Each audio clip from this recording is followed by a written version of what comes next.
everyone is playing, you're not yet. EWC Play is your all-in-one platform to compete in fantasy, pick'em, and quests for a grand total of $300,000 in prize pool. Build your dream fantasy team in 5 different games and track your score with live results tables. Predict the winner of every game, every group stage, and every tournament. Complete daily and weekly challenges to earn boosters that help you climb the global leaderboard. Got what it takes? Join EWC Play now.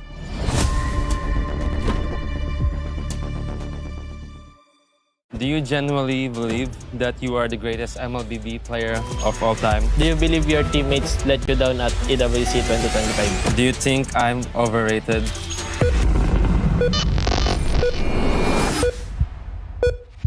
Hi guys, I'm Carl TC and I play for Team Liquid PH. Hi guys, I'm Kyrie and I play for Onyx Esports. The Esports World Cup wanted us to ask some of the internet's most asked questions. But to make sure we tell the truth, we have connected ourselves to a lie detector. So if we lie, everyone will know. Do you genuinely believe that you are the greatest MLBB player of all time? Yes. Yes, he does. Yeah, he definitely is. I think maybe because of all the achievements that I won. Yeah, fair enough. He won everything. Do you consider me your biggest rival? Yes. 100%. Straight away. Nice. Does it bother you that I have more followers than you? No. Ooh. I think you're testing me there, aren't you? No, I'm telling the truth. Do you ever look up how many followers you have? No, not really. Because I don't really care. I think he does care about how many followers he has and his fans. Do you believe you are the best player in Onyx? No. I think you are the best player. You believe you're the best player. I think I am one of the best players. I mean, I think I am one of the pillars of Onyx. Is there anything I do better than you? Yes. Which things? In Assassins and also the face. Yeah. I'm happy to hear that. Would you ever join my team if you were offered the opportunity? Your team? Oh no. No. Why would you wanna join Team Liquid? Yeah, I think if I play with you, a lot of things would be much easier. Yeah. Good. Yeah. Who's the weakest link on your team? No, I have to answer that? Yeah, you have to. I think right now You is can just lie. Teddy. Okay. He's not lying. He's telling the truth. Sorry, Teddy. It's understandable because he's a rookie, right? Yeah. Do you believe you would beat me in 1v1? Maybe in some heroes. I think right now I would lose to you in 1v1 just because I always see you 1v1 on live stream. Yeah. Do you think we'll be remembered as the 2 greatest players? Yes. Yes. Wow! Ako nagsisinungaling, pare. Do you believe you will finish your career with a greater legacy than me? No. Wow, humble. Why would you think that? Because I think your achievements are very hard to achieve and yeah, it's just being consistent is very hard. Good. Do you think I'm overrated? No. Thank you, Carl. I'm just surprised with the questions. Do you feel more appreciated by Indonesian fans than Filipino fans? I see. If I... okay. Yes. I think you love both of your sets of fans. Good fans in both countries and there are also bad fans from both countries. Do you think you will still be a professional player in 5 years? Yes, but I think maybe not in Mobile Legends but other games. Oh. Yeah, I was seeing a pretty big reaction there, but that's because you've been in other games. Yeah. That makes sense. Do you worry that you will eventually fall off? No. I think you worry about it. I worry that I might get tired. I've been playing non-stop and maybe getting a bit of rest is good. Is there anything about my gameplay that you wish you could copy? Yes. Which gameplay? I won't tell you because you might use it against me. Okay, fair enough. Who receives more unfair criticism, you or me? Me. Yeah. Why? Because I have already won a lot and I think they're still comparing us. Yeah. He's doing very well, isn't he? Tell Yeah. him the truth. Yeah, he doesn't lie. Straightforward. Have you ever sent a negative comment about me to one of your teammates? Yes. What is it? Can I know? I always used to say that I'm better at Assassin's Creed more than you, but they would always say, you're better than me overall. Do you believe your teammates let you down at EWC 2025? No. In which part did they let you down? After losing, it's just I see the flaws of my team and I just couldn't help but compare my teammates to TLPH. Yeah, even though I trust my teammates, but yes, you just can't help it. Do you think your team this year is stronger than last EWC? Yes. I think I know why. Febby? No, not Teddy. I think, kind of Teddy, and I think also because of our new coaches, they improved so much. Okay. Do you believe this is the year you win EWC? Yes. Why? Because he's not on your team. But there's also a lot of strong teams, but I do believe that we can win. Okay, that makes sense. Yeah. Last question. You need to focus, Carl. Yeah, let's go. Do you consider me a friend outside the game? Yes. Those questions were not easy. I'm glad it's done. It was very tough.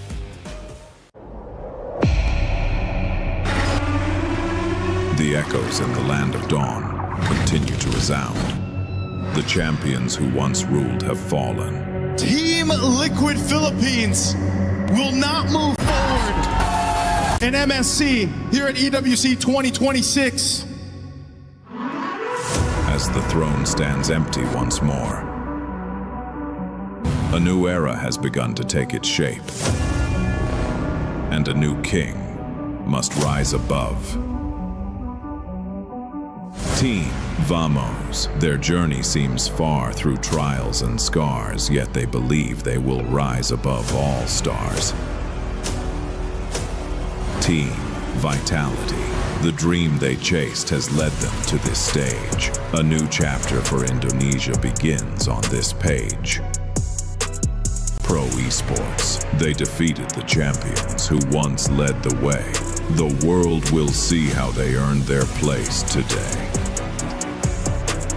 Team Spirit. Through every setback, their spirit grew strong. They will carry the dragon's crest to show where legends belong.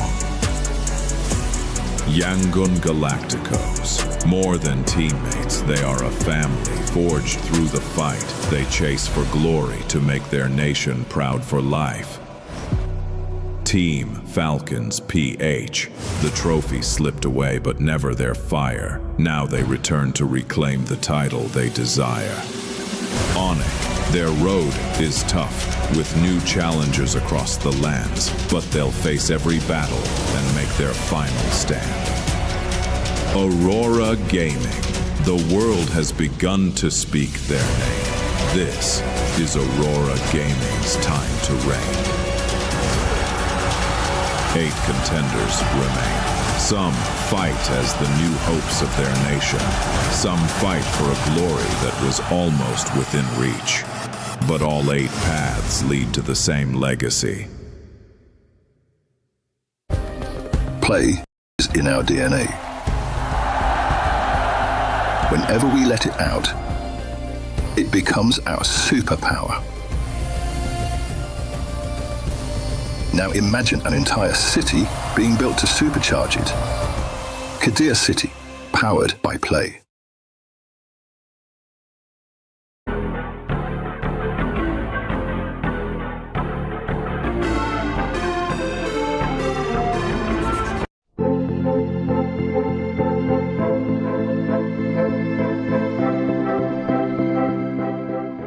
The human body was built to move. Not trapped at a desk in one singular posture for 12 hours a day.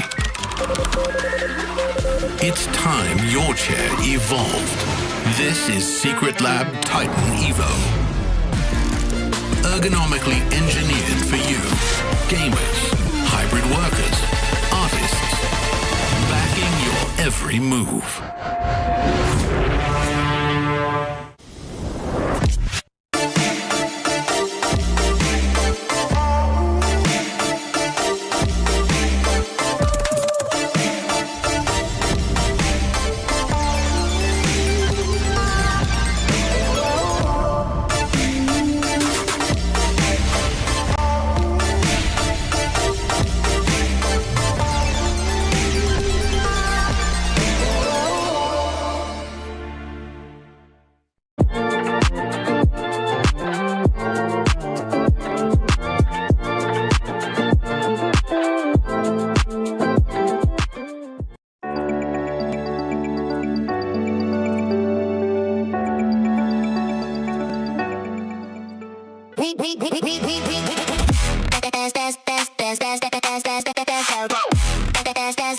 We booked Esports World Cup.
Oh, come on.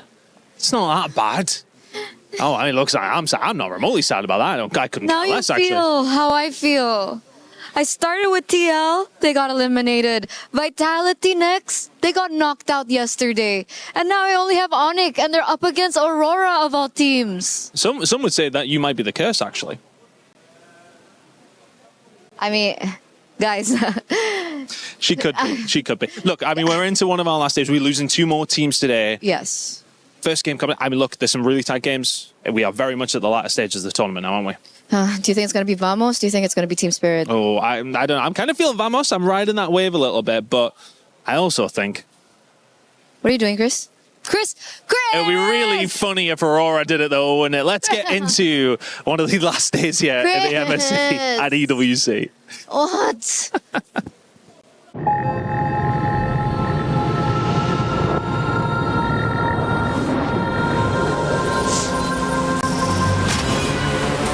In the past, we were always in Asia.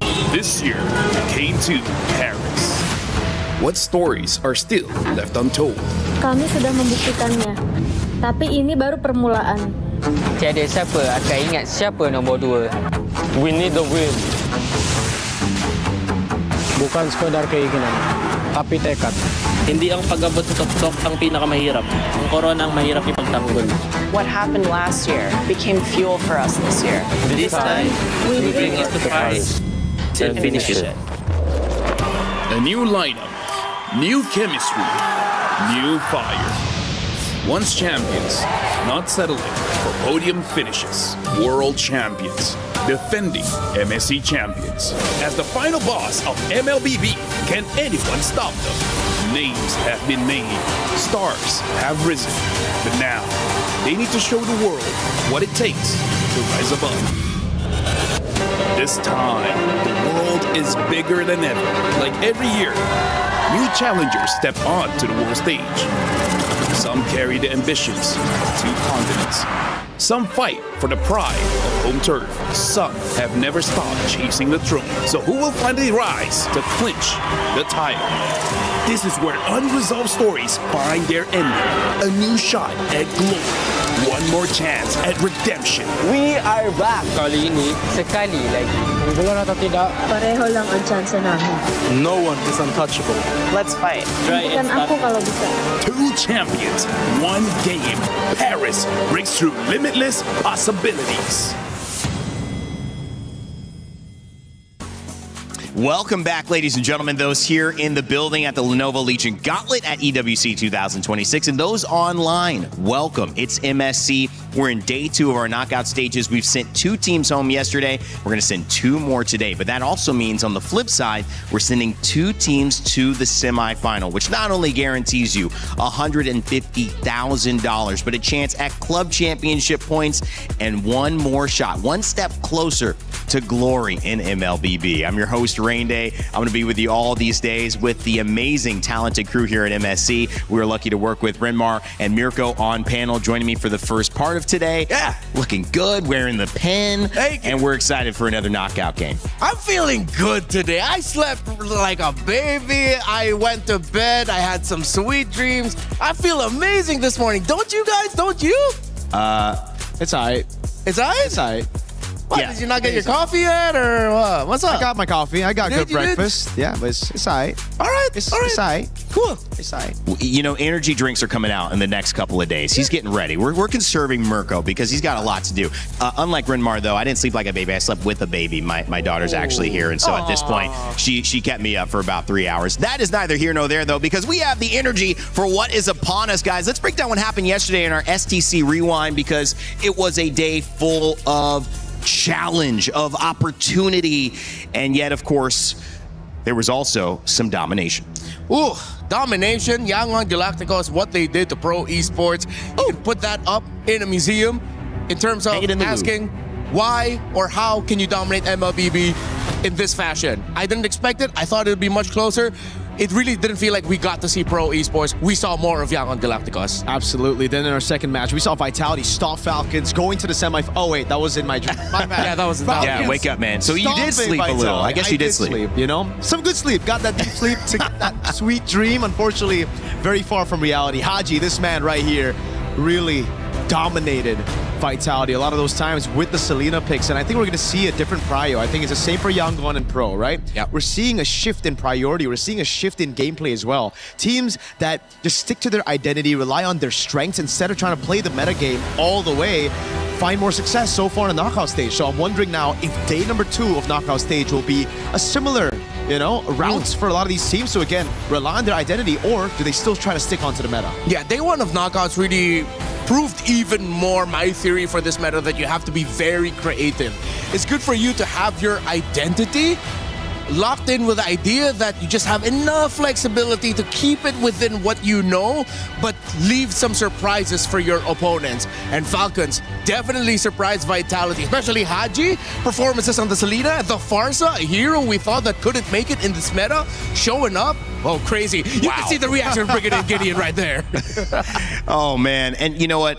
There's a lot of things that we got from yesterday, from the Barat's first pick memes to all of the surprise that went with Philippines continuing on in this tournament. Many people doubted Team Falcons PH coming into it because they were the 2nd seed. The 1st seed, Team Liquid PH, had gone out. But look at that sweet, sweet revenge. They crushed the keys of Team Vitality, who came into this being looked at as the stronger squad. But that means that there is still one last representative from Indonesia who will be playing today, and the Philippines move on. The implications, though, guys, were much bigger for that, because if you look at that chart, congrats Navi so far, but Vitality in 3rd, Falcons in 6th. When you look at those 2 teams, and even Aurora Gaming in 8th, who we'll see later on today, the implications are huge, Renmar, especially for that last one, Vitality going out, and now Falcons, Aurora Gaming may be able to climb. Yeah, they have a chance to make it into the top 5. I think for Falcons, they even have a run for making it within the top 2.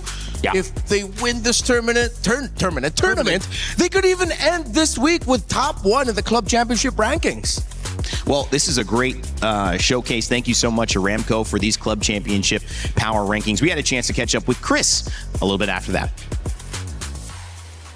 A small club championship update from myself after what happened last night on our stage. Now, it got seriously interesting, didn't it? Between, of course, Vitality and Falcons in a huge, huge moment in the club Championship. We're going to have a little look around at the totem and just see how things are going. But as far as things are concerned, throughout the rest of this week, we have some big games for Falcons specifically. We're talking about Street Fighter, we've got Overwatch, and we've got Call of Duty. So not only did they beat Vitality yesterday, it's put them in a good position now to potentially overtake them and maybe see themselves on the top spot. They are favourites in 2 of those games that we have going on throughout the rest of the stages.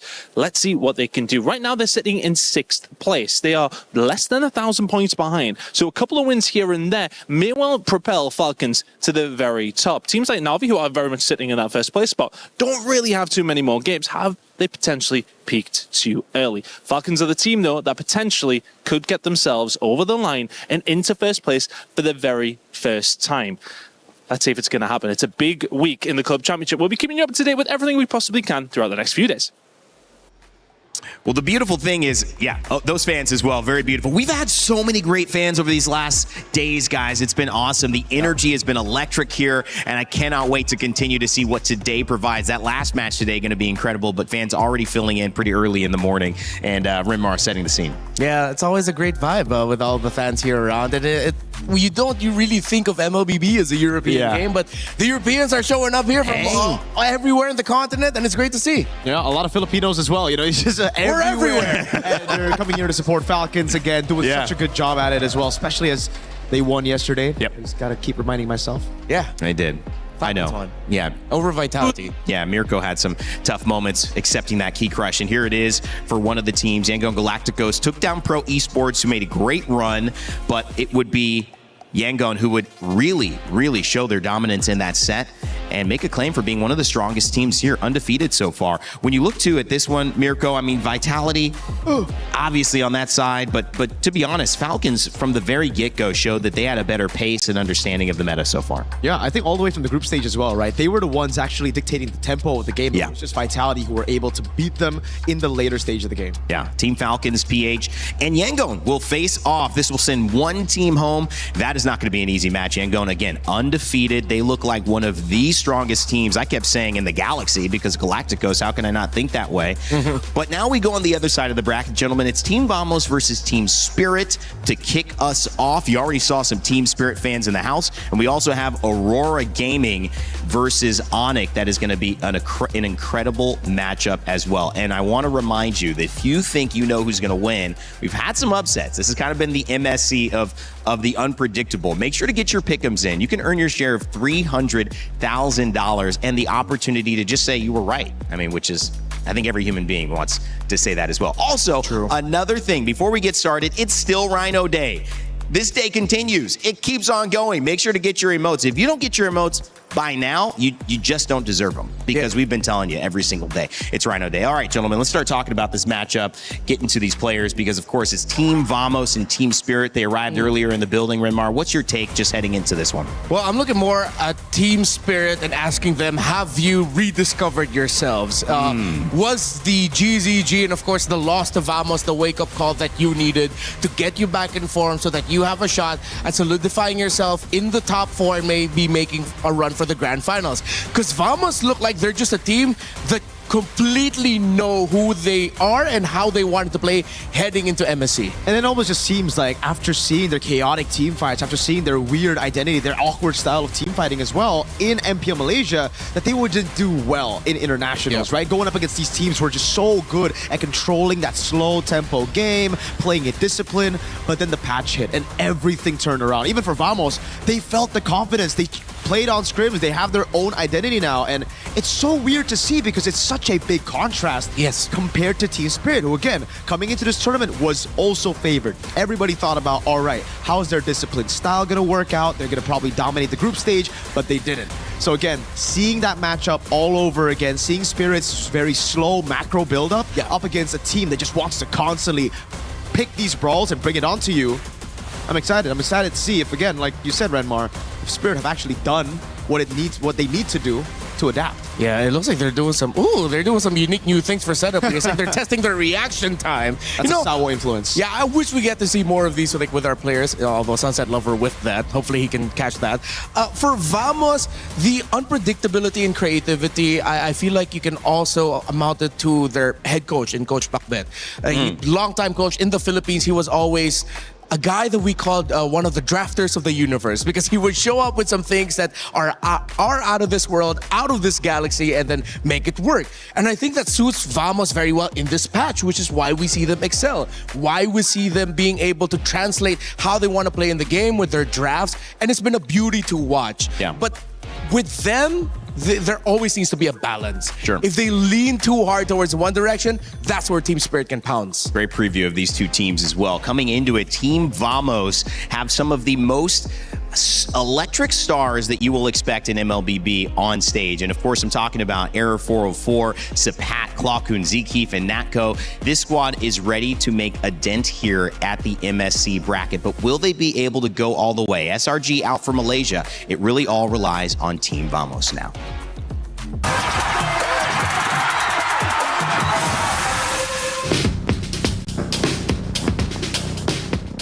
So firstly, Team Vamos started at season 14 MPLMY, and then we qualified to M6. When I left, they never qualified to international tournament anymore. I'm joined back to Team Vamos middle of season 17, and we made it.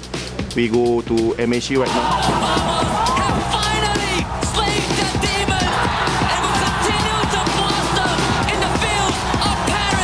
For season 17, Team Vamos is a last-minute roster, right? For me, I think going to EWC is a miracle.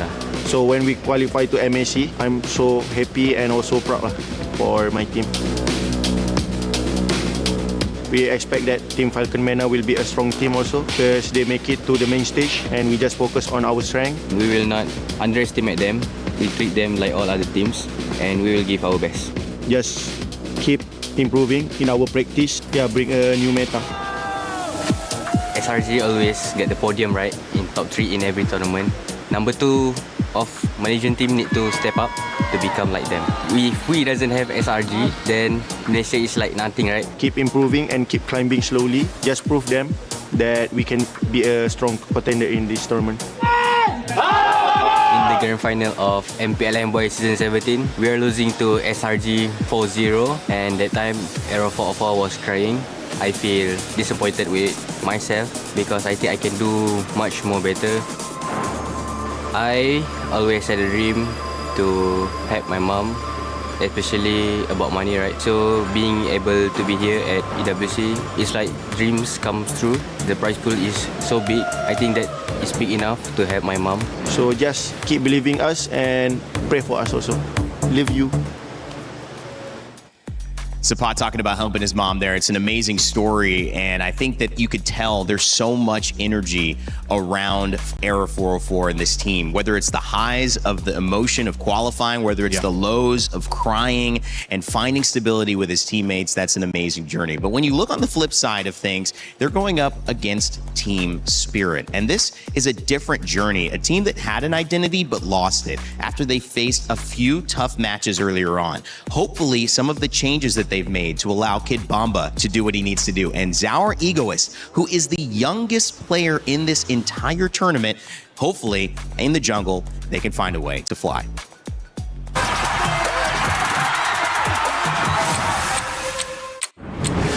Team's still winning, how can I flop?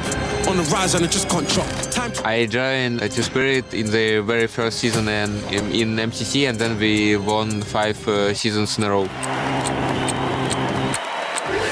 Bridges burn, tables turn, highs and lows, gotta figure it out. So in this MSC we have Zaur Geist in jungle and not one shot, and I think Zaur is just a young talent like Donkey in CS2, and he have better communication with team. His mechanics are also great, so we trust in him a lot. It's not that we didn't want to work with him earlier, it's just that it so happened that everything came this way, and he's only in the team now. But obviously the good thing about him is that he's 16 and obviously very talented, so I have high hopes for him. It's really going to come down on how he's going to feel. in the game. For Onyx Philippines and a heartbreak for Team Spirit when they had the lead. I mean, if you've been watching MSC up to this point, you know that even if you have a 7, 8, 10,000 gold lead, the game can still turn around. It's very sad to lose like that, especially in the last game where we had a 10K gold lead and then... To the rest of the world, we have been known as a team that's more concentrated on their micro, more on fighting. We tilt, we choke, that's the opinion of the other teams. But this year, this tournament, we have new goals and we really have been working on our attitude to get better in game and outside of the game. So I really hope that we won't let the fans down and that we're gonna give a good show. This MSC, we hope to prove that we can beat Tier 1 teams in South Asia. In a way, starting from zero, but also in a way, knowing from your past experiences and trying to improve everything. We're always confident, but this time it will be better results and not only words.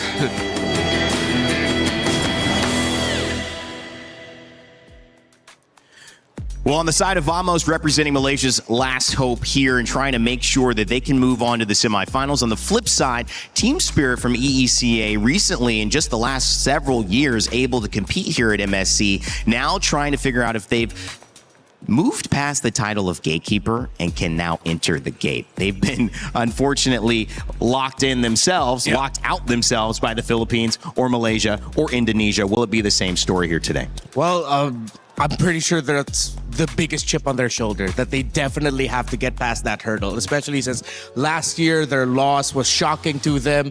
They haven't made it to top 4 at MSC just yet at EWC. And this has to be it, especially after the loss that they suffered against Vamos in the group stage. Yeah. This is the proving ground. This is the time to really step up. And as Hiko said, put action into the words. Yeah. Hey, they had the Vamos run in the group stage, right? They were the ones that actually went undefeated last year. Yep. They were the ones who chose Onyx Philippines, and that's why it hurt so bad for them that they lost earlier. I mean, we saw the clip, Bomba, devastated by that loss. Yeah. Against Vamos this time around, they're coming in as the underdogs. And I always feel like for these regions, Spirit, Aurora even, and Yangon, they do better when not a lot of people are actually thinking they will win. Now looking at the votes, though. There are a lot of people who think Team Spirit are going to win. 73% of you think Team Spirit is going to win. Why do you think that is? I mean, you mentioned yourself, Mirko, Vamos coming in. I would say Vamos seemed to be the stronger team coming into this. Same. For Team Spirit, they went through that journey of, okay, we are this, but then they went down. It's a journey of self-discovery. Meanwhile, Vamos has been consistent. Now they're at that point where they're innovating. Yeah. Our Spirit now at that point where they can match that, because if not, then they're going to be falling behind in the drafts. We are so lucky to be able to see a meta like this evolve. We reached 70 unique heroes. I think 90 is the number we wanted to reach. We still have a few days, and we'll see how many games this goes. Yesterday's games were quite short, but today, do you think we're going to get to our final best of 5? Do you think we're going to see some 4 or 5 game sets here? I think so. I think especially for our second match, right? Yeah. This match, it really comes down to who gets a tempo. I feel like if Vamos stomp Spirit game number 1, we might be on track for a 3-0. But if Spirit were able to, again, slow it down, then we can get those 4 or 5 games in. Yeah, and you know what? Also, I think Zaur Egoist and Air 404, we talk about this. Who's going to take over? Because initially it was Hirara, Ling. And now that conversation has completely changed, Renmar. Yeah. It's going to be a little bit more difficult, I feel like, for Zaur, because now you have to keep up options for utilities open. Error 404 has just been on an absolute tear, incredibly talented. But I'm looking more in the gold lane. We need to feel some Hiko mania up in here so Team Spirit has a chance. I feel like take him away from the Claude, put him into faster scaling gold laners. I agree, putting him on a winning matchup, put Zaur on a hero that can capitalize on that. We were talking about it yesterday about those picks for Young Galacticos as well and for Pro. So right now for Spirit, it's the same thing. Set your side lanes up for success and capitalize with an assassin. We've been focused so much on the jungle and the EXP because that's kind of the natural symbiotic relationship. But the gold lane has proved to be the answer or the problem. Which one will it be for Team Spirit and Team Vamos? Both teams coming in with a lot to prove. Let's kick it over to the stage and begin our Series 1 of the day.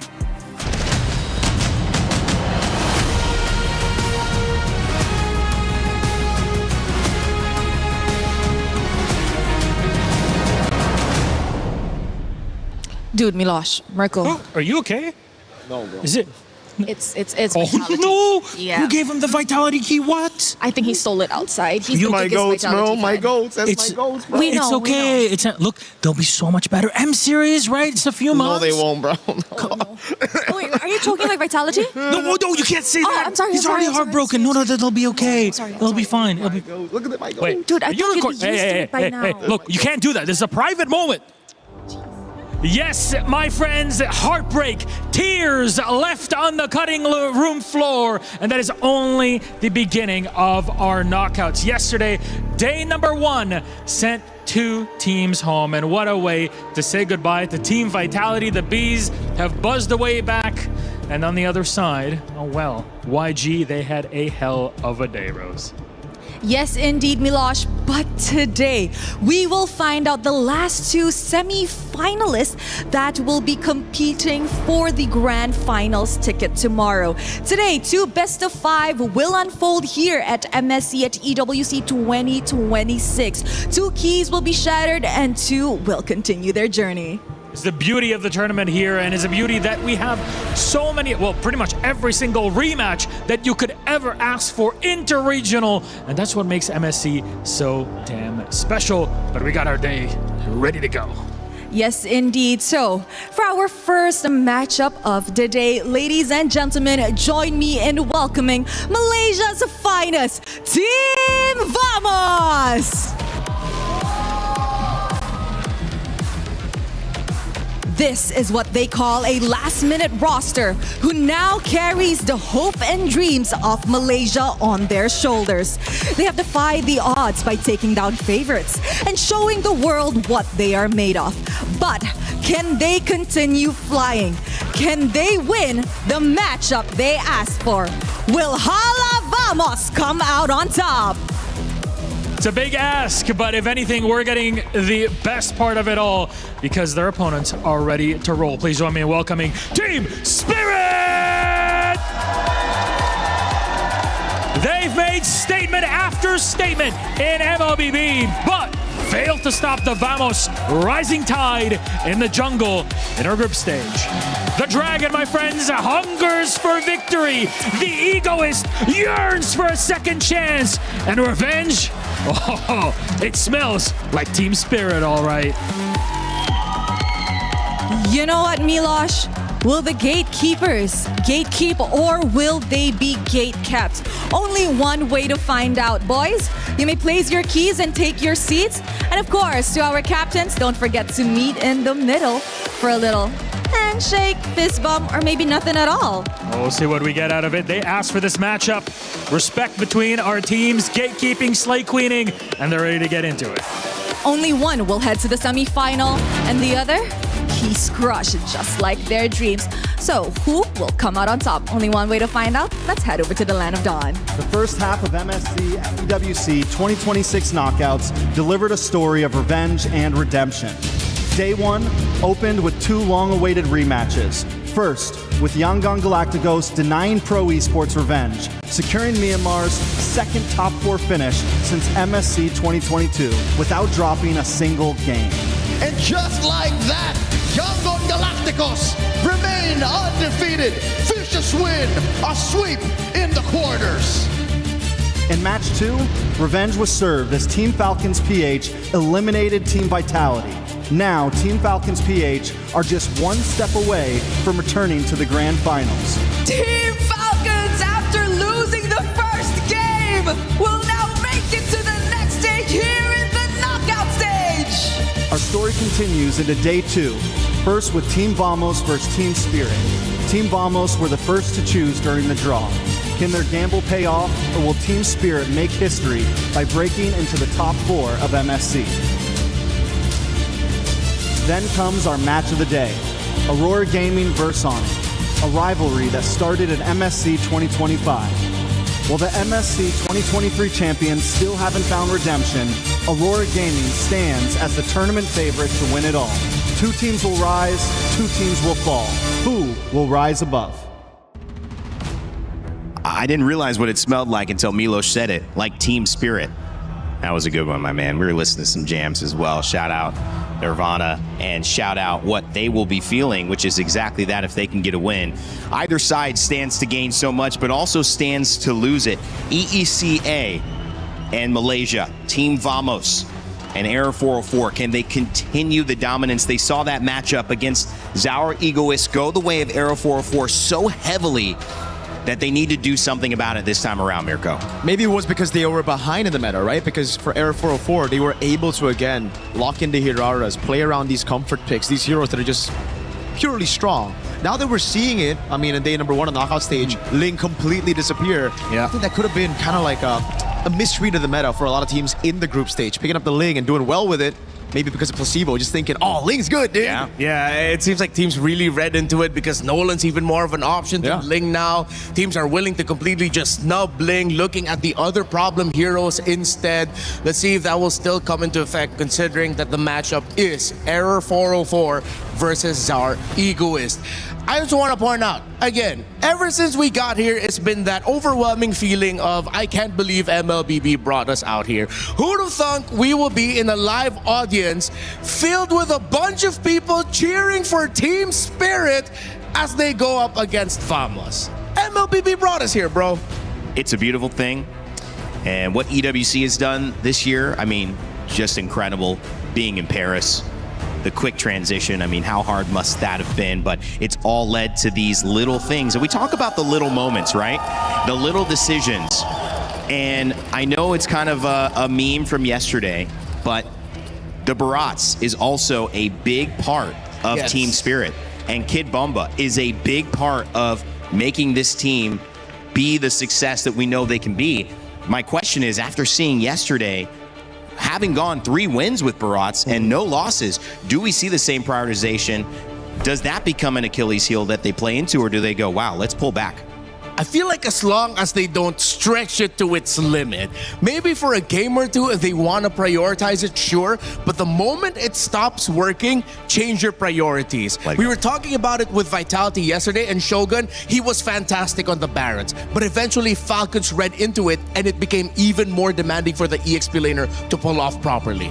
You see, there's one thing about utilizing these flex picks, right? It's great if you can actually utilize it well. If you don't, it just becomes too one-dimensional. That's right. If you look at Vitality, the way they utilize the Barats pick, it was first pick, but it was never played in the jungle. So it was never a flex pick in the minds of Falcons PH either. They were like, all right, the Barats gonna go straight XP, especially then with the Paquito, right? They just kept on putting in jungle. The one game they won, it was in gold, but then after that, it was just, again, kind of a habit for them to pick up the Barats, but always put an XP. So now if we want to see Spirit pull up those flex picks, we need to see it in more roles than one. They need to be able to utilize that flexibility of the pick. Yeah, and I will double down on that if ever Spirit want to make this a little bit more difficult for Vamos to read out the draft, then first pick that Barats and then shock the world by putting it into the hands of Zaur Egoist. You're not gonna expect that at all. Wow. No one expects that. Goes the only Indonesian gold laner still competing in the MSC 2026 knockout stage.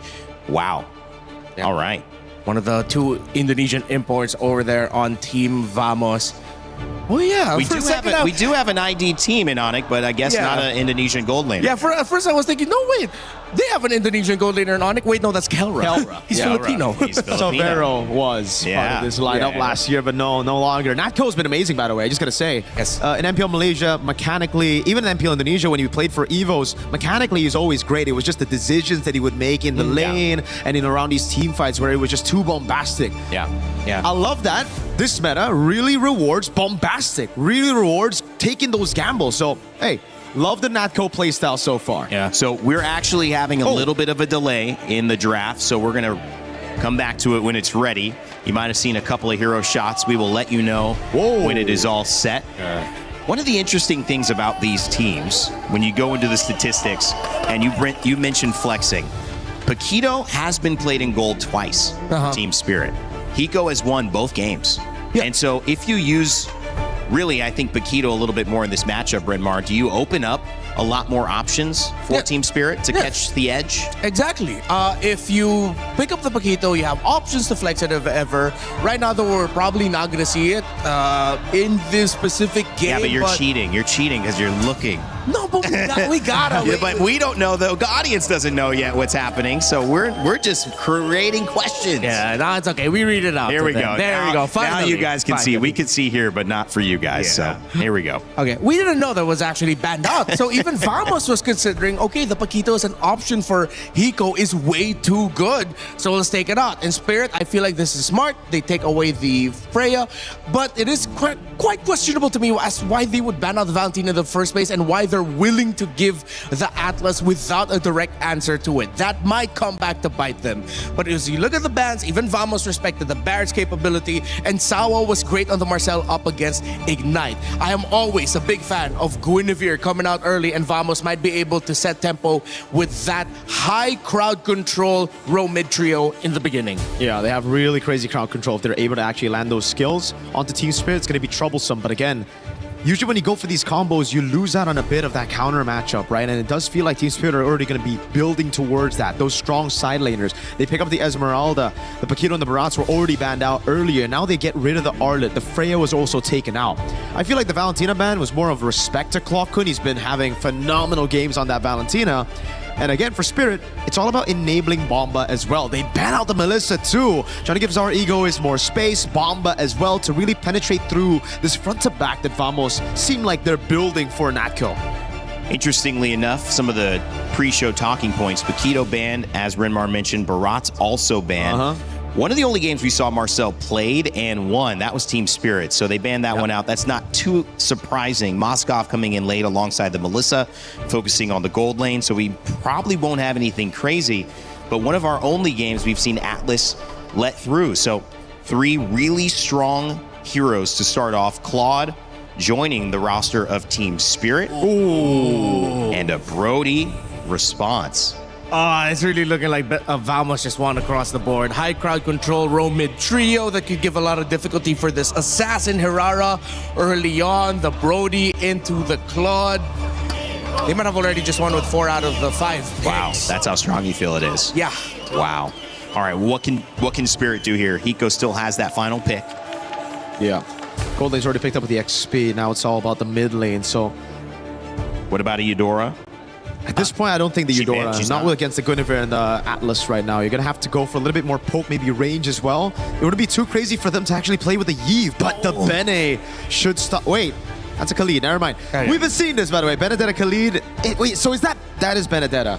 Because the name is Benedetta, the image is Khalid. Yeah, it looks like it's Benedetta. Okay, it's Benedetta. No, you know what's funny? This has happened a lot. It happened yesterday too. Yeah. So we're looking for mid guys. I think could be. I mean, we saw Farsa showing up really well. I was thinking of Farsa or Yve against the Brody, but the Benedetta should already stop that, and that's why they're gonna have to go with the safer choice in the Vexana, try to peel away against the Atlas and the Guinevere. Yeah. All right. This Vexana pickup, I feel like, was the great balance of it all, but then you have to pick up Purify, which means you won't have the flicker, but at least you'll have the counter engage with the fear right up in front and then the knockup from your ultimate. I still feel like we're gonna see Vamos take control of this game. That Roman trio is deadly. If the team fights are all AoE and if Vamos can force those 5v5s, I agree. But if Spirit can utilize those lanes and punish them before the team fights, they can do it. They've been punished in the lane before. We saw Kimbamba sometimes lose that start. But if he can get it, is Team Spirit the team to beat here? Team Vamos comes in as the favorite, but you think it's going to be Spirit. Let us know in the chat again if you think that's going to go that way as we kick off for Series 1, Game 1. And it's going to be, I believe, Leo and Trex. Hola and privyet, everyone watching from all over the world. This is the opener for Day 2 of Knockouts. Team Spirit facing off against Vamos. It's Trex and Leo at your service. I am extremely excited for this series here. Yesterday we had some fast ones, a 3-0, a 3-1. I got a feeling this one could honestly go the whole distance, Leo. I'm glad to see that despite the rocky road that Team Spirit had to go through in the groups, they've evolved. The past 72 hours since we last saw them in action has seen them evolve their drafting patterns, which our panel actually did well to point out. Looking at the emblems right here. Did you see this Vexana coming through?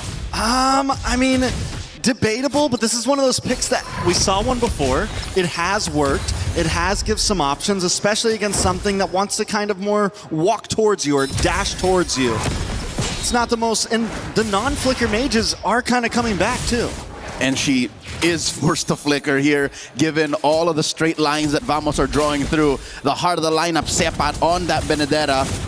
Error 404 on a Guinevere that can literally find you wherever you are. And of course, Zequif, who could just find massive Fatal Links who can only really be purified by Kid Bamba and Hiko. Looking at this matchup, Nako versus Hiko. It's weird that this long in the tournament we haven't really seen Hiko Mania take off. We haven't at all. And even last World Championship, I feel like we haven't really seen Hiko in that prime state. It's been a couple tournaments, for me at least. The Hiko that we once knew that was extremely aggressive. And I don't know if it's just Team Spirit taking a more passive route. We had that interview with Bamba not too long ago where he was like, I just want to go even in my lane. I don't even need to win it. And I think Team Spirit is trying to get that discipline. But I think right now what we need to see them is the aggression. They need to know when's the right time to push it in. Even 2 minutes in between these two teams that we expected a lot of aggression from. The turtle seems to be a fragile dance. Sepat gets spotted up by Sawa, pulled out off camera. Sorry, egoist. A very clean off-cam pick, and I think it's a good trade. When you're able to get some traction in the gold lane, sometimes it can be worth giving up that turtle. Zar, though, he's going to take a little bit of damage. Should be able to get away from this. He's on the Harara, nothing major. And Team Spirit, even after losing the turtle, take the gold lead. Zar with a quick gank down. Nako tries to get away, but the Retry gets the slowdown and helps secure that first blood. 2v1 with Team Spirit getting a 500 gold lead off that exchange. I still can't say it's worth it. I can't with my whole heart say that that was a worthy trade, but looking at EXP diff, this puts him up by almost a full XP bar up. Zarigo is off to a great start. Sawa still not at level 4. Zequif has already reached it. So this is something that I think we have to consider. Zequif can just jump in, grab these two since Sunset Lover does not have one. Oh, massive Requiem! Beautiful knock-up. Sawa goes down. A little bit more damage with Fatal Links as Vamos just tries to get away. Kid Bamba with the rotation down. It's actually surprising. He's out-rotating the Benedetta right now. He's winning out in lane as well. Team Spirit making some plays in the map. Contrary to what he mentioned in an interview, you said he just wants to go even. This is not even at all. He's literally bullying Sepat, moving faster elsewhere, and I think that's what allowed for that 2v1 down bottom. There was a lot that Vamos was dealing with on the other half of the map. But now, with that kill into Vamos' hands as well, things have kind of evened out. Sepat, this is the first Benedetta we've seen in the XP lane so far. We haven't seen a Benedetta picked up. We've seen it a lot in MWI. We definitely did. Whoa! Another knockup, another Violent Requiem. Sepat lands them time after time. Sawo continues to be the target of the time. He flickers away, and Zarigo is able to respond with a kill of his own. Brave Smite. Mind you, this is not a revitalized Belleric. He just went up, punched him straight in the face, stole some life, and flickered back. The godfather of MLBB and ECA showing a lot of wild. Cocoon goes down. As Vamos scrambles, Team Spirit going to be able to get a little bit of a placehold on this turtle now. Air 4-4, it's not even a contest for it. Vamos knows they have to back off. This is the aggression we were looking for. Team Spirit finding plays on the map. All right, throughout the group stage, I figured that one-step conversion was the key. And how's about this for one step? One misstep, a failed bait, a pickoff straight into a turtle take means Team Spirit now, everything they're building up to is worth it. I'd say 1,000 gold. That's enough evidence to say that the first 5 minutes belongs to them. What's amazing about that last play too is Sawo willing, knowing, I'm going to hang out just a little bit. Whoa. Another Violent Requiem though. Into a Purify! Kid Bamba might survive this! Well done. He's back onto the tower. Should be okay. Able to get away. Very clean. And this is what we were talking about with Kid Bamba up in the CXP lane. Just dominating down on the boss side though. Hiko with a nice blazing duet. Zequif forced to go back onto the tower. Nako wants to try to get involved with this as Clocken walks up as well. Team Spirit though got what they came for. They cut the wave. They're back on the map. Approaching 2,000 gold mark. The Dragons are soaring towards a strong mid-game berth. Treks throughout the group stage. Team Spirit has had a love-hate relationship with the Claude. It's a good hero on Hiko, don't get me wrong, it's just they've always paired it with a weird Ling or a lineup that's always dead on the other half of the map, but this time, I'd say with Kid Bomba finding his new footing, getting a little more of that Bomba swag, I think the Claude is doing much, much better for them. Yeah, and I'm just happy to see Hiko on a marksman again, obviously. A nice pick on Sawo. Sawo will be okay, but the knockup in response to the Eternal Guards. Zakif forced to run away once again. Vamos continue. Oh, but wait a second, from the bottom. Someone comes in with a beautiful blazing duet from Hiko as well. The kill on Nanako secured. There's gotta be some part of Vamos that thought, let's not put purifies on our heroes. We're gonna be the aggressors, and there's nothing wrong with that. It's just, I don't think they expected Team Spirit to be this aggressive. Looking at this lineup, you're thinking, hey, Hiko won't be as in your face. Sunset Lover will be keeping himself scarce, but that's not what's happening. Team Spirit has picked up the pace. This is not the same Team Spirit we saw in the groups. Yeah, and it's like they see every single attack coming before Vamos can do it. Here comes Kid Bomba, though. Sawo as well with a nice Wrath of Druid. On to Nako and Sepa. Sepat unable to get an angle in, but Sawo taking a lot of damage. Torn apart memory, secures the kill onto Sawo. Now Hiko comes in, able to find Sepat. Air 4-4 as well. Will go down. Zakif holding back as Team Spirit loses the turtle, but comes out on wins and kills. 1 for 1, I'd say a roamer for an XP laner. 9 times out of 10 is a good trade. Team Spirit now up 3,000 gold, pushing top lane in tier 1. I'm pretty sure it's going to go down. Bottom lane as well. Look at how well Spirit took this fight. That one pickoff, that one trade, the fact that Sawo got his ult right where he wanted it means Team Spirit was going to go where they wanted and get that conversion. Top lane falls eventually. Team Spirit not only winning out in gold, but winning out on the map as well. And as I was saying, it feels like every time Vamos wants to make a play happen, Team Spirit knows it's coming and is so quick to respond. From about the second fight we saw happen where Saw was able to get that flicker away to down in the bot lane, when Zaur shows up in the nick of time, every time Team Spirit is right on top of it. So far, Hiko is just everywhere. Needs to be in the neutral objective pit. He's there. Double waving. He's there. Natko, I can't say the same.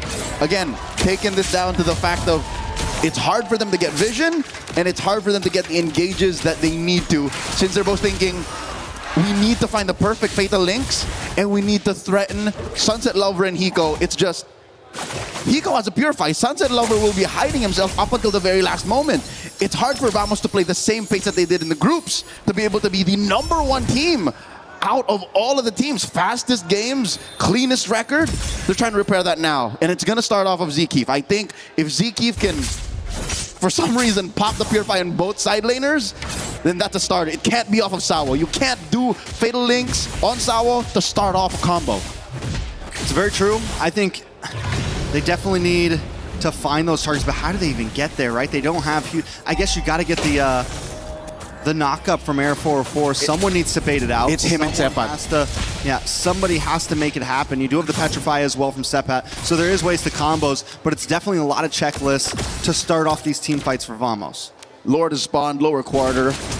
Team Spirit are up 4,000 gold. You see a majority of that currently sitting in the jungle. Huge, huge difference. About 2,000 gold. That's a full item. They find one! Nice falling Star Moon, and Clocken goes down to Zaur. Zakif just watching as his teammate falls. Sepat into the backside as Team Spirit claims over the Lord Pit. It's difficult because Vamos are, again, trying to find a way to pop those purifies. Side laners are calling the shots. And Clockun and Natko can't even begin to figure out what to do. Natko just built his Sky Piercer about a minute ago with 0 stacks. His flicker is more of a finisher and more of a panic button.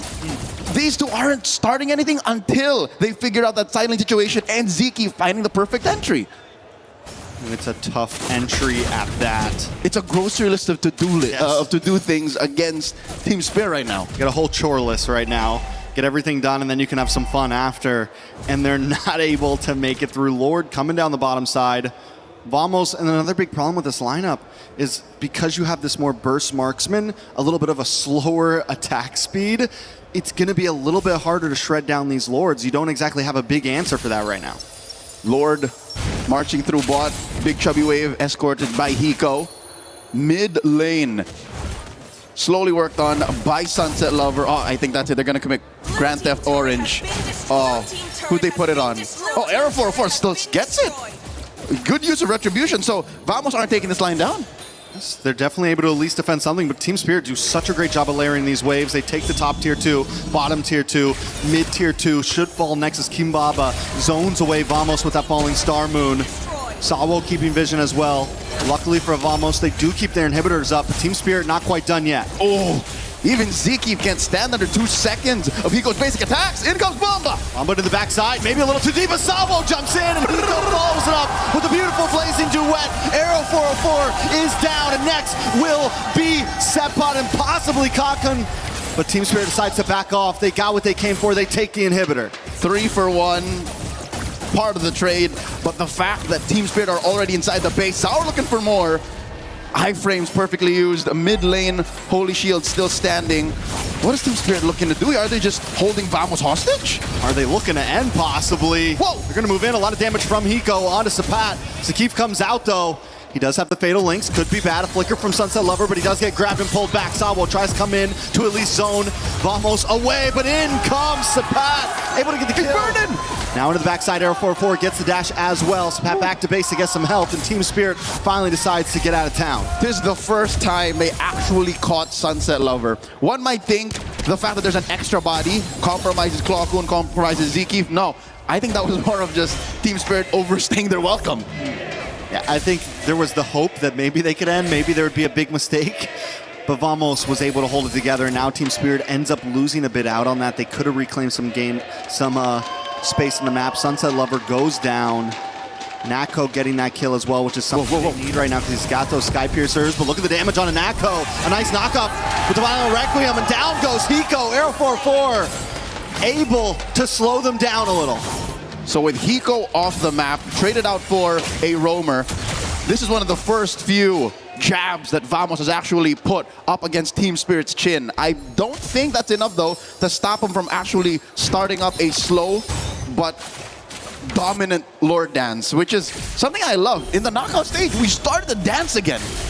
It's definitely been a slower pace, especially even in the groups. We had a little bit of that here and there, a little bit of the macro play. Right now, Vamos does have to worry about that long lane right now. Team Spirit can take it slow. RNG not in the favor of Vamos, with the Lord spawning up on top side and that bottom tower going down. Yep, long lane, in control of the Dragons of the North. And Zar Egoist here just doing his darndest. All they can do really, Vamos, is send the Sepad. He's the fastest rotator from the team, besides maybe Zakif. He can try that too, but oh, Sawo looking for the conceal, finding the engagement, 10 seconds off of it. Requiem already? On a Kid Bomba, but they do buy the time. Zawa able to get the Lord, but a lot of damage lands on a Bomba. One more shot, and Nako able to get the kill. Eternal Guard comes down, but Sunset Lover finds a Keef as Hiko looks for an angle in. Vamos still not giving up ground just yet. Team Spirit might want to try to push in. Zarigos able to get a lot of damage down, but into the backside Sepot. Oh, he forced a flicker, but he went in too deep. Clockun! Crimson Beacon back. Hiko finds him. A nice blazing duet, able to get some nice damage, but Air 4-4 not giving this up, will get taken down for his sins. Staying too long. Team Spirit now looking for the push back in. 3 for 1, massive win for Team Spirit, holding that 8,000 gold lead, waiting for that Lord to spawn. Kid Bomba will be up, Flying Clouds will be a boon to Team Spirit's final push. This could be it, Trex. Team Spirit, one big hit. They don't have a wave on the top or mid though, so it's all gonna have to come from the bottom here. Sawo comes in. The Purify does pop, but the damage is too much. The Keef goes down, and Lord is getting closer as Zaurigos takes Nako down to about half health. Sunset Lover low, so he's forced to back off. Zaur in the backside, able to find Clockun, and the Lord connects. Immortality pops. Kid Bomba there as well with Falling Star Moon onto air, but they're locked on the base, and Vamos still can't defend. The Lord does finally go down though, and Team Spirit just can't end it yet. Wave gets cleared out. Sepot is the only hope And a Benedetta might be the only X-Player to be able to do this. Zarigo is escorting that wave. Top lane inhibitor falls. Arrow 404 and 7 holding on. The base up next. Team Spirit clean it up for game number 1. Very well done at this point, ending that game with about a 7,000 plus gold lead. Vamos scrambling through most of it. So Narmastad winter is here, finally. The Dragons of the North showed their teeth and are on the board against Vamos. What a game. I'd say what? A good 80% of that, it was up to Team Spirit. Completely up to Team Spirit. A few moments where Vamos were able to at least fight back, fall even in team fights, or even a few moments that Team Spirit messed up, like when they stayed a little too long in the base there. Just to punish. Just to punish. And they were trying to finish. So far, this is the best shape we've seen Team Spirit in MSC 2026, even against Guangzhou in their clincher. They weren't this clean. They figured out who they are in this metagame in Scarlet Embers 2.0. Very well done by Team Spirit. So where do they go from here, right? Does Vamos have a big answer? I'm sure they'll break it down more later, but taking a look at this game, Team Spirit, you said in the very beginning, they look different. Not just in draft, we got to see a slightly different variation of the way they want to come into this game in draft, but even in their gameplay, we wanted aggression from them. Once they smelled blood in the water, they were on it. They continued to fight back. Every time Vamos looked for a pickoff, Team Spirit was there with an answer. And this gives me a thought or two. I think our panel should be able to break this down. What's going on with Vamos? They're usually the team, again, that plays the cleanest. The easiest equation, 1 + 1 is equal to 2. They took so many steps to try and figure out how to take down Spirit. Next thing you know, they're doing high algebra.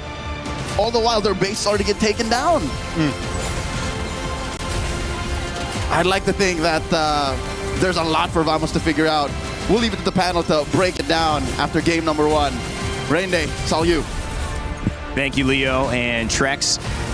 Wow, some emotional stuff there. You see Kid Bomba's mom and sister in the crowd reacting to his big win on Team Spirit, as they should. What an incredible start there for them. And as we continue on in this game, the answers are going to now have to be found by Team Vamos as Spirit come out swinging. One of the questions we had, Renmar, Mirko, was, will this Claude work again? What can we do to see Hikomania?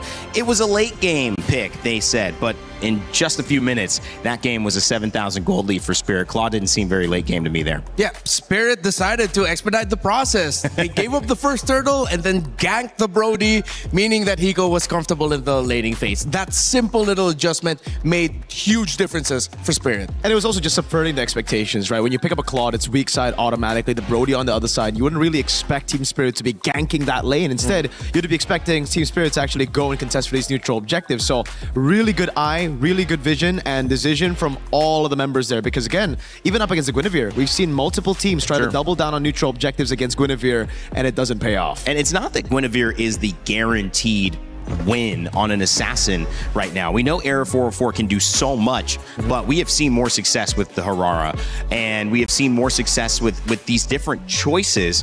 And now it's kind of gone back to it where you see that given to Zaur Egoist, and he has a fantastic game. But break down these stats, guys, because across the board, it was Team Spirit from beginning to end, Mirko.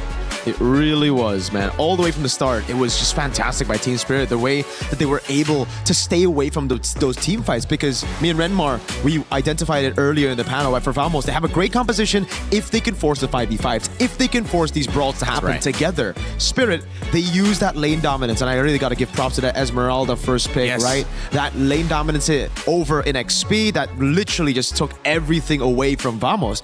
He was able to rotate faster, he was gapping Subpot, and there was no other choice for Subpot to choose in the XP unless they wanted to completely sacrifice the team fights. Because again, they pick up the Benedetta, they wanted to layer another form of CC with already the Atlas, right? They couldn't do it with any other pick. Say if they wanted to go Dairoth to just counter the Esmeralda, yeah, you would counter the Esme, but then you would lose out completely on those team fights. Yeah, Vamos had the right thought process, but in the end, because of Kid Bomba being able to dominate the lane, have his presence felt, that alleviated the pressure from Sawa and Sunset Lover. That once they got through that first layer of, okay, we got past Kid Bomba, now we go next. What are we up against? High taunt, high crowd control, Belleric, where of course Sawa was definitely feeling the hype. And then you walk into Sunset Lover's distance, you immediately get terrified, you get comboed, and then you get punished for wanting to dive. We saw that once on the Benedetta. He really wanted to go after Sunset Lover, but Sunset Lover literally stiff-armed him, said no, and then punished Sepat on the Benedetta. Yeah, it was the MLBB version of a stiff arm there. The big problem, at least from what I saw, was that they had a game plan that they knew was coming up. Team Spirit just said, we're going to avoid giving you any opportunity to come in and Fatal Links with the Atlas. And if you do, you're only going to get our Purifies. So you're not going to be able to do it. You've got to burn it twice. And that was obviously an issue, Mirko. Break down what you saw in that game one. I need your help, Mr. Red. All right, I got you, man. I got you. All right. So for me, I'm just going to go quickly in the drafts, run this through because Renmar will, kind of talk about everything else. So firstly, I really want to talk about this Valentina ban that we saw earlier as well, right? We were talking about it. Renmar was like, oh, why did they ban Valentina? I'm very interested. And after the game, I guess now we understand. Yep. They really wanted to trade either the Atlas or the Belleric. And if you leave these two heroes open, you need to ban the Valentina just because, again, whoever gets their hands on the Valentina plus the Atlas or Belleric, you're going to have another ult to play with, the other side, right? So it's either, let's say, Vamos, get the Atlas here. Oh, okay, get the Atlas here. And then the Belleric gets picked up by Spirit. If it's another Valentina, it's going to be that layer that we were talking about. Atlas plus the Wrath of the Dryad. Next thing, it's also just the Esmeralda pickup right after they saw the Barats and the Paquito ban, right? Insta-prio in XP. Not a lot of matchups, and they ban out the Arlets straight up in that second phase. That was the only other guy that could be the layer to help this Atlas Guinevere. Because again, right now, Atlas Guinevere, you're playing around that cycle of Purify. If the Purify is baited out by one, that's cool. But the thing is, as you also pointed out, Mr. Rainday, it was also them just splitting up. Every time you go in, it can only get one Purify. Right. Best case scenario, you get two Purifies. Bait it with one skill, but they were always so far apart. Then after that, obviously, it was just the subversion of expectations in the game and their execution to really bait out the Brody to walk forward, Esmeralda getting tempo and all that. Yep. Well, it's going to be my turn now. Give me a second. All right. I got you. All right. Thank you. You're going to have to also hold my mic over there. Teamwork. All right. It's just, how come I made more old man noises? My age is showing. I don't know why. All right, this one. Okay, so we're going to start off with this play here. This is where our two casters, Leo and Trex, are pointing out. You don't always just want to keep going after the Belleric. You're going to have to choose differently. This is the harsh reality towards Vamos, where, okay, you can try to combo one, but you will get punished later. Because here in this map, we're going to do a quick little... I'm trying to look for my zoom in button. Oh, there we go. Okay. Give me a sec. Bam. All right. So you watch where Zara Egoist is going to be coming from. We're going to play this play out through the map instead of just the little micro decisions. Team Spirit were happy that this happened because they knew Zara Egoist would be in a position to punish Vamos. And then once they finally realized that, oh, wait, they got no one. We're good to go. You see members slow, and you see where the Brody is. That was the sign for Zara Eagles to go ahead and jump in. That's how they were able to get the second kill here onto the Brody, with the other one coming in from the laning phase after they gave up turtle number one, and then they decided to just gank the bottom lane. So that was a great call by Team Spirit, and meanwhile for Vamos, a little bit desperate, wrong target, not fully respecting where the Hirara could be coming from, and then they got punished for it. And then the second one would be how Team Spirit also handled this. I love where Sawa and Hiko came from. They decided to conceal from the bottom side of the river, and then with Vamos already set up, again, this is what they want to do. Their formation wants to fight.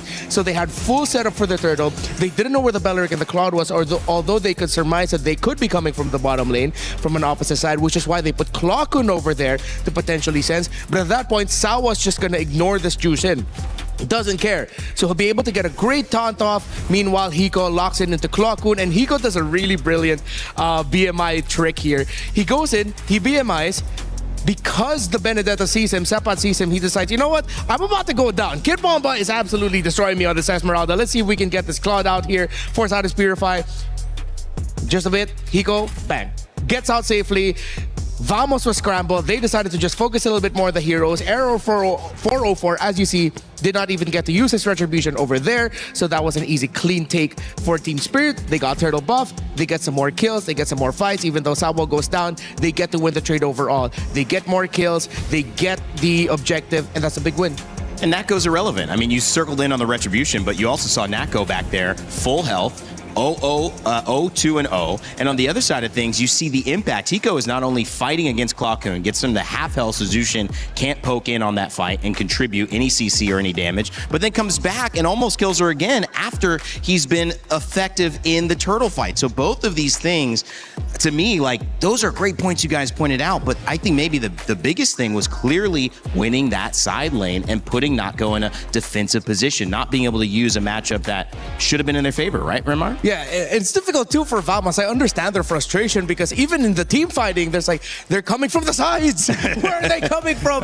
Some unexpected angles of entry by Team Spirit. Yeah. I think that's the game plan here. They're keeping Vamos on their toes and making themselves really difficult to read for team fights. Yeah, I think, again, if we go back to that point, I mean, the Brody pick now just feels so off, right? Because if you look at the composition again, it was made to team fight. It was made to just basically get tempo around the map, play around the Atlas and the Guinevere, and you don't really get that with Brody, right? In the side lane. It's usually when you pick up the Brody or even the Clint, you wanting to rotate into that lane, pick up a turret, then have the Brody rotate around. So it's about setting up the Brody for that strong side, then getting structures, capitalizing on that. Yeah. So again, yeah, you can't really do that though. On the Guinevere, on the Atlas, you gank a Claude, it's an instant purify, and then it's free objectives on the other side of the map, which is already the strong side for Spirit that they established very well on. Well, we had a chance to take a moment to talk with the coach of Team Spirit, Coldstar, to see what he thought about this. Some great adjustments in Game 1. Eterna here now with Coldstar, Coach Coldstar. Welcome, Hello. Coach. Hello, thank you so much. How are you feeling coming to this next match? Great, feeling great.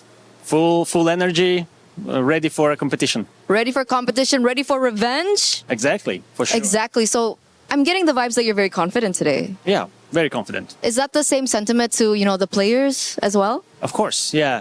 We are feeling super confident today. We're going to show Bahamas that they made the mistake that they chose us. So, okay. Yeah. I like that. What made it different this time? You will see different team spirit today. Okay, a different team spirit today. I'm quite curious to see that. And obviously, we do want to talk a little bit more about like the struggles that maybe Team Spirit had faced in the group stages. Could you share a little bit more about that? The struggles during group stage? Well, I think that there was a moment, something with preparations. I think at some point we maybe didn't prepare enough. We made some mistakes in draft, in preparation, in our strategic approach. Okay. So we changed that. We fixed, worked on our mistakes during those days. I think against Guangzhou Gaming, we already fixed things and adapted well to that series. And of course, during these days of the break, we had an option and had time to fix the mistakes that we had and work on closely what we're going to do today. We're getting a lot of information from players, from coaches as well, that it's always a lack of preparation. Is it the meta that's causing that, or what's going on? Lack of preparation? Well, it depends, of course, and especially when the tournament is very short. Mm-hmm. I mean, kind of short, comparing to M Series, for example, when you have more time during the tournament, more matches, like when you play the Swiss system with best of ones, you have more time, more days, more games. And of course, when it comes to one game, it's not only about preparation, but also about mental state of the team at exact that day. So I think, well, there is a lot of things, when it comes to a competition of the highest level, it's always about, small things. The smallest things matter. So that's why it can come to preparation as well. And lack of preparation obviously will make it much more difficult to win, but also it can be some sort of mental thing. Maybe some teams underestimate the others. For example, like maybe Team Liquid underestimated other teams, and that's why they made their mistakes, and that's why they're out in group stage. So I think it depends on the team, depends on exact situation, and we never know what happens inside the team, so only them know. So yeah. What about your players? What about your babies? How are they like? Is it something about underestimation? Is mentality a problem as well, or is it just more so just gameplay and strategizing? It's a good question because, well, I think that for the group stage, the match that we lost against Bahamas, everyone made a small mistake. It's like a little bit from everyone, from me as well, from players, so a little bit from every side. So, and as I said, when it comes to the highest level of competition, those small things matter a lot. So that's why I think it happened. So we're expecting a collective improvement from Team Indeed. Spirit today. Indeed. So maybe do you have a message to your fans back at home? You know, the EC fans, you know, just the international fans in general. Yeah, of course. Thank you very much for cheering for us, for rooting for Team Spirit. We are going to show great performance today. Keep cheering for us, guys. We're going to show great performance. Let's go. Thank you so much, Coach, for this interview. Good luck for your next match. And we're going to throw it over back to you guys. Thank you. An emotional performance, an awe-inspiring performance from Team Spirit. EECA, like I mentioned earlier, only a few years of being a part of MSC as it's expanded internationally, and now you could see what it has done to the fans. And that fan right there, Kid Bumba's mom, just really emotional after that first win. You could tell how much has gone into this, how much pride is on the line, how much it must mean to see your child on stage at this moment. Yep. And then coming out on top. You got Kid Bomba on stage, you got Mom Bomba and Sis Bomba. I like that. Triple Bombas. Yeah, they're very proud, like, and they're very sweet. Like, they came up to me yesterday after the games, and I thought, oh, what did I do? Am I in trouble? Like, I don't know them. It's like, oh, we know you. I'm Kid Bomba's mom, and they introduced me to the sister. They're very great people, and I'm very happy to see them here. Of course, if I'm not mistaken, this might be the first time they get to watch Kid Bomba in a major international. Yeah, I mean, live for sure, and a Moontown live event for sure. Yeah, it's like a Moontown like MSC M series or yeah. And it's so good. You can already see, I guess, the morale boost. I mean, the Spirit fans are being in everywhere Europe here as well. Yes. I love it. I love the support for Spirit. I love that it actually boosted them as well. And just like Cold Star said, that positive energy, that mental state coming into the series, everything's looking great. They even called it. You're looking for a great show. It could be one thing, the tiniest things, Cold Star said. So we'll see what tiny adjustments they make. On the side of Vamos, they say, we're not going to play the Belleric Atlas game. Yep. That makes a lot of sense. I think you have way more preparation, stuff to study from, stuff to learn from in this tournament with Belleric and Atlas. Maybe on the sidelines or only one of them available, and they decide to do that. Go back to the Valentina ban and also the Esmeralda ban in order to prioritize the Paquito, which, guys, could be a flex here. Yeah. See, I'm actually more of a fan of this, right? If you go for the Barats or the Paquito, you go for the Paquito first here just because you can flex it 3 waves. Especially considering Spirit don't really want to play Zaur Egoist on a Barats jungle, right? So even if they pick it up, you know for sure it's going to go on Bomba, not on Zaur. This is a good one. Bomba's amazing. Hiko has 100% win rate on it. We haven't seen Zaur on it, but it's going to be good as well if they are able to just, again, establish control early. Yep, so many options, especially with a Valentina, Atlas, Esmeralda taken out. It's perfect choices for Paquito first pick. But Vamos does something surprising. With the Barris, yeah, it's flexed, but then they paired up with a Jushin right away. Yeah, I wouldn't be too surprised here. They go for the Hirara again. We know Zaur wants to go out on those assassins. And he didn't get it last game, which is important. Now for Spirit. Do they want to go Uranus? Do they want to go Uranus straight up, right? Against the Barats. Thing is, error on... Yes, they do. They're calling in the bluff because I think it's similar. Again, from yesterday, the Barats pick. Everybody knows it's not going to go on Nile. It's going to go on Shogun because Nile wants to be on carries. Here as well. You look at error, you really think he's going to go utility Barats? Nope. Guinevere is like... That is the limit of how utility is going to go. Yeah, because even Guinevere, as utility as it is, it has some sort of carry factor that we mentioned with Ling disappearing. Here comes Nolan. So it's not Hirara Ling as we were placeboed into believing, as Mirko pointed out. It's Nolan and Hirara as the actual trade. The Barretts and the Uranus being open, honestly, from Vamos was quite unexpected. A little bit disappointing. I thought they would just go Uranus there, you know, with the instead of the Barats pick after seeing the Paquito and how it could be flexed to 3 lanes. And Spirit didn't even need to bring it into the second phase. They were like, oh, you're revealing your cards early, so we're also just going to counter you. Well, you know, you could see Hirara and Nolan picked up again. It is the second game, to correct myself earlier, on Zaur for that. But Nolan, probably a lot more comfortable here for Arrow 404. Absolutely. And we've seen Nolan rise in just value generally in this tournament. Melissa banned out as well from the side of Team Spirit, so she won't make it through yet again. I think it's going to be the same matchup now for Spirit. They should ban out the Moskov as well. Try to force Vamos on a claw. They even... the Clint was a pretty good answer yesterday as well, to be fair, against the Paquito. I thought they were going to ban out the Moskov, so they forces the Claude, but this is a very similar thing, right? Yeah. Moskov Claude, you can still bully him. It's just that it gets really annoying with the Moskov Spear of Misery. Gord actually gets banned out, which is quite interesting.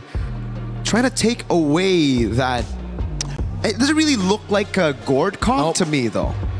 Bit of stun, bit of damage. Yeah, honestly, at this point, they can just trade the long-range poke mages instead. They didn't even think of the Gord because they're so mobile. Yeah, like Eve with the Valentina gone. I think we go back to like Eve Farcel trades.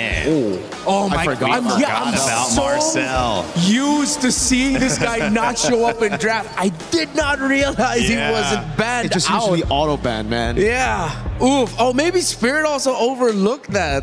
Yeah.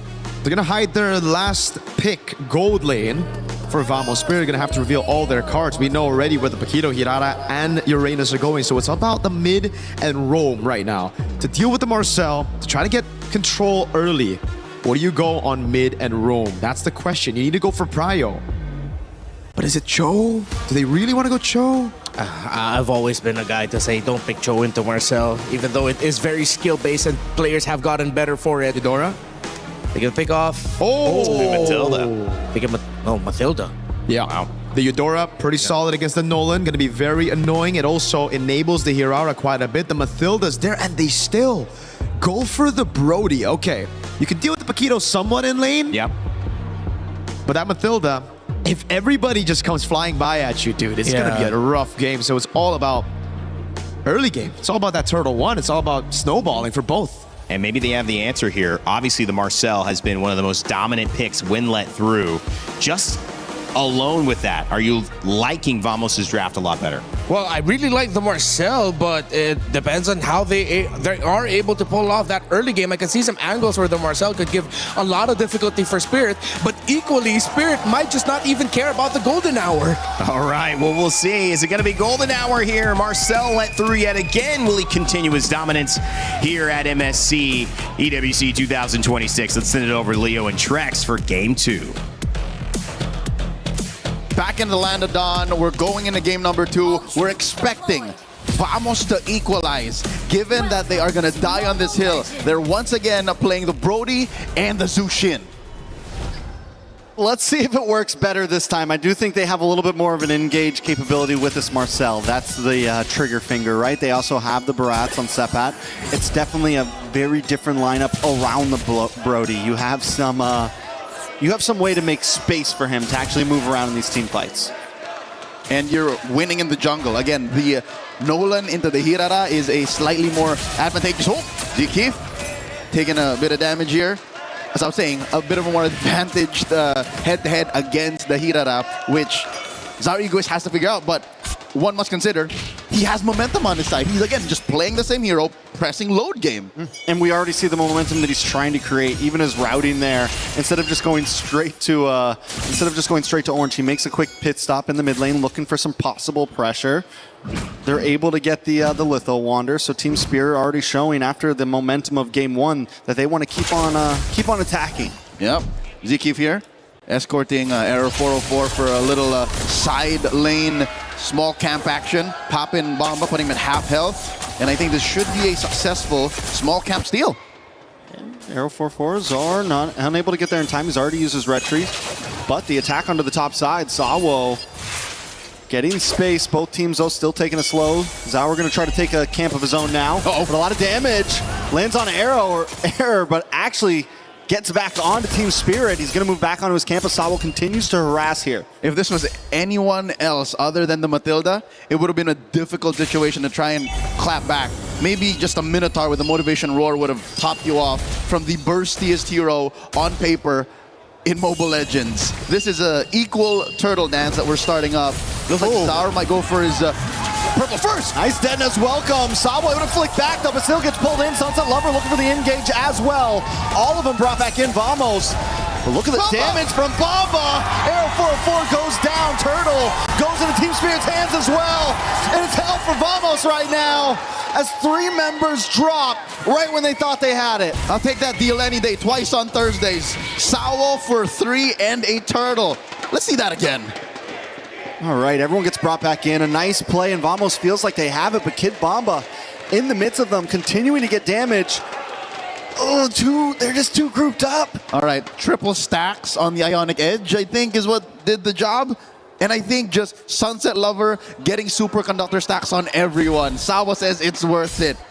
Oh, okay, so top half of the map, again, different story from game one. Can they get it flipped over on the bottom side? At least it's a better situation for Natco. Natco did not die in the first 2 minutes. Natco hasn't gone down, but just about everyone else has. Sakip takes a lot of damage. Vamos, how do you recover from that in a fight where you just felt like you had it? And it's the same as X Story's game number one. Vamos creates this engage. They almost get it, but Team Spirit always responds better. And you mentioned it last time, who do they keep on targeting? Who do they keep on getting the kill on? Sawo. But it just doesn't matter, and it's the same as X Story's game number one.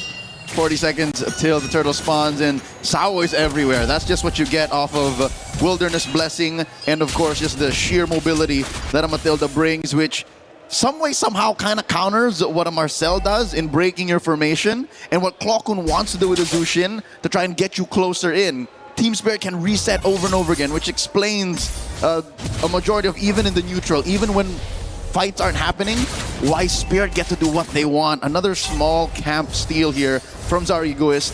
He is up by about a level, a full XP bar from Error 404. I'd say Vamos still have to be very cautious about taking this next objective. Spawns in the same spot.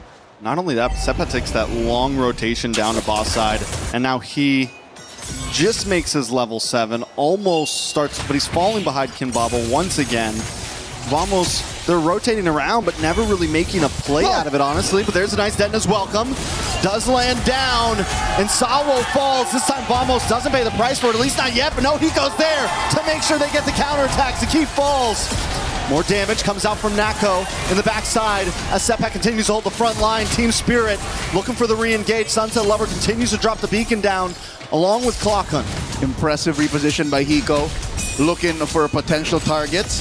Air 404 holding onto the brush. Turtle out of fourth. Hiko into the backside with a nice 1-2, forcing Air 404 away as Team Spirit gets the second turtle. Team Spirit don't have to force this. They already got what they came for, but they do seem to want to present the attack.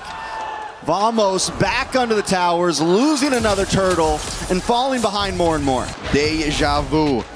Might not have been as bombastic of a trade, a 3-for-1, but a kill onto Sawa for everything else that Team Spirit walked away with, plus a conversion into a tier 1 up top. This is Team Spirit finding their footing. This is them playing comfortably in the knockouts, while Vamos, again, by picking 2 out of the 5 same heroes, are ending up with the same issues. Once they've used the Detona's welcome, once they've come in with Air 404's Kitten Burst. Oh, another one, Detona's welcome on a Uranus. I don't think they're going to have enough damage for that, but wait, everyone does pile on top. Consecration does pop. They're going to walk right into Zard here. Tower will get away, but still that's, oh, in the mid side, Hiko finds Natco, and this is the constant response that Team Spirit brings. Every time Vamos drops a test, Team Spirit has the answers. And now they're going to move on to this purple buff as Vamos is kicked out of town, forced away out of their own jungle. Oh man, even the purple buff is in jeopardy, and Zaur just yeets that out of Error 404's hands. They're propelling up to a 5,000 gold. The flicker in! A lot of damage on a Seppak. Nice golden hour does come out from Vamos. All of them trapped under the tower, but it also stops them from taking tower shots. And that's going to help them succeed in taking that tier 3. Arrow 404 on the run. Team Spirit on the chase non-stop throughout this game. That's 2 full levels. That Zaur is ahead of Arrow 404. And Trex, correct me if I'm wrong, it took about 7 minutes for the first significant golden hour to be cast. It could have been perfect. It could have been perfect.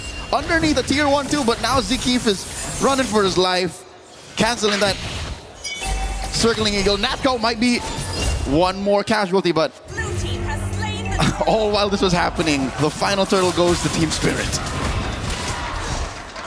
It's looking rough for Vamos at this point. Team Spirit consistently has the answers. I got to point out Hiko as well.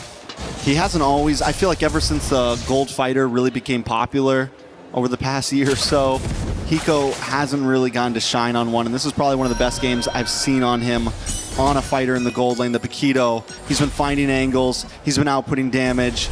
he's performing today.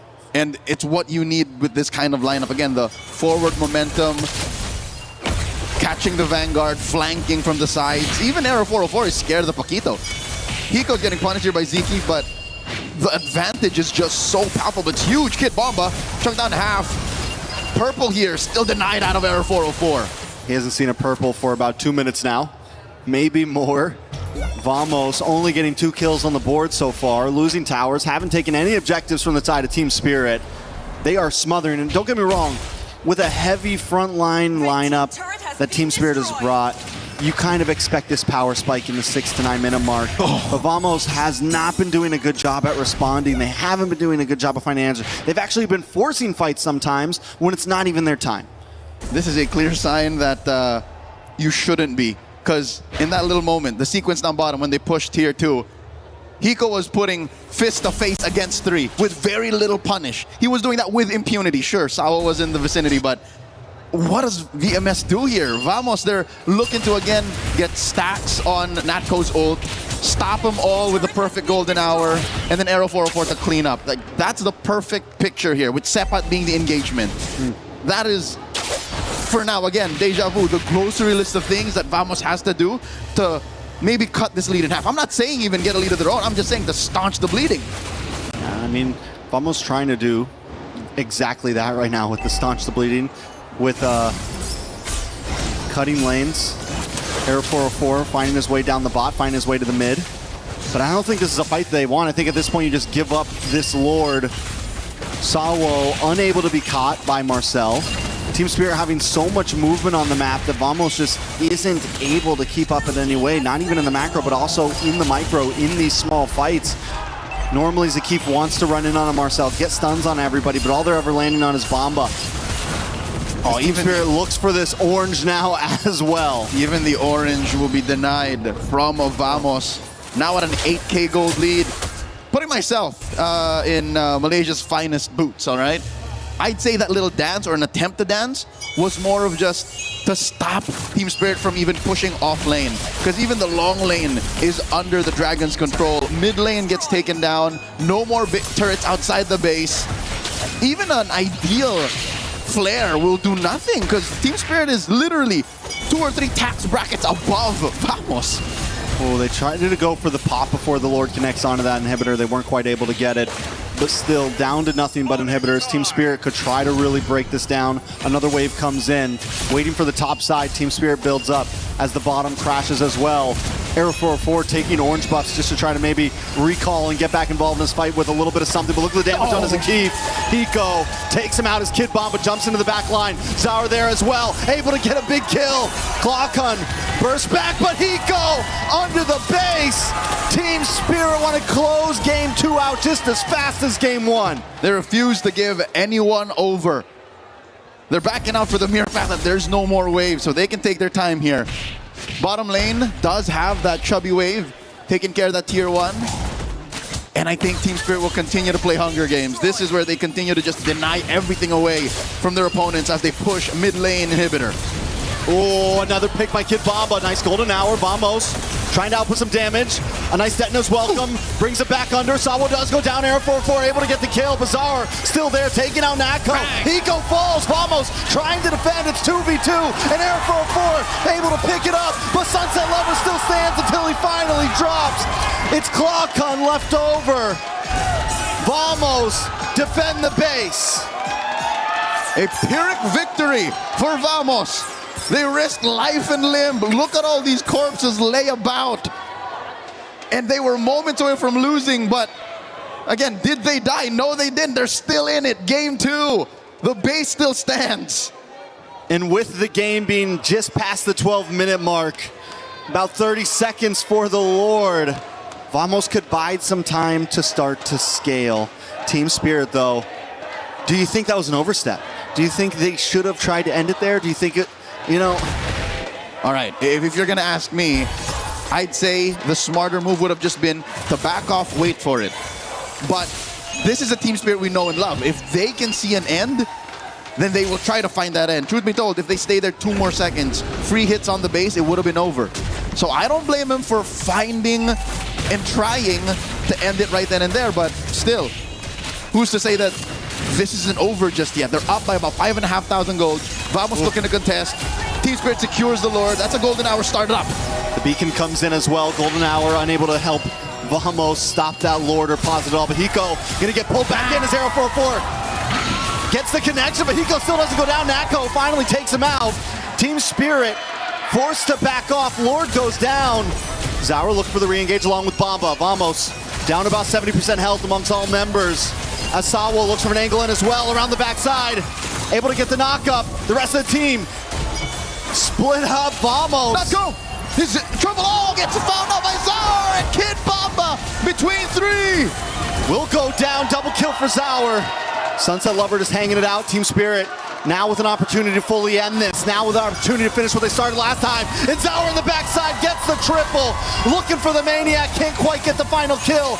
But he doesn't have the ego right now. He just wants to end the game. But in comes air. A Maniac for Zaur. Zakif under the base. Zaur wants to go for it, but he just can't connect. The base goes down. And Team Spirit take game 2. The Dragons of the North are at match point. Game after game, they have pushed forth, and they have not denied themselves the play style that we have known them for years. It's now up to Team Vamos to figure out how to rope-a-dope their way out of this 0-2 slump. And that's a long road ahead. It's a best of 5 for Team Vamos to do this. We're talking 3 games in a row. And the way they've been looking, the way they've been playing, it definitely seems like a hard road. We've seen some moments of clean play, even in that second to last base defense. Some ability to turn things around in a team fight. The big problem right now has got to be the early game. And even here in this first 5 minutes, looking at some of those highlights, you see them try to go for plays. How many Detona's welcomes did they land? And it just bites them in the back end, you know? It just completely reverses onto them. And it's the same exact story as game number 1. Looking at the math, 3 out of 5, Team Spirit was still winning the lane draft equation. 2 out of 5, and again, in the small moments where Sepat was able to find an ideal Detona's welcome, even an almost perfect missile expert displaced the formation. The math just doesn't check out. So now, Vamos has to go back to the drawing board and revisit how they ran a perfect run in the group stage, because they gotta get back in that position to try and claw their way out and maybe hopefully get a reverse sweep. Let's throw back to our panel with Rain Day. Thanks, guys. I mean, you gotta respond. You gotta fix the hair as well, Mirko, of course. I'm coming to you on the jib, man. But you gotta also respond to the emotion. You know, I would say if you saw that clip, you'd think the series is already done. But what we know in MSC, despite how good it looks for Team Spirit, is that you have to expect the unexpected. We have seen upset after upset, but guys, Rinmar, Mirko, Rene back on the desk, it's really hard to think that Team Spirit is gonna let this one go. EECA having a great performance. Yeah, I think we're just gonna start it off like how we started off yesterday. It seems like Spirit really just learned from their loss against Vamos, getting pushed to the limit by Guangzhou Gaming, having to reverse sweep that team just so that they make it to this point. Vamos look like they're just absolutely shocked about what kind of team they're up against now. Absolutely, man. There's so many moments in that game where I just had my hand on my head, and that's why I gotta fix it real quick, dude. Yeah, I can back that up. Yeah, definitely. That's what happens. Bomba has an unkillable buff for some reason. Again, could be the family buff here. It's the family buff, It's man. for sure the family buff, but my goodness, 2 times now, right? In game 1 with Esmeralda, game 2 with the Uranus, he gets away from a 4-man gang. This time, chomped down, and Nolan comes around as well, and he baited the entire team. And that, I think, was the big push to the snowball for Spirit. Yeah. There's actually so much. It feels like so much prio in-game from Bomba's performance, but not in draft. They're not like, hey, let's first pick this and just leave everybody else to figure something out. Esmeralda was open, so they took it. Uranus was the 3rd pick for them. They're not giving anything away to get these great picks. It seems like, funnily enough, even though Team Vamos did everything they could to diffuse Kid Bomba in their first meetup in the group stage, now it seems like they're overlooking him too much. Yeah. I feel like, again, for Vamos, they're really taking these picks a bit too fast, and they're really afraid of those flex picks from Spirit, right? Like the Paquito came in and they insta-rushed the Barats. I feel like, again, this is going to be a very good thing for teams who actually have utility jungles in their composition. Error is not that guy, bro. No. You don't want Zaur, you don't want Error to be on the Barats. So when you pick up the Barats, it's just basically revealing your cards early, and that's why they got the Uranus insta-counter. They revealed all their cards, even though they had a flex pick in the Paquito. You were exactly right. And we talk about the little things, which Cold Star mentioned, the coach, earlier when we had an interview with him. That is a little thing there. That is a very little thing that they maximized all the way. And it was just those little things that built up in the game as well, right? It was winning those lanes. It was Hiko taking Quantum Charge instead of Lethal Ignition as well. Massive change. It's such a small change, but it changed the way that Team Spirit's composition could play in these fights. With the Lethal Ignition, you just expect, all right, insta burst, go in, get out. Here, he went in, he backed away. So many times it caused so much confusion for Vamos because they were like, all right, we picked up the Juicin, the Marcel, and the Barats for these longer fights. But Team Spirit are never committing. So it ended up being Vamos having to use those abilities for nothing. And I feel like that sums up the story of the series so far for Team Spirit. They've been getting crafty with it. They're really pulling out all the stops to make sure that their idea is, we know we're up against a team that wants to go all gas, no brakes. How about we're the ones who set up those little roadblocks, those little checkpoints? Just make them go through the journey a little bit slower. And Spirit, they look comfortable with that because they know that they're outsmarting Vamos in every team fight and in every big rotation around the map. When you're from Los Angeles, where I live, you know of a couple canyons, PCH, Topanga Canyon.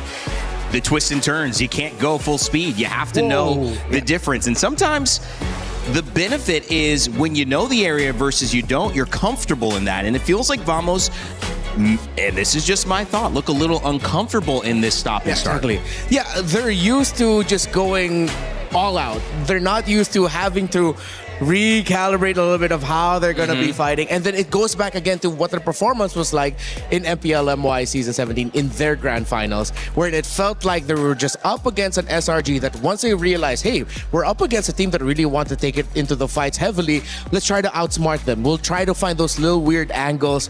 And it hurts for Vamos because they acknowledge that this is what they went through in the grand finals, and now they're up against it again, and they still can't deal with it. Absolutely. And again, it comes down to, again, for Vamos, their strength is also their biggest weakness, right? Their biggest strength is their biggest weakness. They're very decisive. They're a bit too decisive, right? When they want to go in, everybody does. But when teams get the hold of that, when they download that gameplay and then find ways to counter it by, again, forcing these longer team fights, going back and forth, forcing out those abilities, it puts Vamos in such an awkward spot that we thought they would be able to capitalize on with this meta. But again, with the drafts, they've really kind of relied too much on that decisiveness. They've leaned too much on their own strength and forgetting about how it could be a weakness that could be exploited as well by their opponents. Team Spirit take the second game in this series. Rimar, let us know how. All right, so one play I feel like encapsulated a lot of what happened in the early to mid game and why Team Spirit just ran away with it.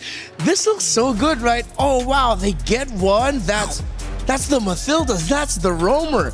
That's perfect, guys. We're setting up for the turtle. Zoom out. You get the Eudora. That's just right there. Sunset Lover is rubbing his hands together, feasting. Oh, I see 3 members of Vamos all together. And look what happens once they start the play, once they decide to go for it. Sunset Lover gets a 3-man stun right away, which will set up for Kid Bomba. And again, this is early game. This is first turtle. There's no golden hour just yet for Vamos, but they're fighting as if they already have the golden hour. And Kid Bomba coming in from the wings. It's now his turn to rub his hands together and start to feast as it becomes the story of the little creeping realization that we may have just overcommitted way too early. We don't get a full vision yet onto where Zar Egoist is. Yes, we took out the Roamer, but this is early game. This is where you don't have the damage and items just yet to really pester a Uranus. You took down the Roamer, but the true frontliner is here.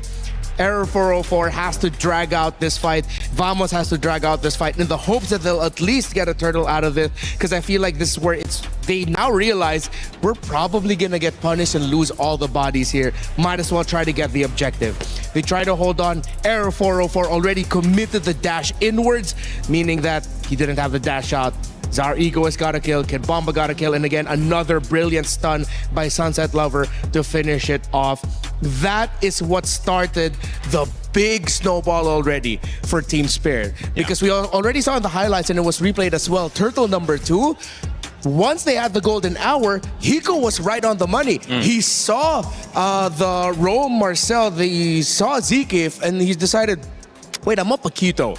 I'm actually a really busted hero. Let me full combo this Marcel. He took the Marcel out, even with shields. Man. A reminder, again, how brutal a Paquito with the gold lane is. Yeah, and that's why I gotta go back to the drafts again and think, all right, it's just so strange for Vamos to see that kind of composition and go, all right, I want to go ban for ban. I want to go fight fire with fire. When, again, in the group stage, they didn't do that. They went for these team fights. Yes, if it worked out in the early game, that's going to be good. But they would always leave Natco on heroes like even the Moskov, something that could just give them insurance for the late game, say, if plan A doesn't work out. Yeah. It really seems like here, again, they are doubling down on their main strength, but not accounting for their weakness by picking up the Brody all in on early game. I think that is a very strange thing that needs to be adjusted. 2 Brodies in a row. Again, it looks bad if it loses twice. Yes. It looks good if you tie it up, right? So they took the risk. Now we probably need to see something different. And that's the thing, right? When you pick up Brody, again, game number 1, it should have already given them the idea of, okay, what we need to do if we lose out the first neutral objectives. We play around the Brody.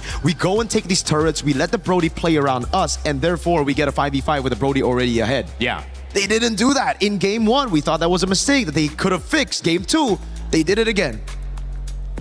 And it's clearly what Team Spirit are doing so well. That, to me, is kind of the key to this whole thing. Yes, Team Vamos are out of sync, but partly it's because of the way Team Spirit are forcing them to play their game. Team Vamos want to play differently. They have not been able to do that. The Atlas was not available in game 1. Now you're seeing the Brody 2 games in a row get behind, and the Paquito shining in gold lane. Team Spirit are dominant, but can they stop it? We still got more action. Game 3 coming up in a moment, but before we go to that, we want to make sure you guys know that you can be a part of EWC. You can co-stream and get your journey started here. Again, I mentioned everybody on the talent team, MLBB, doing a great job of streaming, posting, making content. You want to be a part of that and earn prizes as well, not just gain followers. Well, join our creator program. You might be able to get all the way up that list because of the watch time you get. So you never know. Could be the start of your streaming journey. You certainly have some great competitions to be a part of. Scan that QR code and join us. As we take a little bit of a respite before Game 3, I also want to let you know that there is a new way to play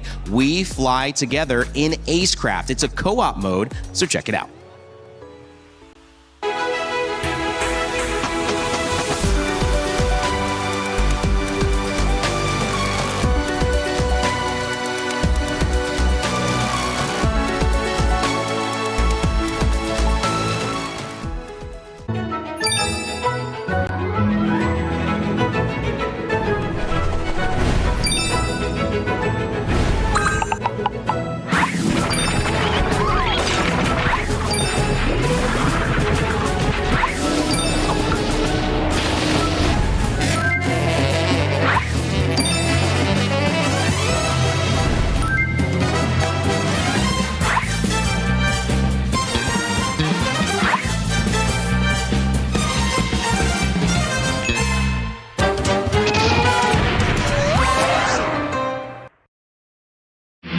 A lot of people are haunted by their past. I'm inspired by it. They're not just playing for themselves, they're really playing for their entire family. They have defeated their demons! They have crushed the curse! He thinks he can come in here and play my game! He knows nothing! Let's go! Tyler Wine, you're done. Raw energy! Half from blow the house down!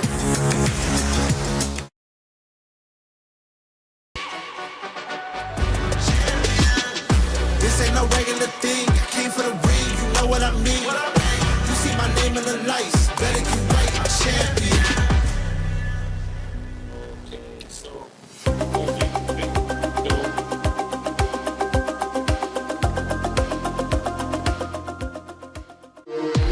We were there. For every click, every clutch, every respawn. We were there for the years of grind. And we're here. Now. The proud founding partner of EWC. Powering the biggest event in gaming. Shoulder to shoulder with the world's best. Making history. Greatness deserves a stage. Lenovo Legion. Reach your impossible.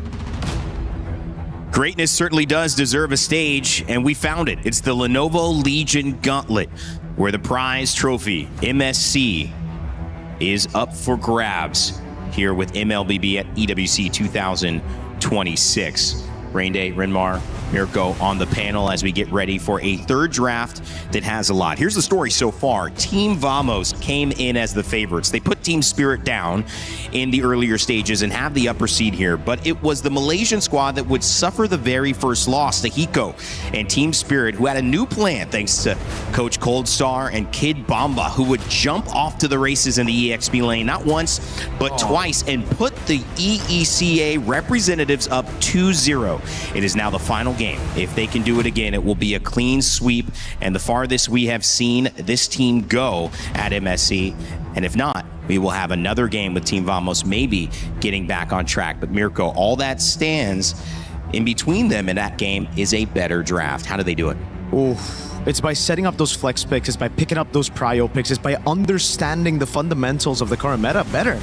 And there's no way around it. Again, for Vamos, they revealed their cards super early, even the group stage, right?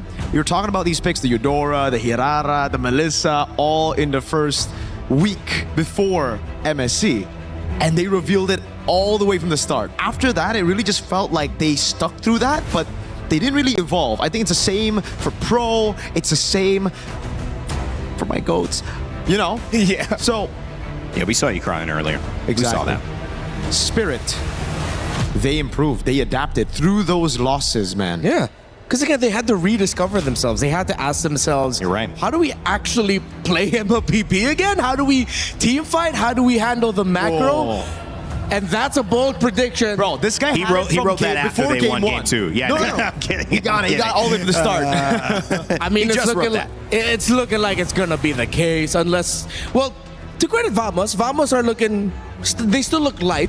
You see the members of the coaching staff still being able to share laughs with the players. It looks like they know that, hey, we still have a chance into this. You know, it's all about the mental now. While Team Spirit, knowing Team Spirit, they don't want a first round exit of the knockouts again. They're gonna want to go to the second phase. They want a chance to either get revenge against Onyx and what they done to them last year, or get a chance to face off against a team that they are always facing off against when it comes to scrims, when it comes to improving in the region in Aurora. I know they're going to be going for the throat. I think you throw out the calculated decisions here, you play decisive.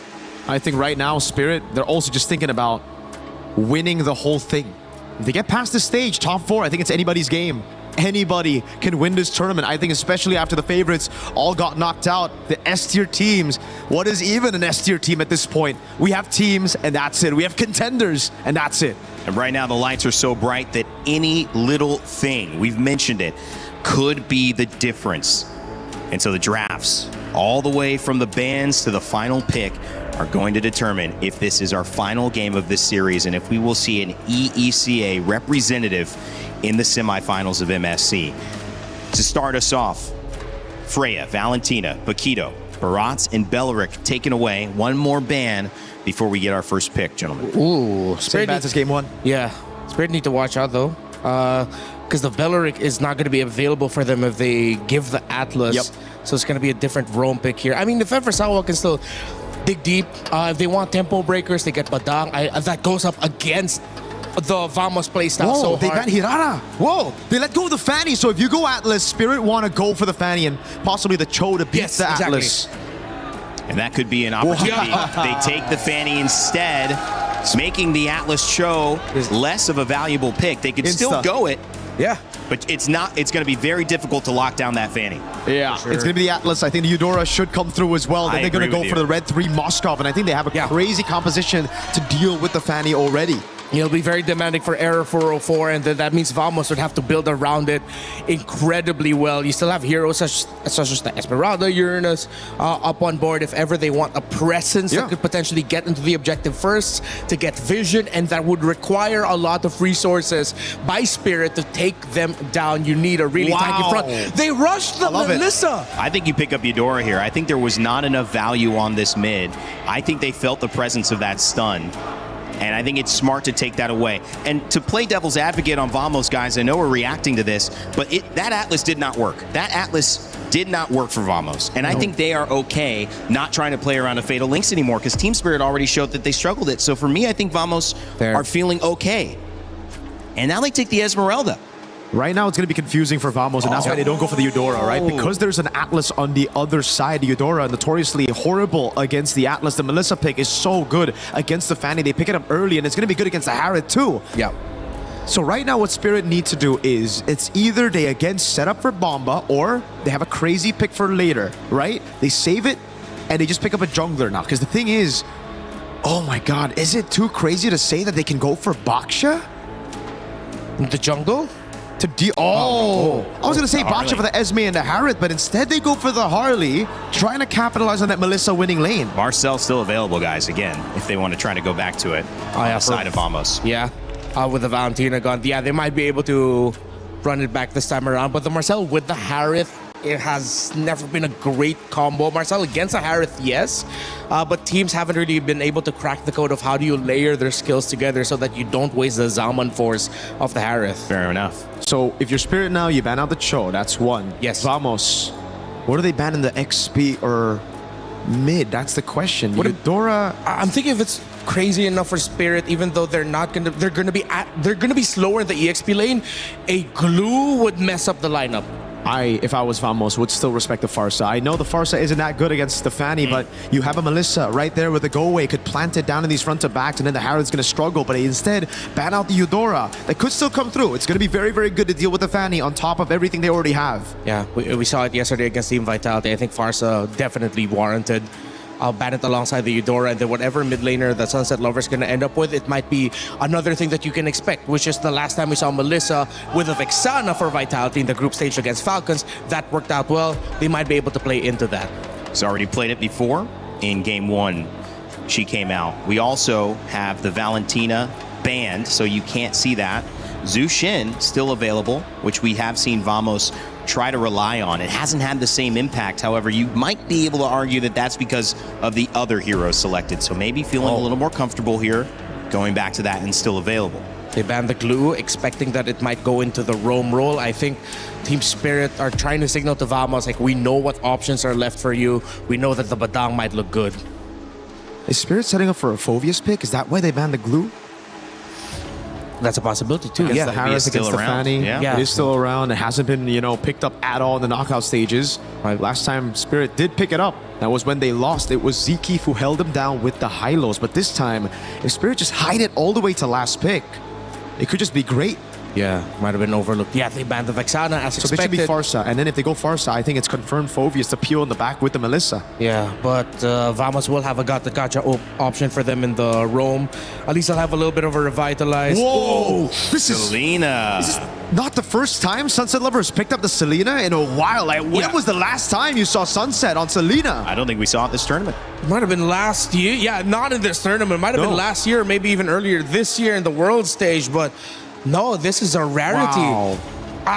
Team Spirit, they're proving my theory that they're just going to go in for the throat. They don't want any calculations. They just want to go tempo, aggro. So with that, I think you scratch the Phoveus, right? Now it's Alice, I think, that they might be going for. Alice would be fantastic. Not a lot of answers for it early on. That would force Vamos, if ever, once the Harith is already ready for Turtle 2, Turtle 3 to come out, putting it in the danger zone of Team Spirit being able to take it down during a team fight. Meanwhile, Vamos will be able to lose it. Kacha does get picked up, and then they go for the Lilia just for some semblance of poke and control in the center. A lot of bursts from Lilia. Might be able to get a pick early. We know they like to fight early. Vamos going to be okay with that, but just setting themselves up to be able to match the mid pressure that Eudora had brought or the Roam had brought on the side of Team Spirit. So now the final pick. What beats Esmeralda in lane? Oh, they go Ruby instead. A little bit more lock, and I mean, it's a very good way to deal with the Fanny and the Harith. And you don't lose against the Esmeralda, it's just a dead lane. Yep, great pickup here. Early fights, yeah, we look at Turtle 1 and Turtle 2 again and how these two teams handle it. Whoever wins those with extra kills will win the game. It's going to be hard to get a pick on that Fanny, but Error 404 came in as maybe the star so far at MSC in the jungle role. Can he find a way to take on this jungle matchup and win against our Egoist, who has been dominant so far. Team Vamos, one more chance. And for Team Spirit, they are in the semifinal. If they win this game, there's one more opportunity to change history. Let's see who takes it. Victory will be earned through blood, and I could not agree more with our panel. Thanks, Rende, Renmar, and Mirko. It's Trex and Leo taking you through game number 3 in this best of 5. They mentioned that whoever gets more kills wins, and I don't think there's any other way. You gotta kill before you convert. And that is exactly how these past games have been going. Team Spirit, we were worried they were going to take it slow, but instead they were willing to hit the gas. They were willing to go for the kills and use that as conversion. Not a slow-paced game, not something where we just play for objectives and never try to take anyone down. They always want to kill first. Yep, quick recap. It was off of Hiko's Pakiro and Uranus on Kid Bomba. That was just forward facing all the time that led to this match point situation we see Team Spirit in. So now Vamos is trying to close that gap, and I like how they're not pulling any punches. Look at the damage profile and, of course, the speed that Vamos can go through. Renmar usually often mentions this, it's gatotable, and this is when you want to say it's gatotable. You want to find an easy way to get Hiko, compromise his position, and force an early get away from him. So at least they're fixing that now. Vamos, I feel like this could be the pivot point. Yeah. For me, the most important thing for Vamos is don't die first. You know, don't be the first one to go for the attack, and that is what they're going for here. If you do, don't mess it up. Don't fall for the Sawo bait that's been happening over these past 3 games. Zakif taking a little bit of damage. Zaur able to get the deadly magic off, but just showing presence, not exactly going for kills. 10 seconds before the turtle spawns lower quarter. Again, one more way you could say that for sure Vamos is trying their darndest to survive in this series is look at the amount of purifies. 3 out of the 5 confirmed that they don't want to get touched by Sawa. They don't want to get compromised by that Ruby. Turtle now on 10th. Ooh, Zakif into the backside. Air 4-4 able to steal the turtle. Kid Bomba taking a lot of damage as well. They do get stunned up. Air 4-4 back to the backside, looking for Kid Bomba. Kid Bomba still able to survive with a sidestep. Air 4-4's got to get out of there, but Vamos will move on to that tier 3 and get some nice gold plating. A little more damage in this purple buff jungle. Zakif taking out first blood over to Sunset Lover. All right, quick tally of events. Yes, Vamos did yeet that turtle out from underneath Team Spirit. Oh, Clockun! A lot of damage out of Sunset Lover. Black Shoes! He should be fine. Major objective goes over to the Malaysian squad, but Team Spirit, we mentioned the opening seconds of the bout. Whoever gets more kills, and they took down Zakif with very little fight. I think at some point Zakif was like, yep, I'm in too deep. This is, guys, just make something else on the map for me. Yeah, just a little too committed, but I still got to say, with the gold plating that they were able to get on that bottom tier 3 with the turtle, still feels like a good direction for Vamos. This is the first time in 3 games they've had a lead in the beginning. Was that a steal from Air? Did he get that? Yep, a small camp.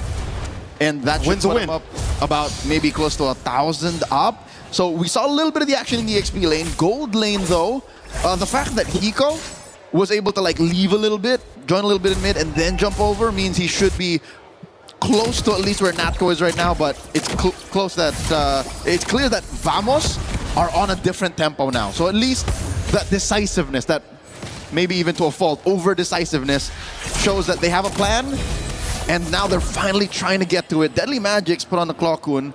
He should be fine.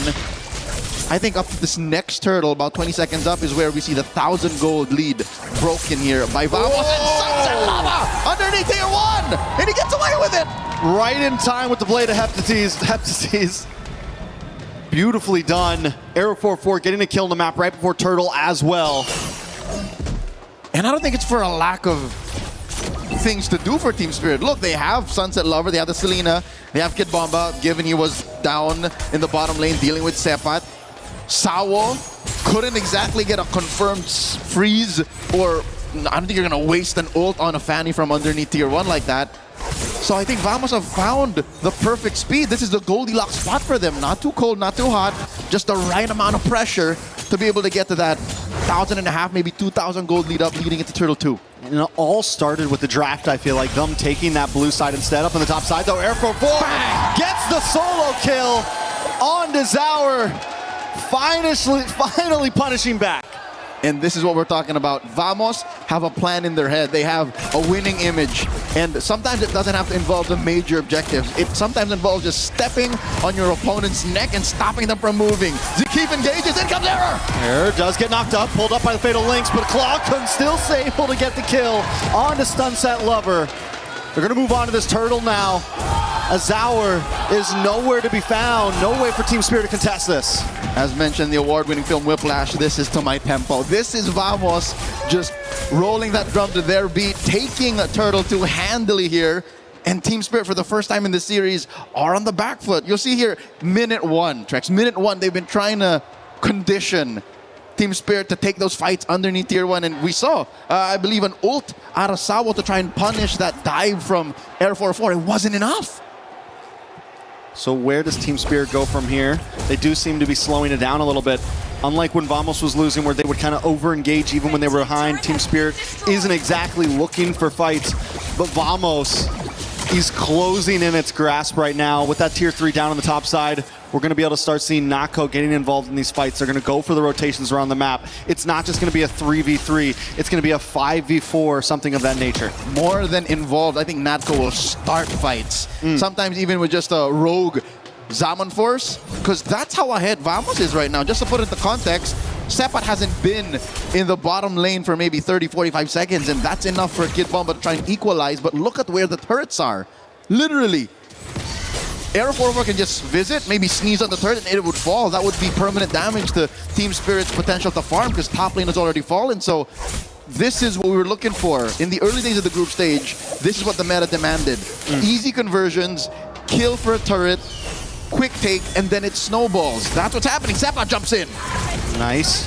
Falling Star Moon does come from Sepat, but the damage starts to come out from Hiko. Oh, nice pulling with Fatal Links, but this Monk Force drops down, and Vamos doesn't run away. No, they engage more. Team Spirit loses Sawo. Hiko continues to get free shots off, but Vamos not giving up on this push. Able to take that mid-tier 3 down to about half health as Sepat holds down the front line. Team Spirit looks to re-engage. They dive down, and Hiko gets the kill onto Sepat. It's 1 for 1, but Vamos still holds the lead. Oh, Error walks in to that brush, holding her for Zaur. So close. I believe the window is closed. Trex, Zaur Egoist can no longer threaten a single member of Vamos, not alone. It cannot be off of his back. This is where I think we've seen over the past 2 to 3 months the heyday of, I hate to say it, the utility Harley. He has to just either be cleanup or just the gap closer to take these objectives, and then he goes from there. He has to use his space escape to try and push waves, because right now it's all off of Hiko. Hiko might be the only hope for Team Spirit to get a good mid-game berth. Sawo, though, going to look for an engage, even with Team Spirit being behind Air 4-4. Able to get the turtle. Jumps onto Hiko. Hiko does have to go away. It might not be the right target. He's going to move off. They're just controlling lanes at this point. Little poke here and there, but nothing too major. And this is all Team Spirit could do.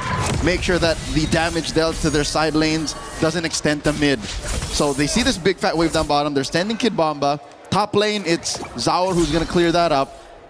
And Vamos, all they're doing is finding that next big fight. Finding where Sawo's willing to fade the links, where Kid Bomba might think, oh, I'm offended here. But they know that Team Spirit is short on damage. They know that they can't fight toe-to-toe just yet. So there has to be a crafty way for the math to side over to Team Spirit. Because Vamos right now, look, they're just taking it slow. This is a clear sign that a team knows that their damage is on par. Oh my lord, a single swing overputs a third out of Hiko's life down. A single swipe. Hiko might not even have time to hit the go away if he's not careful. It's getting to a point where we'll have to preemptively do it when these fights start, because if anyone jumps on top of him too quick, he's going down. All right, fortunately, Hiko has been getting some farm, and that's speaking relatively, because look at how well Vamos is freezing these waves. He's just butt down maybe 500 gold away from Natko, and Kid Bomba gets caught! Keith able to set up for Nako. Nako able to get the kill on to Kid Bomba, and Nako keeps it going. Jumps on to Zaur. Sawo trying to come in and help out. Does have the Fatal Links. Able to pull one in. Purity does pop for Nako. Sabat able to get away. The Deadly Magic brings down to about half health as Team Spirit doesn't really want to force a fight. They just don't want to lose a tower at this point. But Air 4-4 does want to force it. Jumps on a Sunset Lover onto the tower with the cutthroat. Gets him, takes him out, and Vamos moves on to the mid side. Nice and easy. Vamos was corralling Sunset Lover. I think they were just cajoling him to say, all right, you could do this, and then says, psych! Throws him underneath the bus. Just like that, the lead has grown to almost 6,000 up. I don't think Team Spirit should even contest. This should be a free Lord, but wait, Sawo, what's he thinking? He doesn't have a Fatal Links. Sawo doesn't know how to not contest at this point, no. It's just vision. But Team Spirit maybe should be using this to take a tier 3 up top side. Do they really want to go? They don't need to go for a Lord right now. Use Zour to play the map right now instead of forcing Vamos into a fight that you might not win. I agree. Use it as if like a baby Fanny, like a baby Ling. Baby Fanny. Ling. Fanny at home. But it seems like Team Spirit, despite the 5,000 gold that Vamos has on top of them, want to keep him honest. So, which I get. Because look at this lineup. Look at Team Spirit's lineup. None of them can clear waves as easily as one might expect. So maybe they don't want to defend out of the base. But also, now that I'm thinking about it, an I'm offended inside the base would be lethal. That could be a turnaround that Team Spirit can play off of. Maybe a singular wipeout, but that's neither here nor there. Maybe if you can just slow it down here, right now, in the Lord Pit, they'd rather take that fight. They take their chances here. Speaking of I'm offended, can Kid Baba land something now? He does get vision into that side bush. Team Spirit don't want to give it up. Maybe they do. They finally back off. Someone makes the call of, this is not the play, guys. Let's play the map. Let's let them have it. Let's go for the defense. And guess what? You can't purify the map. That's the thing that Vamos is thinking right now. They have layers upon layers of insurance. Playing the map doesn't force them to use their Purify, which is almost single-handedly the one resource that Team Spirit are struggling to deal with. Because Sunset Lover, I hate to say it, is a non-factor right now. His arrows are landing a little too far off. Zkeep comes in. Heck, I'm offended, lands on his Zkeep. Nako with the re-engage, drops him on force. The damage still just too much. And Team Spirit doesn't quite have enough. Hiko does drop the goal away, and look at the damage! Nako still gets away, one more shot, he gets the shield, and he survives! Team Spirit just can't luck out in this game. Oh! But he still goes down. What was that? He walked into a trap! Is that what happened? It must have been the only possible explanation. So Sunset Lover says, Leo, who's not a threat now, but that's not what we were referring to. We were referring to Purify's getting popped. What? The damage on Sunset Lover, we underestimated. The possibility of a late game Selena turning things around like that. I mean, he had like 10% health. The damage will less than. It was like 4 or 5% with a shield. A trap, I feel like that's fair game. The trap got the kill. Where was it? Somewhere around here. Had to be in mid-brush, yeah, mid-river brush, something like that. Okay, so that does keep the Lord push very manageable. Yeah, they still have their tier 2. The inhibitors standing, tier 2 in mid. But that doesn't stop Vamos from staying up. And look, you got to respect Aero 404's diligence. This is him saying, we're not so sure just yet, so let me build RGM. We respect that, Selena. I'm offended. Kid Bomba throws his shot out. I think if we get past the 16-minute mark without Team Spirit losing, you might be cooking. Seppat here in the middle of 5. Pat once again taking so much damage. Not going to be able to survive this one. Deadly Magic will lock in, but no. Seppat still lives. And Zkeep jumps into the mid of all of Team Spirit. Kid Bomba forced to use the flicker just to get away. Vamos hanging on by a thread in every fight. XP laners, the vanguards of their squads, this close to death. All this while, Aero 404 just wanted to commit Grand Theft Orange, so they're continuing to choke out Team Spirit, playing for this Lord, spawning in about a minute lower quarter. Looking at the items, wow, it was just 2 items. Trex, it was literally just a book and a glowing wand. That's all it takes. The burn. Okay. The burn, though. A little bit of damage, plus the burn. Double burn. Natko had 0 defense. So he was just going to take that either way. Looking at the gold lane, again, just about 500 gold between Hiko and Natko. And Hiko hasn't died yet. So I'd say as long as Team Spirit can keep their inhibitors healthy, can at least venture out of their base, maybe, 10, 12 leagues out, they should be fine. I mean, honestly, the fact that that first Lord wasn't able to bring everything down to inhibitors and not even take possibly inhibitor means it's already going to be about 14.5 minutes. 15 minutes by the time this first Lord goes down. 2-minute counter. It's going to be hard.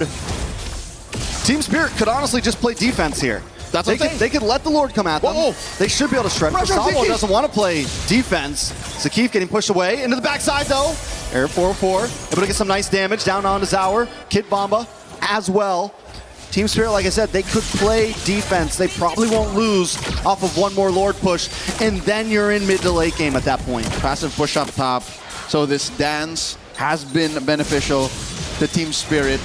Still cannot deny the mechanical and momentum-based gameplay of Air 4-4. Dodging a couple ults. Big knockup. Lord of 10. Saved by the Lord. Saved by the Bell. Kid Bomba takes the Lord, though, with the steals to keep on the backside. Able to make sure he goes down as Seppat moves on to Hiko. Sabo with the Fatal Links. Able to pull 2 members away. Nako able to get some free shots back. In response, Team Spirit back to base. They have a Lord. They have a defense. And now they have an advance. A Lord for 2. That's a bargain. Again, looking at Team Spirit's lineup, it's not a lineup that can defend inside the base. Wave clear isn't a commodity they can go off of, but look at the trade. Look at how well Kid Bomba just dug underneath. That Zaragoza was too far off, so that was a Hail Mary play. And it pays off at this point. They do defend. They lose their mid-tier 2, but still inhibitors all stand strong. Vamos has to rethink, and we're getting to that goal. We're getting to the spread. We're getting to 5-item territory at this point. It's going to be another, what, 2 minutes till we get another Lord, or a little more? Yep. And I think we've crossed the point wherein I'd say Team Spirit can contest that Lord. This last one, I didn't expect for them to steal it. I was expecting them to, just draw it out. But the fact that they stole it made this, again, canon moment in this game a little more possible. And here we are now. They're threatening the push in mid. Massive AOG! Does get the knock up on the 2, but Hiko still has to go away. Air 4-4 unable to connect onto any. Zakif keeps getting caught. Yes, he's able to get that AOG, but his health was too low before that fight started. Team Spirit continue to make him a target. I'd say it's worth it, the fact that they were able to protect their tier 1, because that's another point that Team Spirit has to put pressure on. It did not come for free, yes, but he didn't die. Couple of battle spells, yes. Key battle spells, but the fact that mid lane tier 1 is still standing makes this Lord all the more harder for Team Spirit to contest for. They will contest, yes, but it's not as ideal, not as viable for them to convert elsewhere. So Vamos still has more tricks up their sleeve. You can see that Air 404, 17, 80 minutes in, is still dodging. AOG point blank! Once again, able to get the knock up onto Kid Bomba. Kid Bomba doesn't have to go away, but a nice Fatal Links does land from Sawo. Seppat taking a lot of damage from Hiko. Hiko unloading right now. Zarugis being the next target as Air 404 finds him. Will he go for the re-engage? Sawo is low. Arrow 404 trying to turn things around, but he decides it's not the optimal strategy. 2 for 1. Still a good trade for Team Spirit, but they lost the Retribution holder, so it doesn't immediately convert to a Lord. Here now we're seeing how perfectly Team Spirit, their patience is paying off. Fatal Links into all of them linked up to Muddles. And Hiko Mania starting off about 17.5 minutes in. Arrow 405, I think, is the linchpin of this lineup. The fact that he's taking care of the map, the fact that he picked off Zarugis when they needed to, means this Lord wasn't as free for the Dragons. Do they try to burst it down here? It's a few seconds for Zaur on the map. Gonna look for position. They do take the purple buff. Did he take purple? No, it's still there. Oh, he might have just left the baby. That's what I'm wondering, if he just let... No. No! Well, I think the fact that... All right, vision-wise, Team Spirit has it in spades. They can just leave traps around. Sawa can flush him through. So I think that's what Air 404 was afraid of. He wasn't sure where the members of Team Spirit were. But now, Spirit, they start up a dance. Hiko is becoming a problem at this point. There is no answer to this man. Once the go away comes out, he can just unload. Even Seppat is getting shredded down. We saw it in the last big Lord fight. Arrows coming out from Sunset Lover. Vision gained by Team Spirit. Vamos now are at a point where they need to find a way in. Lord, at a third of its health, gets soft reset. Sawa playing footsies toe-to-toe against Zakif. Zarugis clearing that wave up top again. Due diligence. Long lane is in the Team Spirit's advantage. That's impressive. How they're able to do this dance this well. Lightning Truncheon comes down for Falkland. in these grouped up fights could make the difference. Ooh, as Hiko continues to play Zauer, able to lock down onto Clockun, pops the Daddy Magic. Clockun will survive with the black shoes. Arrow comes out, but that is one big utility down on the side of Vamos. Another soft reset for the Lord. Ult spent on either side. Zekiev here has an immortality already, so he can use his body as a shield. Can't engage. Lord at half health. Man, the way that Hiko is consistently pressuring this Lord means Vamos can't take the risk of playing the long lane. They can't play the map right now. They need a full reset. Step out on the backside. Look at the flicker in, and Sawa finds error! Sawa will pay the price for that. Vamos without a jungler have to make this play happen now. They have to change something, but Team Spirit isn't gonna let it happen. Hiko will not let it happen. Sapat's on the run, Clockun's on the run, and Kid Bomba won't let him get away. The mid, Zekiev with the AOG back to the base. Team Spirit take the win and take the Lord in that fight. A sequence out of order. The lead is gone. They've evaporated the 5,000 up they've been sitting on for the better part of 10 minutes. Hiko underneath the Lord at point blank range.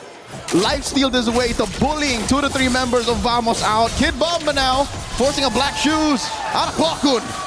Kid Bomba doesn't have the I'm offended anymore, so they should be safe, but he's never gonna give it up. Sepat there as well. Lord slowly marching down top side. This is the only advantage that Vamos has right now. Lord is going to be evolved, so as soon as this makes it into where fights happen, Team Spirit is going to be calling the shots. That's a Spirit Lord. And at this point too, Vamos, they have their tier 2, so that's at least one advantage in this push, in this defense, I would say. They can slow the inevitable. They can slow the inevitable. Big wave in the mid side. Air 4-4, because of this slow push on the Lord, he's able to kind of play the map a bit, but Team Spirit doesn't care about the other lanes. They want to Hail Mary it down this top side. Okay, a lot is on Clockun right now. He's going to need his Purify in 20 seconds. Zari goes put down a third of his health. They got him offended from Kid Bomba though, on multiple members, followed up by Fatal Links. Arrow 4-4. Forced to wing away. Zekiev will drop next. Immortality does pop. He doesn't have the AOG. He's not able to get away with it at least. And Lord breaks through as Team Spirit close the distance. Arrow 404's got to get in there. Sapat's got to get in there. They got to clear the wave, but they can't. Team Spirit lock on the base. Revenge is served in quick fashion. The Dragons, Team Spirit, will go on to the semifinals. Harosh, Team Spirit, despite the grueling climb through groups, it seems like knockouts are the Dragons' nest. 3-0, taking Vamos out. We came into today thinking that Vamos were the favorites. We came in after their big wins thinking they were going to be a challenge, but Team Spirit shows up on their first round of the knockout stages and shows that they are still a force to be reckoned with. This last game in the series, Game 3, the match point bout was a testament to how well Team Spirit prepared for this mentally. They did not tremble. They did not trifle with what ifs. They played to the late game. As soon as we crossed the 16, 17 minute mark, Trex, they were a different beast. They knew that we know how you play. Arrow 404, there's only so much you can do to guard your flanks. Clockun, we know you can clear waves this well, but look at the rest of the map. Bottom lane, that was all them. They penetrated with very little effort. That was a lost lane where Team Spirit wasn't even fighting. They were able to just buy time, even with that one Lord that Kid Bomba steals. Even before that Lord, when they get the kill onto Natco and slow down the push and stop Vamos from being able to take that tier 2 in the mid side. Every little piece mattered, every small trade to get them into the game where Hiko was just unstoppable, where the team was just unstoppable. You could see the scale slowly tipping in favor of Team Spirit as that game went on and on and on. And I don't think it's for a lack of conviction or for forward momentum from Vamos. It seemed like in 1, 2, 3, Hala Vamos was going to come online, but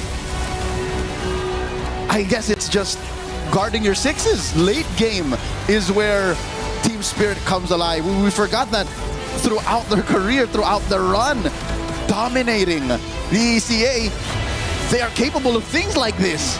And I think, look, even Error 44 was thinking about how do we defend, how do we clear. 20-something minutes is what it took. And Team Spirit gave no quarter.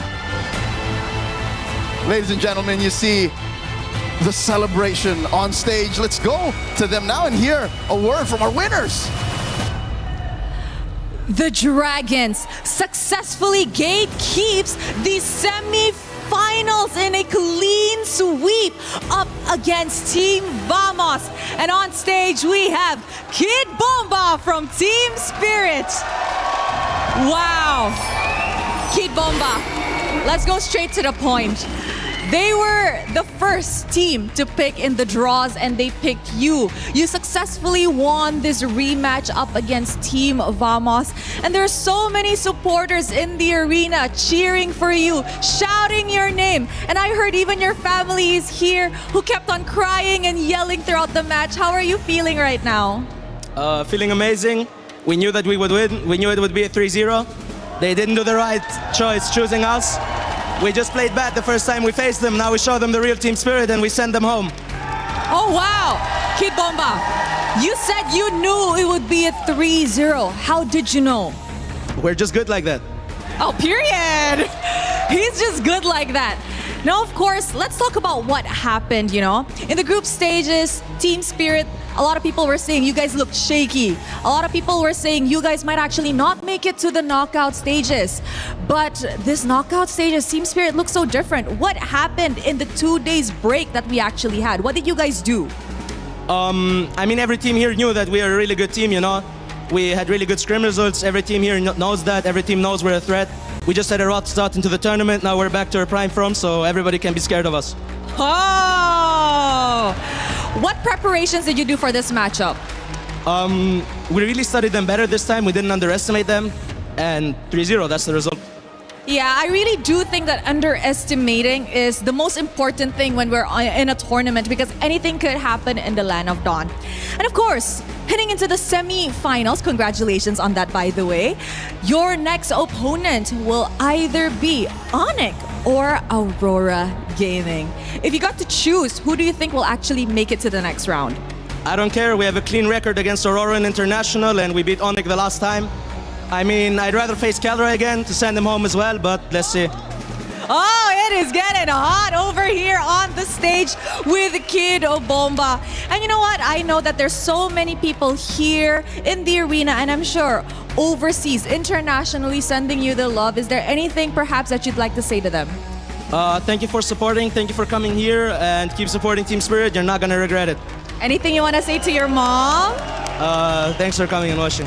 Aww, so cute, super duper cute. So now, are you ready to crush some keys? Of course. All right, Team Spirit, come on over.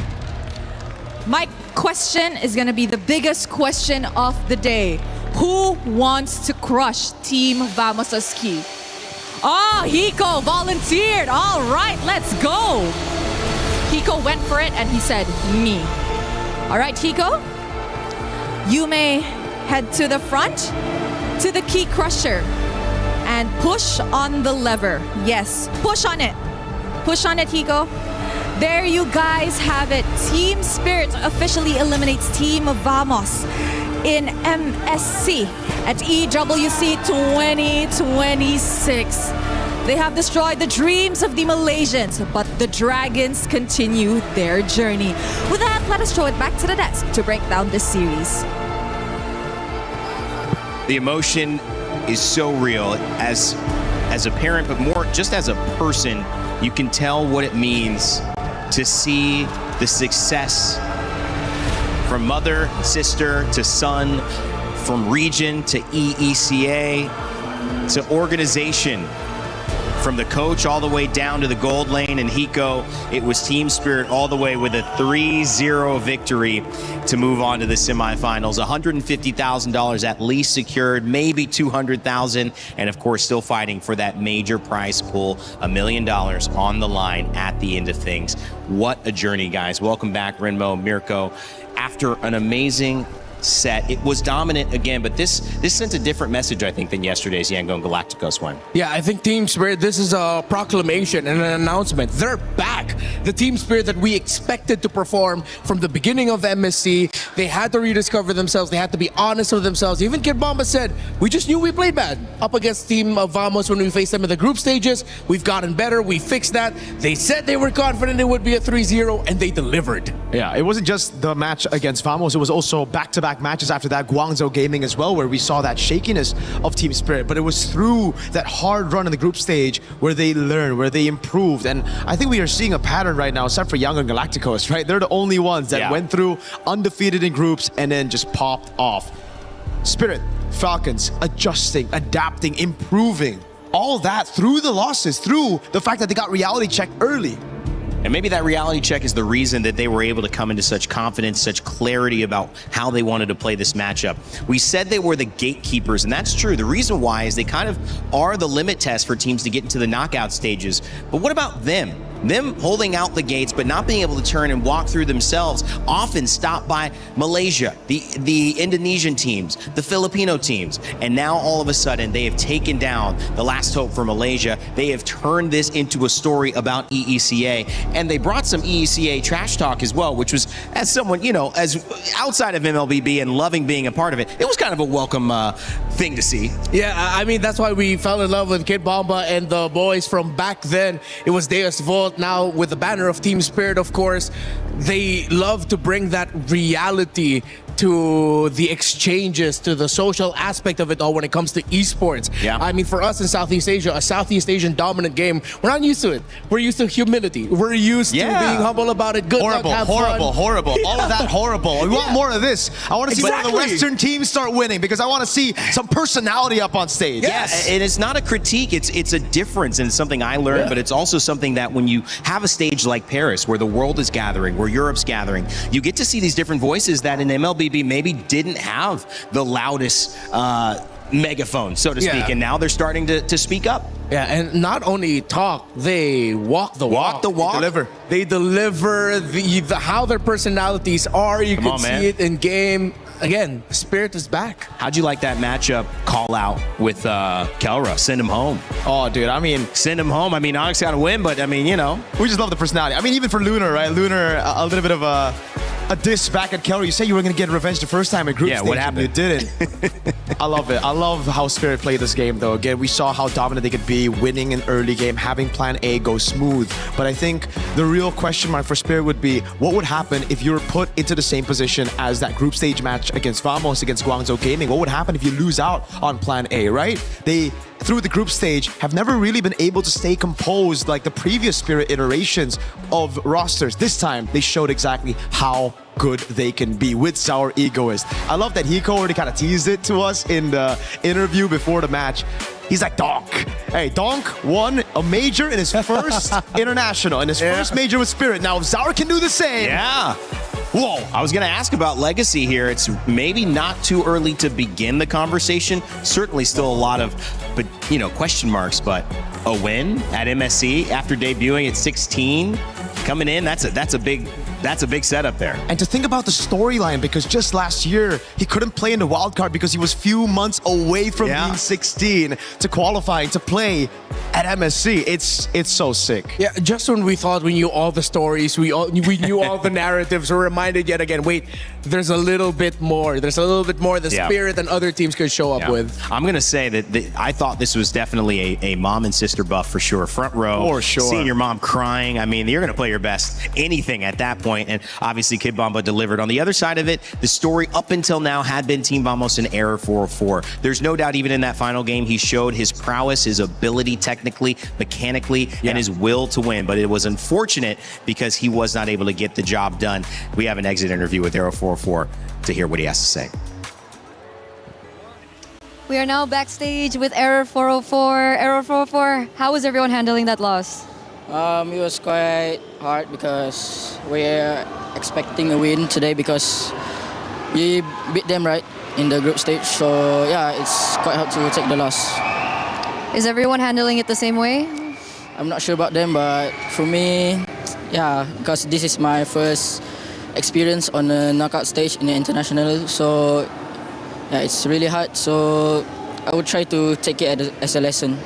Take it as a lesson. And despite everything, I think everyone is saying that you are a potential jungler that will go to many lengths in the future. Do you agree? Are you satisfied with your performance? I feel like I could do more, but I think I try my best. So yeah, for the next tournament, I think we'll do better, we'll improve more, and yeah, we'll promise a better result. I'm feeling a little bit of like overthinking on something. Is there something that's bothering you? Was it the last game that we saw? No, I just think that we made a lot of mistakes, like not like our usual gameplay, because we're normally very disciplined, but today I think everything went wrong. So yeah, I think just we lost because of our mistakes. You lost because of your mistakes. Did you feel like Team Spirit were a different team in this match? Did they study you too much, or? I think they're just the same. It's just yeah, they maximize our mistake and they know how to punish us. So yeah, they are the better team today. So what happened? Was it your preparation, or was it the adrenaline that was happening on stage? I think it's just the consistency of us. Like, we're not really consistent, so that's a thing to fix. Okay, so in coming future, you're going to take that lesson with you. Yeah. Error 404, what's next for you? We'll just try to win another tournament, and for MPL, we'll do our best also, and we'll come back stronger. You did amazing. Thank you so much for your participation here. Thank you. Is there any final words that you want to say to your audience, your viewers? To all the Malaysian fans, we're really sorry about the loss, and yeah, we felt we could do better, but I think we tried our best to reach here, and I don't think anybody expected us to be this far, so thank you for your support, and see you next time. Thank you Come so back much. stronger, vamos. Thank you so much for this. We're going to throw it over back to you guys. I mean, we might have to stop calling them exit interviews, start calling them therapy sessions at this point if Eterna asks any more questions when somebody is that down, because they're processing. It's like grief processing right there. No doubt about it. Great interview. Again, consistency, took advantage of the mistakes. Team Spirit take the win 3-0 over Team Vamos, and that was Error 404's reasoning as to why. A lot to be discovered. Coming up, it's Aurora Gaming and Onyx, the big match of the day. I know many people online, many people in the building have been looking towards what many consider the new final boss here in Aurora Gaming. Gonna have a chance to prove it. Before we go, guys, I know we're switching off the panel, so just any final words before we switch off. Renmar, Rico. Congratulations to Spirit, and I'm excited to see Aurora and Onyx, because Spirit is saying that they're ready for both of you. So let's see if they can put their money where their mouth is. Yeah, I'm happy for Spirit. My goats are out, so at this point, I'm just enjoying the show, bro. I'm just enjoying the ride. All right, they're settled in. It's been a great panel with them. We've got more coming up as well. On the flip side of this, we're going to hear about all those teams, Aurora and Onyx. But for you, if you think you know who's going to win, make sure to get your pick'ems in. That's right. Earn your share of $300,000. Pick who you think is going to get the victory. I believe it was Team Spirit who actually had the lead in this one for the majority. So you guys are right. Will you be right about Onyx? Will you be right about Aurora Gaming? We'll find out after this break. And pay attention, because we've got Renmar's confessions. It's your turn, buddy. Oh no! Have fun, bro. Play is in our DNA. Whenever we let it out, it becomes our superpower. Now imagine an entire city being built to supercharge it. Kadir City, powered by Play.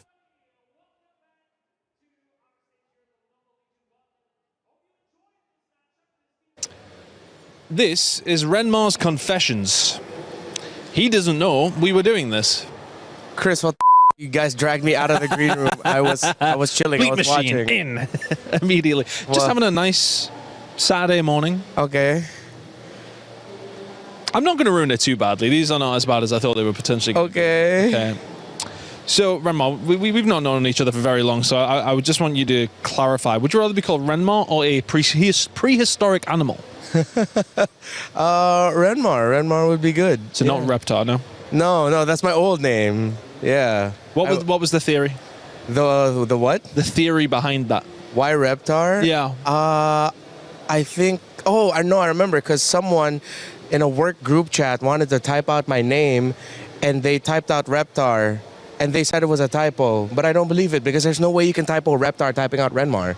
No, it's completely The letters from the keyboard are too far. So I think they just called me that on purpose, and it stuck. You don't like that anymore, no? We've moved away. I still don't mind getting called it. It's like a throwback. A throwback, okay, okay. I'm just checking if you'd spilt anything on your clothes today. What's going on? I've been told you are a clumsy boy. Yes, I am. I am a clumsy boy. That is actually very true. If you'd spilled coffee today, you'd have been fine. Exactly. I think that's why I wore brown today subconsciously. I was like, okay, I feel like I need extra coffee today. What's the worst thing you've spilled on? Not on myself, but on a coworker back in the Philippines. Yeah. Hot soup. Oh, 30 minutes before broadcast. Makeup had to spend a lot of time drying it out. no. He smelled like hot soup for the rest of the broadcast. But I mean, if it was good hot soup, then that's fine. It was. Okay. Someone has dubbed you as the most likely to fall in love with a stranger. Could you tell me why that is? Was it Eterna? I don't know. Why do I feel like this was Eterna who said that? I am a very proud, hopeless romantic. Not so hopeless now anymore. You are in the city of love, though. So, I mean, you know, you've been any lonely walks, you know, like taking a book? Not lonely walks, but like I had the day where I walked like 25,000 steps around Paris. Nice. Yeah, it was sweet. Yeah. Nice. Anywhere in particular, a little romantic stroll along the next to the Eiffel Tower? Nothing romantic. I did go up to Sacré-Cœur. Yeah. Where John Wick had his final duel. Oh, nice. Yeah, it was really nice. That's cool. There's loads of spots like that. Like we got spots like in Call of Duty. There's a really famous spot that we got in Paris. There's lots of things happen in Paris in gaming, actually. Yeah. Come to think of it. Very true. Come to think of it. So what was your actual like esports journey been like, considering you may never be able to escape Rennie's shadow? My dad? How do you know my dad's nickname? What is going on? Hey! No, I feel like when it comes to my dad, I feel like I've never really been under his shadow. He was a lot of guidance from him, considering that he's also... It's useful. Yeah, he also worked in radio, so... He just gave me some general tips at the start, but at the beginning he was like, he didn't understand what I was doing. At least he didn't like get you the job and everyone was like, this guy's just got the job because of that. Yeah, that's a good thing. Like, not at all. When I told him, it's like, Dad, just imagine I do what you do, except it's not delivering the news, it's talking over video games as a sport. That's when he was like, oh, okay, I kind of understand it. You're behind a mic, I get it. That must make it really cool, though, to have that, like, to have that guidance, that kind of thing. Because my dad just worked in a factory, so he was. My dad still doesn't know what I do. He's like, you working for Call of Duty? No, Dad, I'm doing other things. Doesn't get it. So at least your dad knows. Yeah. Anyway, I think it's a basis of just like broadcast. So yeah. Okay, that has been Renmar's Confessions. I'm gonna actually ask for harsher questions last time. Yeah, you're fine. Please don't worry. I'm good. A lot of people are haunted by their past. I'm inspired by it. They're not just playing for themselves, they're really playing for their entire family. They have defeated their demons.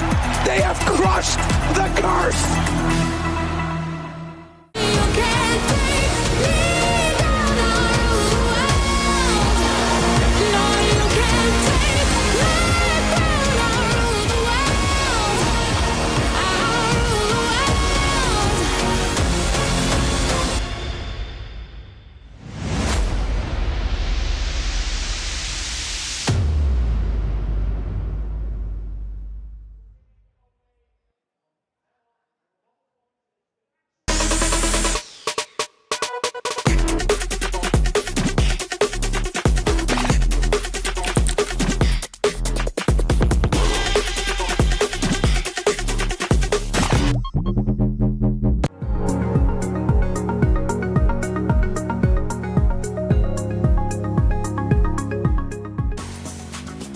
It's Turkey A versus the defending champions of 2023 MSC. If they lose, that means we will for sure see a new MSC champion coming up at EWC. So excitement for this second match of the day. It's going to be Onyx going up against Aurora Gaming, and we have so much to talk about. I'm Rain Day. Welcome back to the panel. As I want to introduce you to who we've switched out with. It's Brigitte and LaFell. and it's starting exactly how I would have thought. At least you're not quacking today, Brigitte. How are you? Not yet. That That's is actually true. Not yet. Who knows what kind of sounds we'll be making? I mean, like, here's the thing. Rain Day, you probably didn't notice, but me and Brigitte, we're more calm today. Yeah, Our you're energy relaxed. is a bit lower. Uh-huh. We're just having a vibe, subdued. right? Yeah, we have to. I'm worried. Guys, I'm actually afraid of what this panel is going to look like. At this point, we have to get into the Crunchyroll story of the day, which is an important one because we look at Aurora and we have seen Final Boss go down again and again and again. So maybe you don't want to get labeled the Final Boss because we've seen so many favorites fall from SRG to Team Liquid PH, but is Aurora Gaming the new Final Boss? Brig, I'll start with you. I'm not sure how Midnight feels about us labeling them as... I stole one of your Knock on wood, right? Okay. I stole one of your cards, but it should be okay. Hey, I don't think that's fine. But yeah, I don't think anyone at this point wants to be labeled the final boss considering what has been the outcomes of whoever gets labeled the final boss in the past 2 international tournaments. I mean, like, you can't spell Aurora with a rah, am I right? Ooh. I mean, like, here's the thing. Or with that aura. Not only do they win, but they win convincingly, right? So I think Onyx is like the greatest team ever, and I think they're gonna win this hands down 3-0. Like, to no contest? Brig, you want to answer? I'm not sure how serious this is about this because I am expecting this to be a really close one. So is everybody else. You always say that. I think Indonesia. Hey, this is... come on. I know, this is funny because both of these teams have come in with different approaches to it. Onyx representing Indonesia, one of the top 3 regions in MLBB's history. We also see Europe having its moment, and this is specifically a moment that Turkey is having. Istanbul is where the M Series will be held later this year. And one of the amazing things about that is that Aurora Gaming from Turkey have a chance to not only set themselves up for a win there, but a win here leading into it if they continue to be on top of the meta. And that's why this is such a dangerous team, Break. They have so much to play for. They've got such a great story, but also no one's been able to really figure them out yet. Yeah, and I feel like that is why they are going to be considered, if not like the final boss, the team or one of the teams to beat really here, at least in MSC. Just because of the fact that even for the teams you expected to come in the strongest have not really lived up to expectations. And yes, they may have transitioned from being once underdogs to now actual contenders, but the way that they've really introduced themselves and maintained that kind of domination in every single series that they've been through here in MSC really is a statement for them. I feel like they've had more dominant runs than any other team we've seen so far. Rain Day, let me just say, I am ready to just throw away the script. Wow. This time, I'm so ready for a non-Southeast Asian team to become a champion. Right? Right? Why is that coming from us, though? Yeah, no, you were the one that says, I don't want any Southeast Asian teams to become champion. That's what you said. Did I say that? Yeah. Now that Malaysia's out, you seem like you're pretty okay with letting that go. No, this is all the pent-up aggression that I've had. Like, even since morning, Brig has been messing with me. And she just kept on doing that. Well, I think it's going to continue, and we'll see if LaFell actually picks up that note card and you see it in his hands later on, because there's a lot of stuff written on there, and if he really leaves it, I'm excited to see how that goes. But let's mention Aurora Gaming, because this is a team that has shocked the world. Maybe they had it in them all the time, but coming into this tournament, there were other teams that we had our eyes on, from Lunar to TNZ, Rosa, Pagu, and Siggy Boom, who I felt started this tournament with a bang and continues to try to be dominant. It's interesting to see if Aurora will be able to keep surprising their opponents. We had a chance to catch up with TNZ, their jungler, before this.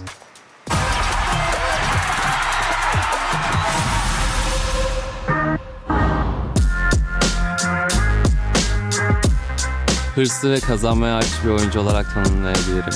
I think TNZ is very obsessed with the game. Is very obsessed with like winning. He's always trying to be the best. He likes to gossip a lot.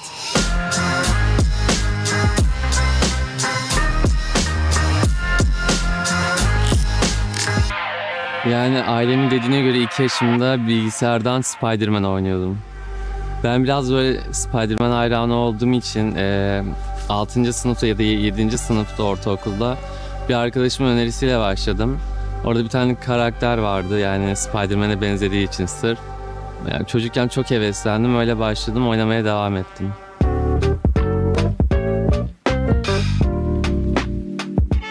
Önce e-spor olmadan önce başladım. O zaman E-sporcu olmadan önce böyle e-spor hakkında çok bilgim yoktu ve e-sporcu olacağımı düşünmüyordum. Yani normal bir çocuktum yani diğer çocuklar nasıl öyle bir çocuktum. E-spordan sonra değişen yani ilk seneler çok değişen bir şey olmadı çünkü Türkiye'de o kadar e-spor gelişmemişti. Evde oyun oynuyordum. Sonra işte turnuvalara katılmaya başladım. Şu an buradayım. But look at this crazy move by TNZ. I mean, a tad bit of luck, obviously. The fact that the piercing spears didn't get him. Oh my God. Niall from Team Vitality says, for me, top jungler at MSC is TNZ. We just saw that proven pretty well in Game 1. Şöyle karar verdim. O zamanlar yani daha yeni başladığım için tabii benden daha iyi oyuncular da vardı. Oyunu bilmiyordum. TNZ is different in a way that he's always trying to win, like no matter the result, right? The Turkish region wasn't always so good, right? Like how it's right now. And even though he kept like pushing, trying to improve, going to every single tournament, maybe the results weren't perfect, but over time it's becoming better, right? And I think everyone can see it. One of the most ambitious player I have seen in my life. The one thing I like about TNZ is that he will listen. If what you're saying makes sense, he will listen to you, and he will try his best to understand and also like accommodate changes that needed to be done for the team. I think he's reached that version that he wants to be, you know, like he wants to be a very good jungler. Now everyone knows that he's an exceptional jungler. In the current meta, I think micro-wise, TNZ is the most skilled jungler there is right now. Gonna be next, chopped off, taken out, and Sanford falls as well. A double kill into the hands of TNZ. It's Aurora Gaming advancing to the knockouts. What a story. Onyx, they're gonna have to work through it. Kişilik olarak çok değişmedim yani. Kişilik olarak değişmediğim için buralardayım bence. Yani dediğim gibi baştan beri nasılsam şu anda öyleyim. He's a fun kid. Like honestly, I believe he's a good kid at heart. He just doesn't know it yet. Playing with TNZ, we're trying to be very perfectionist. We're trying to fix every small detail, trying to improve as much as we can, trying to be basically the strongest. Bu turnuvada birinci olmak istiyorum ben. Bunda başaracağımıza inanıyorum takımla birlikte. Bu kadar.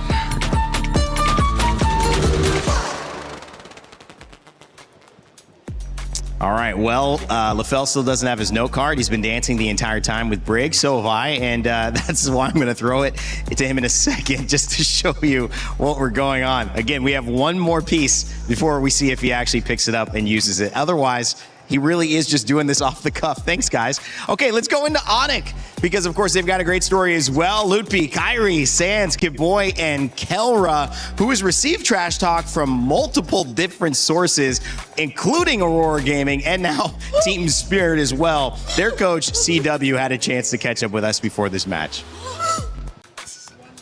Hey, Turner here, and now we are with CW, Onyx coach. CW, we haven't heard from you just yet. How are you feeling? Pretty good. Pretty good. Yeah. What about confident? Are you confident? Very confident. Very confident. See, that's a mentality that we want coming into this elimination match. But speaking of mentality, there have been a lot of discussions out there, especially some podcasts that have discussed a lot of Indonesian teams. And I think when it comes down to, micro, macro mechanics, everything is like on par with the rest of the world. But sometimes mentality plays a huge factor. CW, do you think that Onyx has been struggling with mentality problems? I think if we're saying Onyx, maybe 3 or 4 years ago, before like Coach Chip coming. So when you were still a player? Yes. Okay. Yeah. And now it's better? It's better because I think Coach Chip taught us many like confident factor that we have to bring in the competition. So Coach Yeb has taught you guys a lot about mentality. Yes. So how do you, though, as a coach, handle that now? Like, is it still Coach Yeb, or are you now, taking that role on? Yeah. Probably, Coach Yeb is like my mentor, right? So I ask him a lot. Oh, you ask him a lot? Yeah. Is it pressure for you, stepping into that position? No, of course, before I was a player, right? Yeah. Right now, I will have a different learning into the coaches. So that's what I bring here. It's a different journey for CW here. Yes. And speaking of journey as well, ups and downs for Onyx this MSC. What's been the big struggle? What's been the obstacle for Onyx? I think many people would see this meta is like, it's like, you know, one day it's Eudora is good, the next day Eudora is bad, and the next day when you pick like something like Ling, it's work, but another day it's bad. Like it's a unique. I think it's a unique patch. In this Do you kind think? of, Is it because people just haven't really figured out the meta yet? I mean, it's like who bring the most confidence with your strat in this meta. So you can play anything. Anything. Anything. So there's no priority heroes in different roles right now? Of course, there's some like priority hero, but if it doesn't suit the team, I think it's not working. Okay, so that's the struggle that Onyx has been facing right now. No, I mean before knockout. Oh, before or the knockout. So now everything's okay? Yes. Yes! We settled it. You settled it. Yes. 0 to 10 confidence level, coach. 9.9. 9.9, that's so high. Because 10 is like, it's perfect score. It's perfect. And there's no one perfect in this world. That's why he's coach. It's wise. CW, does it stand for coach? Like you're wise or wise coach? Coach wise? Coach wise. But speaking of, being wise and all that, were you surprised that Vitality got knocked out? Kind of. Kind of. Because I think they are really strong. Especially, Nanail with the Assassin meta. Yeah. Yeah. Do you feel pressure now that you're the only remaining MPL ID team? No, we just want to play. They just want to play. Yeah. And if you want to play today, what do you want to say to your opponents today? What do you want to say to Aurora? We are... It's okay, it's okay. We'll give you some time. Go ahead. We are ready. 100%. I thought it was 9.9%. I mean, the ready is... Oh, okay. So he's 9.9 confidence out of 10, but he's 100% ready to face you. Aurora. All right. Thank you so much, CW, for this interview. And we're throwing it over back to you guys. Eterna stays trying to get him, man. He's trying to get him. I thought it was 99. What's wrong with you? What's really wrong with you guys? That's what I want to know. That's what Eterna's asking. I'm not good at math, so I think I would make the same mistake, right? Apparently nothing, though, with the math being on the side for the fans. 68% think Onyx is going to take this one. 1% off for Onyx to have a nice number. Wow. Now that's a disappointment. I think it's still a pretty nice number. Lafayette, I don't know what you mean. I'm a disappointment. No, you're not. Hey, thanks. Either way, one up or one down, you guys would have made a joke about that number. Yes, exactly. Yes. I would have seen the hands flapping, or I would have seen... Oh, God. All right. Hey, but that's a surprise, though. That is. What's a surprise? The numbers. Like, yes, it was. Because you would assume that Onyx had really, really, really high numbers. Yeah. Favoring them. And he does not shy away from being confident, but he does shy away from owning the regional impact. But I'm not going to do that because MPL Indonesia is looking for Onyx to raise the flag for that region. This is one of our MSC champions from 2023. SRG have gone out. Team Liquid, PH have gone out as well. And it's no shy conversation on the side of the other side of the bracket with Team Falcons Philippines saying, we are the last one standing for our region. I believe Onyx has that pressure as well. But when you look at their opponents in Aurora Gaming, they have been able to surprise, to stun, and to silence any of the doubters, especially with that man TNZ alongside Siggy Boom and the squad. Will Coach Midnight have them prep for this? You know it. It's just a matter of what's going to happen. Let's get game number 2, our second series, on the way. Hearts, dreams, and keys were shattered in the first match of the day. And I'm not gonna lie, my heart was shattered too, but the show must go on as we continue with our second match of the day, where Onyx goes up against Aurora Gaming. Very much so. I'm sorry, Rose, but that's the nature of competition. It means the better team on that day advanced, and in that sense, that was Team Spirit. And what a game they gave us, but as you said, we have to decide who faces off against them in our next semi-final. And it's two teams that both really have their own incredible story coming into MSC at EWC. So let's not dilly-dally. Let's bring out our first team. Please join me in welcoming Aurora Gaming! Aurora is their name. Domination is their game. A rematch was called not only to prove that they are the better team, but that the Kingslayers deserve a personal and regional run deeper than ever before. So when the sun rises tomorrow, it'll be a second after a resilient Aurora Gaming. Now, this is going to be a match to watch because they are going up against a former champion here at MSC. Ladies and gentlemen, it is Onyx time! The Sky Kings return to the land of dawn to take a shot at reclaiming what was once theirs. Indonesia's last hope needs to fly higher than ever to take down Aurora. Can they successfully dim the northern lights when they are shining brighter than ever? I'll tell you one thing, Rose. It is difficult to hold on to that crown, even more so than it is to have it in your hands in the first place. So let's send our teams in for it, please. Onyx, place your keys, take your seats. Aurora, place your keys, take your seats. An epic semifinal is upon us. And of course, captains, remember to shake hands. They wish for this rematch, and we are gonna get it. So let's get this game on the way. Move on to the base. Can they finish it here? Another team crumbles. Another team falls. We're in a very good shape. We can beat any teams here in MSC. Onyx crumble at the end of it all. Aurora Gaming can advance on to the knockout stage. Of course, I want Aurora. Yeah, I want to take the revenge. Yeah. I just want to prove that we can beat them twice. Like, they want to get the revenge. We just want to play our normal game and win. Super Fritz tries, but Aurora Gaming made it happen. And Sigaboom did it too on the Ruby. What a game 3. We'll punish them more than they punish us. So when we beat Onyx, like, it proved to ourselves that we can actually win the whole thing and hope that we don't choke in the playoffs. We kind of miss our tempo. We met them 2 times and then we win. And this time they win in the group stage.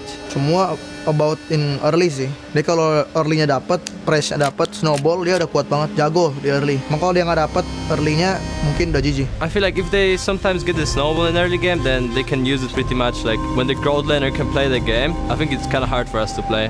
Whenever they struggle in mid lane, it's kind of over for them. I was a bit surprised when they stole some of our heroes when we played our first match. So I think this time Onyx is going to be more ready. They're going to come more prepared. They know they cannot play late game. They always priority the early until mid game heroes. I think Pago now is the one of the best from EWC. They have a very stable gold laner, and also like jungler, Kyrie and Kelra, those two. Big X factor would be the roamer, T-Boy. I just take my revenge. For our group stage match, you also said revenge. You wanted revenge earlier, you failed. You want a revenge now. Don't expect too much, right? I think we are aiming for like a 3-0 win or 3-1. We just do the same things that we've been doing before, we can actually just win. I hope we can show the full potential of our team. One of the best group stage runs ever. TL then Onyx, are you kidding me? For Pagu, my friend. Tunggu pembalasan dendam kita dan kita akan kalahkan kalian di knockout stage. Don't cry. Aurora have just taken out 2 of the biggest teams in MSC back to back cleanly. For T-Boy, I would say just hope you get your strong heroes. It's the battle of the last and closest rematch that we had. Among all those quarterfinal rematches, this was the only upper bracket decider that went down to the final match. It's one of the reasons why Aurora was a final pick, and one of the reasons why they were actually going up against Onyx again. We were doing some theory crafting as well. We said if they had actually won, they would have had the fastest time. They would have picked first. And the question is, would they have picked Onyx again? Because the rematches went before them, they were forced into this rematch, but I think they're both happy to say, we want to prove we beat you for real, or to give Onyx a chance to say, we want to get our revenge. Yeah, I can feel it. I can see it, and we, I think, would all agree that Onyx also want this rematch to happen just because of how things really went for the past series that they've been up against each other. And even Midnight was very vocal about how he was already surprised with how Onyx stole away a couple of the heroes that they were planning or expecting to use themselves, and he's just expecting that Aurora or that Onyx this time would be much more prepared to go up against them. And here's the thing, I feel like it's warranted to be a bit worried if you're an Aurora fan here, because we saw how Onyx in their second game, first game, sure, they lost in the early game, but then come second game, they matched the aggression. Keyboy on that show was able to have a lot of forward momentum, and then they got a lot of kills in mid. So I feel like this time Aurora should not have an easy early game. Which I think is something crucial to note in this matchup. It was mentioned that, at least for Aurora, they've observed that Onyx, everything crumbles, especially when things go wrong in their mid. But Onyx acknowledged that Aurora probably also doesn't want to play for late game. So the drafting might be something that will reflect that, and whether or not they've already adjusted to these things that are probably a bit lacking from their playstyle. I mean, here's the thing.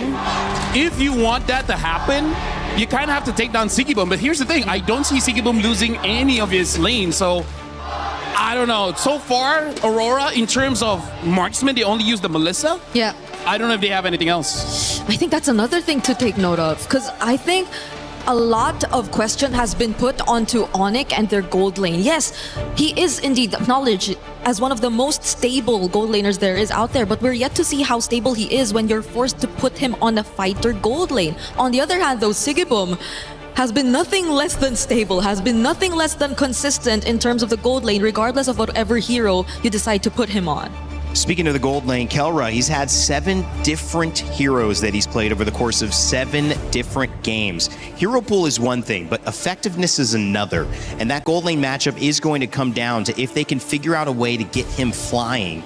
And on the other side of it, make sure that he has a chance to get to late game. The Selena was one of those conversations in mid, so was the Rafaela. The Selena banned early from Onyx. They're already taking away one of the plays. And I'm really liking that because you gotta respect Rosa on the Selena, unless you yourself want to pick up it on the second phase. But now Aurora, they kind of equalize the whole ground. They ban out that Eudora. I feel like for Onyx, they gotta open up the draft a little bit. But if you want to ban anything, I feel like Hirara would be a solid ban. But instead, they banned the Fanny. And yeah, that's the thing. If you ban out the Aurora, it shows your intention that you do want to have an assassin. And you being on first pick gives you the Hirara. Yeah, they'll get their hands on that finally this time. But for Onyx on the other side, I would immediately assume or think of a Belleric, but this is Onyx, this is Keyboy. He was mentioned to be the X factor here for Onyx, but they still decide to pick it up. It's gonna be a safe option. Here's the thing, Aurora, they first picked this Hirara. I remember before, it's a hyper Hirara where first item is gonna be that Sky Piercer and then basically all utility, including that Rafaela in the mid. This could be interesting there. Aurora setting up for the opportunity to go an interesting mid. Valentina picked up as well, can copy the ultimate of a big roam or somebody who has a big impact on team fights. So warding away certain picks, still, things like the Uranus available. I feel like Aurora should pick up the Paquito because that opens up a double fighter composition. The Paquito is actually still open. Yes, a flex that they can eventually put onto Siggyboom. Yeah. I agree.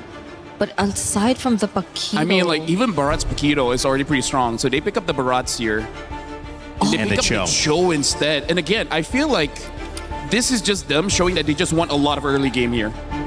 And do they want to take it away from Keyboy, who had a really good performance as well? Yeah, they gotta be very careful about their jungler here. There's just so much setup potential. And it's very specific. It's a lockdown type of composition from Aurora. We haven't seen the Ling, and hearing from scrims, it looks like Ling has really fallen off. So, I don't know. The other junglers, Nolan is still pretty good. If you want to go for utility, which I guess you kind of can, but... Or the Harley. I think the Harley would also be okay-ish. Yeah, there it is. Go for the Harley. I think this is better. Because if they went utility, it's still not going to have a great time. Yep. Even the Akai is just going to get chomped by the Barats. And any other assassin, because I think Kyrie's only used 3. Yeah. So now in terms of the ban here, I feel like for Aurora, just ban...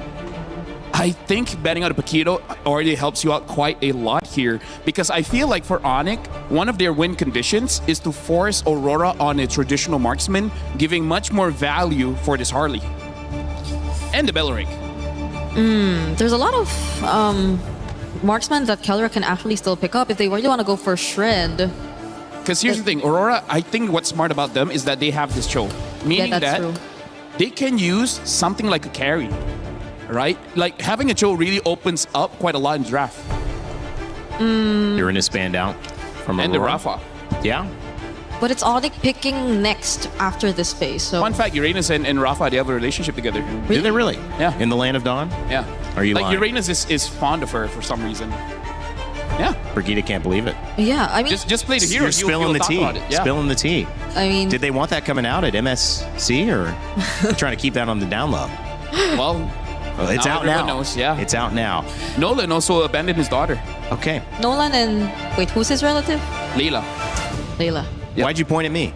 I didn't abandon my daughter, man. She was took her to breakfast this morning. You're a great daddy. Thanks, bro. I appreciate just dad. Oh, even the juicing. Okay.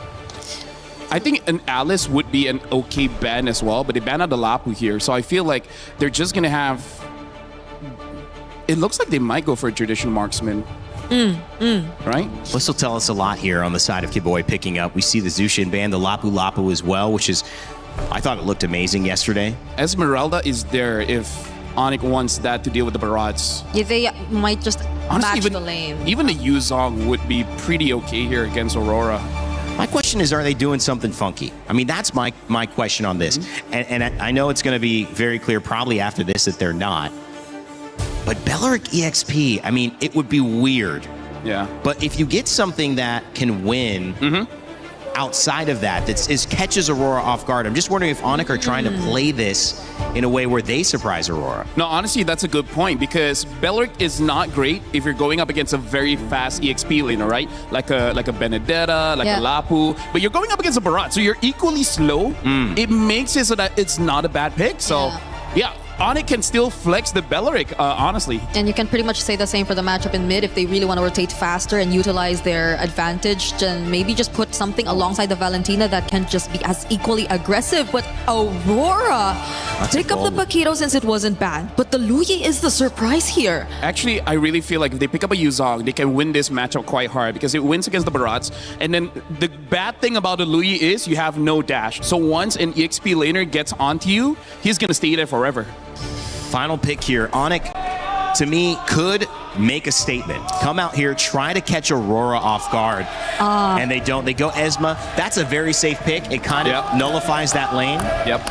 And it can still jump on the Luyi. And one of the heroes that can use a Purify, which I feel like this is one of those games that it's okay for you to have a Purify. Yeah, at the very least, they have a Harley. I think I will be okay with that. So they have ways to at least penetrate the back lines and go in for pickoffs because apart from that, the Belleric and the Esmeralda, they, as you mentioned, seem very safe. So let's see how Onyx play this out against this hyper-aggressive lineup that Aurora draft. Onyx knows they're trying to survive. They're not trying to lose early because if they go late game, they can get these fans at the Lenovo Legion Gauntlet even hyper than they are to kick off this first game. It's time to begin our second and last series of the day. It's Onyx versus Aurora Gaming. And to call the action, we've got Naisu and Gideon. Fellas? Thank you so much, Rain Day. Welcome, everybody. The series that everybody has been anticipating for. It's Aurora facing off against Onyx in a best of 5. Everybody's had their opinions of Onyx, but everybody has seen Aurora as a legitimate threat to the throne. But who is going to come up on top here? Man, you know, today and the past couple days have been a whole lot of sweep action that we've seen, and hopefully this one goes the distance here because, you know, moving forward, semifinals next, you want to go ahead and see them bring it the distance, and the drafts will have the distance for Aurora. I mean, the Louis Yi pick has only been brought up, what, one time?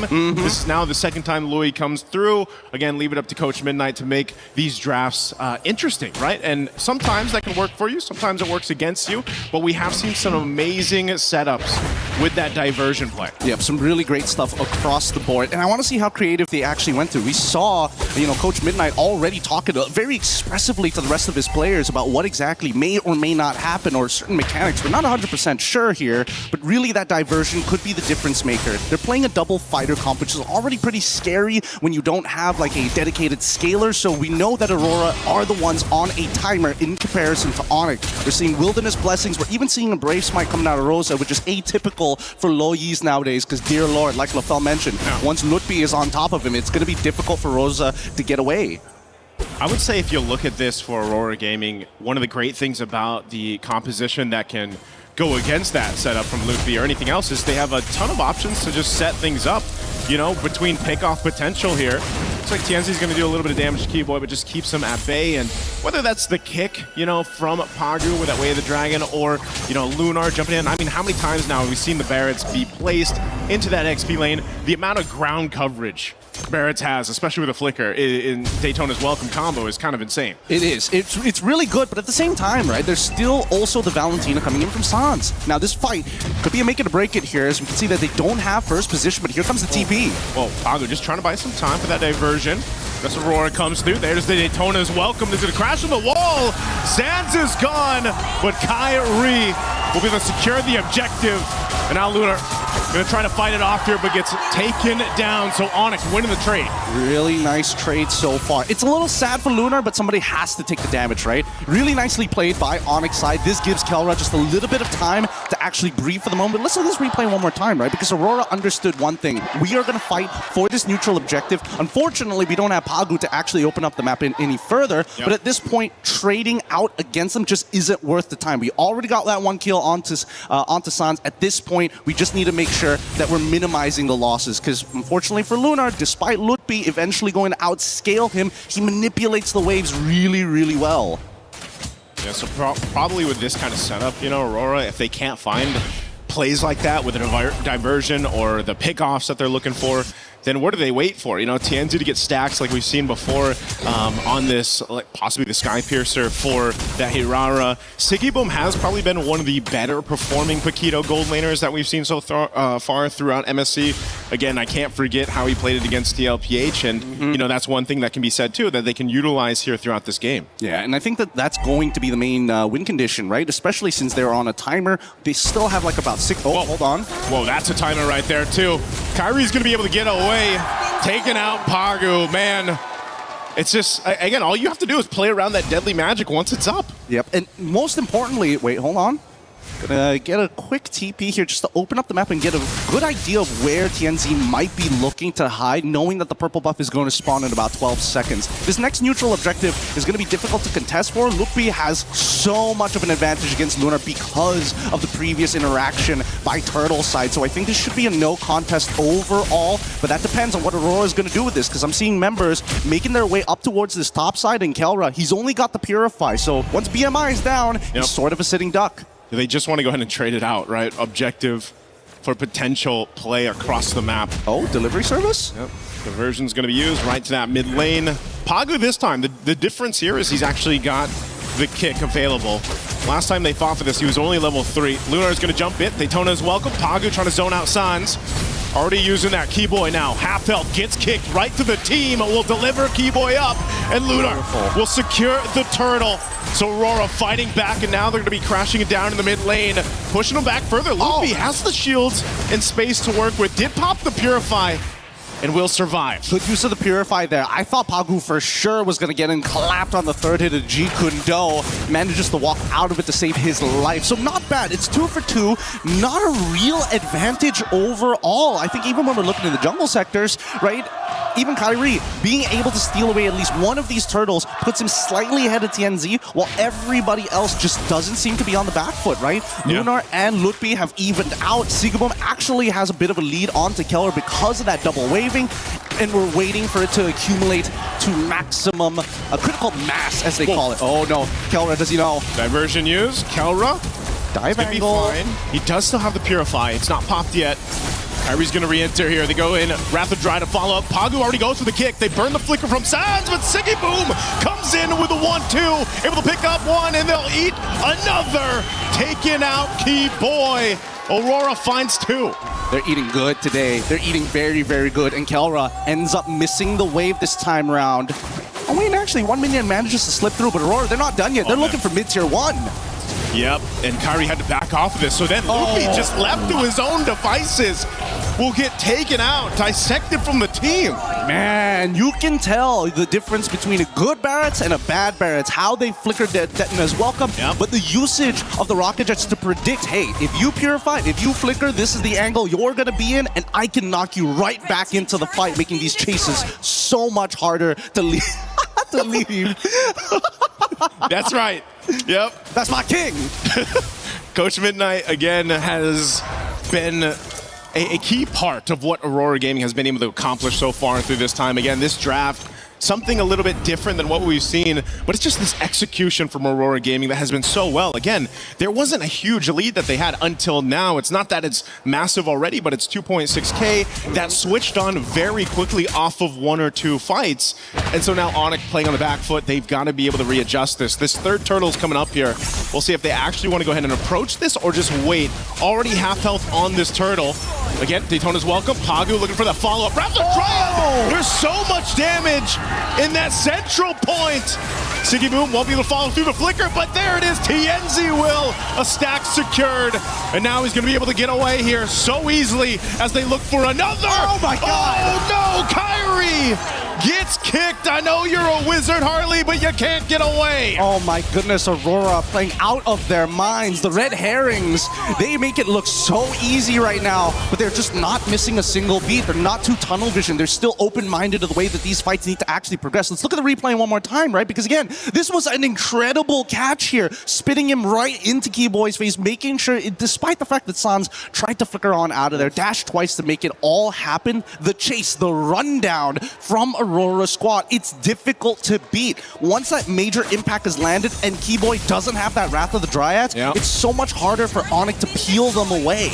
The unfortunate thing is once the Wrath of the Dryad is dropped down, that's also just a clear signal for Rosa to be like, okay, you want to fight here?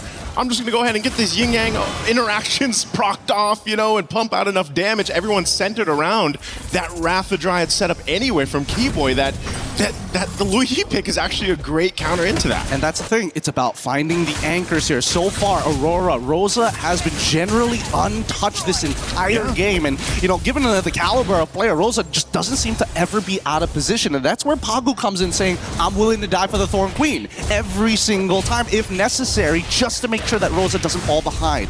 On the opposite side, right, Onyx doesn't necessarily have a dedicated anchor. When you are pulling backwards, who do you fall back to if not Sans? Yeah, that's why one of the things, again, if you look at what Onyx can do here as they fall further behind, man, 7,000 gold deficit for Onyx. You've got to play into the Claude, right? You've got to go ahead and let Counter get to that point, but then even so, if you already have the Trinity, you walk into those team fights, it's going to be the same case where you're just overloaded with that damage, that front damage that Aurora has to play around with, and this Lord is going to go freely over to Aurora Gaming. Well, that's a really good point here. In just a little bit, Zipper, could you pull up the items? I mean, we need to know how far Kelra is from that Trinity as of right now. I think he should already be done with the Golden Staff based on the total amount of gold the team has, but I'm not 100% sure. In the meantime, though, Sigaboom, this is probably the strongest he is going to be throughout the game. He legitimately can 1v1 Kyrie, Sans, and Kelra if they just walk into a bush, and I think that's the big fear for Aurora. Opening up the map, especially with Keyboy, he's died 3 times opening up the map and fighting for that space. It's just really hard to get back up for him. We'll see how they play this out. Lord slowly walking up here to this mid lane. They still have the Holy Defense Shields to play around with, but Onyx, again, with this kind of lineup, can they still defend this? 10 minutes into the base, the Lord charges in that mid turret. They're going to have to deal with this wave pushing in as the bottom also turret. Shield pops. Mid turret down. Aurora stays disciplined for now. They'll let them clear out the Lord here and see if they can get more. I like it. I like it a lot. Onyx says, you know what? Mid inhibitor, whatever. We can deal with it no matter what. As long as it's not the long lane and we have to play this awkward Lord fight every single time, especially dancing around that pit, it's just not worth the effort. And Onyx recognized that, right? It's the setup for the later half of the game to make sure that Kelra is in a good position, because so far, there's probably their only win conditions besides, you know, maybe punishing Pagu, maybe punishing Sigaboom. And even then, you kind of need Kyrie +1 to make that happen. Let's look at the items, because finally, we see 2 already completed for Kelra. Kyrie actually opting to go for a more bruiser build this time around. He does not want to die randomly to either Sigaboom or even to someone like Rosa. Yeah, he's kind of has to, you know? We've seen it how it happened in the first fights. I mean, that first hurdle, it was just him being patient. He went in with a retribution, but every single team fight after that, you just see how quickly he has to go back in time to survive, you know? And that brute force is going to help him a little bit. Few stacks here for TNZ. This is what we were mentioning earlier on. You know, you're going to pick up that Harara, you're going to be able to get those stacks. You're a threat in itself. And honestly, if Onyx puts too much to try to deal with TNZ, that's where, you know, again, they're not paying attention to the rest of the side, the side attack here from Sigaboom or even the diversion from Rosa. There's almost too many things that Onyx has to be wary of in these team fights just because of the nature of composition that Aurora has. Oh yeah, and I think that's going to be hard for especially Lutfi. As much as he wants to be in the faces, he needs to act as Peel. He needs to cut Lunar off from certain angles and force him to flicker. But as you can see, right, it's moments like this where Lutfi, he can't just stay in front of their face forever. He has to pull in and out consistently to maintain his health. Okay. Again, at least some defensive items here being picked up now by Onyx, even an immortality for Keyboy, just to get him there a little bit longer. Kyrie will pick up Genius Wand. Sans has been holding on to the Lua Yi ult, right? That diversion. Maybe there's some trickery that they can go with to set them out for this fight for the Lord, or potentially take it. I think the winning play is if Sans steals the Detna's welcome, and he is able to combo with the Falling Star Moon to guarantee somebody gets locked against the wall during a neutral objective. That's my best guess. Because so far, I feel like Aurora are hyper aware of specifically Keyboy. They're like, Helra, okay, sure, we got flickers, we can get out of it. He only has Purify, so after the BMI, there's no follow-up after that. The next problem will be whether or not we're too low and Kyrie is able to kind of clean this up. Considering his build, we're not going to get one shot. It's over a duration of time. So really just boils down to how Lutfi, Sans, or even Keyboy finds an out-of-the-box play. The out-of-the-box play is going to have to happen in the defense, man. Again, with the backs against the wall. This Lord should still be able to be dealt with, though, given the fact that you're 10 minutes in. You know, you've got pretty good clear with this. They can lock it down if they have to, if it's sacrificing that Wrath of the Dryad to go ahead and keep this thing forward away from that crystal. That could be a play for Onyx. But just like them, Pagu's got his own immortality. They've got their defensive items to work with too. They're going to go ahead and push it in. They want to take this top turret down first while Onyx deals with the Lord. They're going to go anyway. Daytona's welcome. Right on target. It's the tankiest member. It's going to get kicked away too.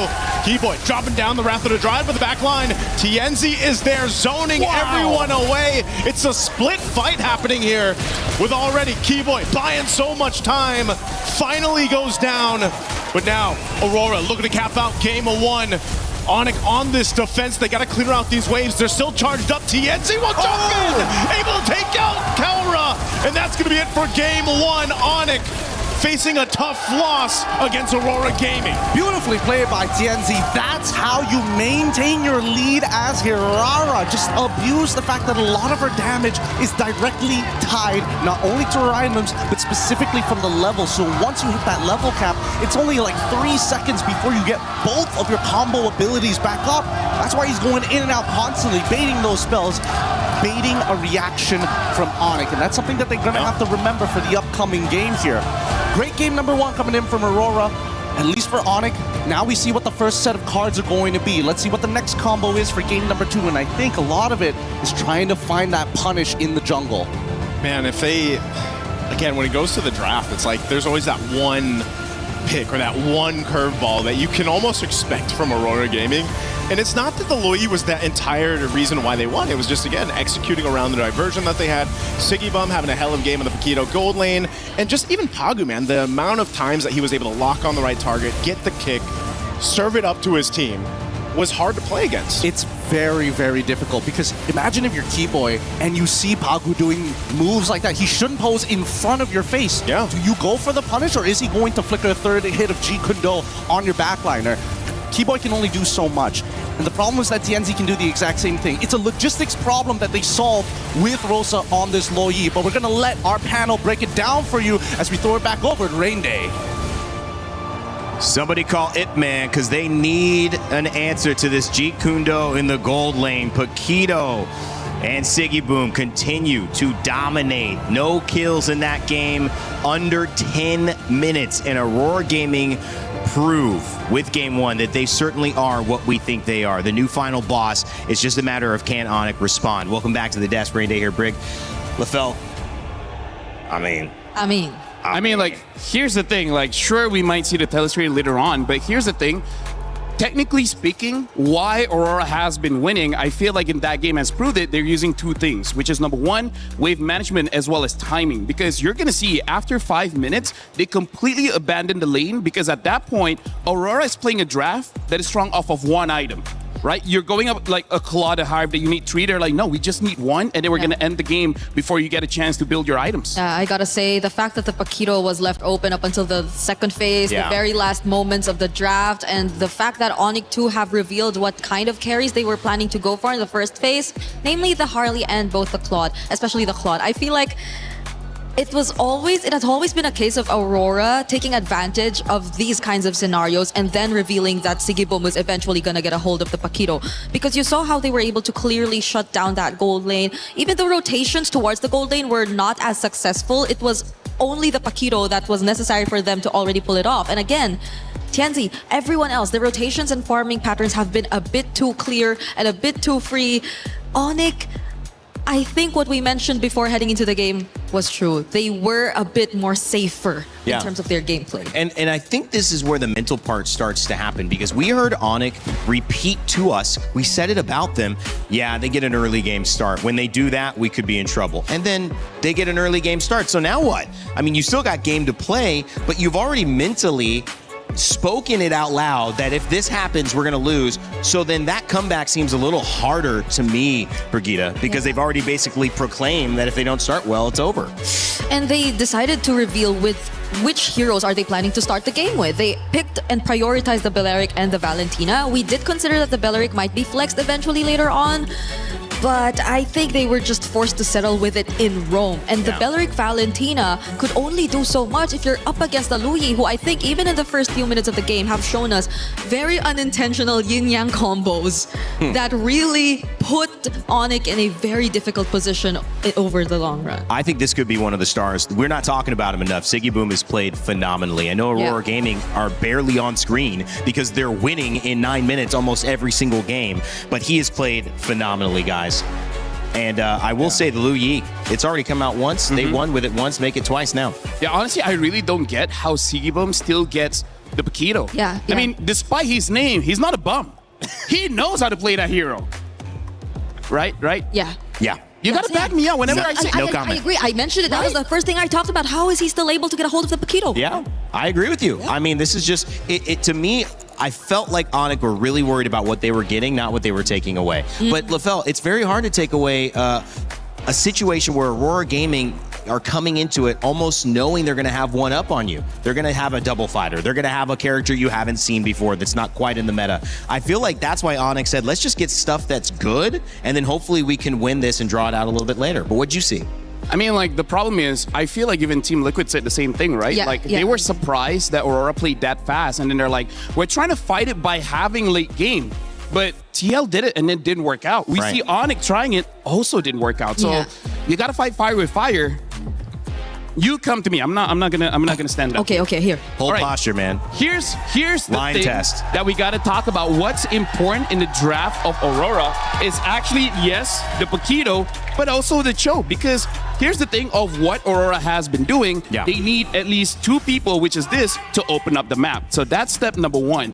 And then the interesting thing about Herrera for TNZ is that it's strong early game, but because TNZ builds the Sky Piercer, make it so that he has scaling, right? Coming to the late game, if he can delete you in one combo, you don't need a marksman because you can eliminate their marksman. Because really I would say the weakness of the draft coming in from Onic is surprisingly Claude, because again, he takes so long to actually do something in the game. And against Aurora, you need map presence. And we're going to see why. We're going to be looking at a clip here where the important thing isn't what's happening, but it's actually the time. It's 6 minutes into the game. Before this fight, we actually see Aurora, all 5 members rotating top, able to get a kill. And then look at the minion wave. They let the minions go inside the turret all alone. They're not destroying this turret. Why? for them to deny minions, right? So the longer the minions stay at that turret, the less gold that Onyx is gonna farm. And also, again, we see how all members of Aurora here, 5 members, 6 minutes into the game, try to get this mid lane. And here's the thing, they keep on doing that, just different lanes. We're gonna be seeing like some action here. They're just positioning themselves in a way whoever is in front, they can punish. And that's why the Cho is there to open up the map. And then the Luyi is there kinda as a backup. If you're trying to catch any of our map openers, then we can deal with you. And this is something that I feel like yesterday Vitality tried to do, right? By having this barrage, you have basically gap closers. And I think that's the best way to express what Aurora is doing, early game and gap closers. Because when they engage into the fight here, again, the timing, 7 minutes, 16 seconds. At this point, if you're well fed, you have 2 items. But with 2 items, they really can't do much against the draft of Aurora because the front line of the Barats is just too much. And the damage coming in from TNZ and Sigibum is also too much. So I feel like if Onyx wants any hope of winning this one, they really just got to make sure that they step by step eliminate the heroes that has a very strong early game. Why did I pick this clip again? I don't even remember. That's because you threw your note card away and you still haven't grabbed it. Don't need it. But yeah, honestly, that's the important thing is that you have to realize Aurora, they're gonna spend the first 5 minutes just torturing you in lane. Yeah. Afterwards, they're gonna get out of lane and then they're gonna move as 5 and grab as much objective as they can. And by the time you try to fight back, guess what, buddy? You're not strong enough. Yeah, I agree. You really can't play slow against this team. It's something that's proven time and time in every single series that they've played. And I can't help but go back to the point which he brought up earlier because it's very similar to how TL ended up losing against them too, I agree. And it's also reflected in the picks. It's all reflected in the matchups. And I think that plays a crucial role, right? Yeah. The fact that they really went for the Claude, revealed it earlier, and even the mid duo. So it's like you've already shown Aurora how the rotations are probably going to look like, the pacing you're probably going to play with, and who you're playing for. Well, let's take a listen to what Pagu had to say earlier on because we had a chance to catch up with him before this game. Cho looked good in game 1. We'll see what he thinks coming into game number 2. We are now here with Pagu from Aurora Gaming. Pagu, welcome! Hello. What did you say to me before this interview? Watermelon? What's that about? Just testing the comms, right? Oh. So the sound is right. Where did you get watermelon from? My coach always says it. I don't know. Is it midnight? Yeah, it's all midnight. Always midnight. Always midnight. Midnight. But, you know, going into this match, I think a lot of people are talking about your jungler. Tianzi has been popping off. I think people are saying that he's number 1 in the jungle position. But as a roamer, how do you support a jungler like that? So, in this meta, because it's majority assassin jungle, right? So it's important that he's being protected and he can farm safely, right? So you have to provide him vision. You need to protect his Grim camps always. So and the blue buff majority of the games, right? So yeah, you just need to protect him at all costs, even with your life. Okay, protect him at all costs. And what happens if you fail to do that? What does Tianzi do? If I fail to do that, the game gets harder, first of all. And second of all, we have to be more aggressive to regain the green camps from enemy side. Does he get angry? In some situations. I mean, if it's our mistake, but sometimes it's normal. Just keep up the good mindset, right? The game is not done. So how do you, keep him calm and nice and so on and so forth? Is there something that's special that you do, or you just have to protect the green camps? If there's a mistake, we try not to repeat it so it doesn't happen again. Yeah, just learn from mistakes, basically. Learn from the mistakes. We really like that. We really, really do. Is there something that we don't know about Tianzi, maybe? So yeah, as you said earlier, when there's no green camps, he might make sure that next time the green camps are there. Okay, so still about the green camps. Tianzi and his green camps. There's something about that relationship, but that's really good insight. Thank you so much. And we're also really curious about the rest of your team. Like, what's your team like? Because I feel like in interviews, you guys are very stoic. So who's more emotion? Like, where's the emotion come from usually from your team? Is there a certain player that's a little bit more emotive? When we're talking about hype, I would say Lunar is the most one. In games, when he gets the energy boost, right, if everything is working out in games. So Lunar. Lunar, when it comes to energy, right? Hype, Lunar. Who's most calm? Most calm for me? I think it's either Siggy or Rosa. But personally, I think Rosa, right? As a mid laner, just work for the team, right? Listen to the calls a bit. I get the vibes. I get the vibes. What about most nervous before a match? Most nervous? It can be me, honestly, sometimes. Oh, really? I mean, with the green camps, as I said earlier. And you're more nervous because of your own teammate. If you let your teammates play, then game is good, right? If they're having good match. That's a job of a roamer, right? Just play for your team. That's true. That's true. You're a really good roamer. Is there anyone that's a little bit more like, does they tilt easy or they get upset fast? Are you gonna say me? Green camps. Green. Oh, okay. Okay. We got it. So coming to this next match, are you confident that you can win against Onyx again? Out of 0 to 10. Out of 0 to 10, I would say 7. I mean, anything can happen. Maybe the draft will be like something crazy. Who knows? But so far, if we just play our normal game, I think we got this. Okay. We'll take your word for it. But now, before we let you go, do you have a message to your teammates? Yeah, guys, just keep up the good work. Let's play normal game, no tilting. I hope our green caps are safe and everything works out. Okay. Thank you so much for this interview. It's been fun. And we're going to throw it over back to you guys. I never knew green camps were that important. I mean, you could see Pagu sweating, thinking about, he has nightmares when he doesn't get the green camps for TNZ. But at the end of the day, Aurora Gaming leave us with a sentiment that we all felt, which is if they play their game, they're going to be okay. LaFell, what do you think about that? I think green camps is great. Now I know, don't take it away from. I knew you weren't listening. I think this is why Mirko is mad at us. Sometimes we take his camps away. Oh, you guys don't protect. Sometimes it's fun. Yeah, exactly. Do you play the game to win or to have fun? Yeah, to win, for sure. In this context. To win, you know. Well, at least we had fun. Doesn't cut it when you lose in the knockouts, guys. I don't think it does as well when you're representing the last remaining MSC champion on the side of Onyx, who's still in this tournament. SRG and Team Liquid PH have gone out earlier. It's just Onyx from 2023 who remain. If they lose here, we're going to have a new MSC champion. We're about to make some history if Aurora keep going, but that's a big if. And I want to bring it back to now, game 2. What do we want to see adjustment-wise, especially if you're being on the side of, devil's advocate for how Onyx can turn this around? Where do you think they got caught? First of all, for me, you know the story of the rabbit and the tortoise and the hare. Tortoise and the hare? Yeah. That doesn't apply everywhere. Right here, you gotta go fast. You can't be like a turtle. Yeah, slow and steady doesn't win the race always. Turtle and a rabbit. Yeah. Right? Yeah, tortoise and the hare. But hare is a different hare way to is say a way rabbit. to say rabbit, and tortoise is a different way to say turtle. Crocodile and tortoises are alligator are different. different. They are different, you're right, but So are turtles and tortoises. so you guys only heard of the turtle and the rabbit story, huh? Oh. And the tortoise and the hare. Hey, the The difference. rabbit wins. Just kidding. It's a turtle. It But is yeah. still the turtle or the tortoise. But still, it's just that you gotta fight speed for speed.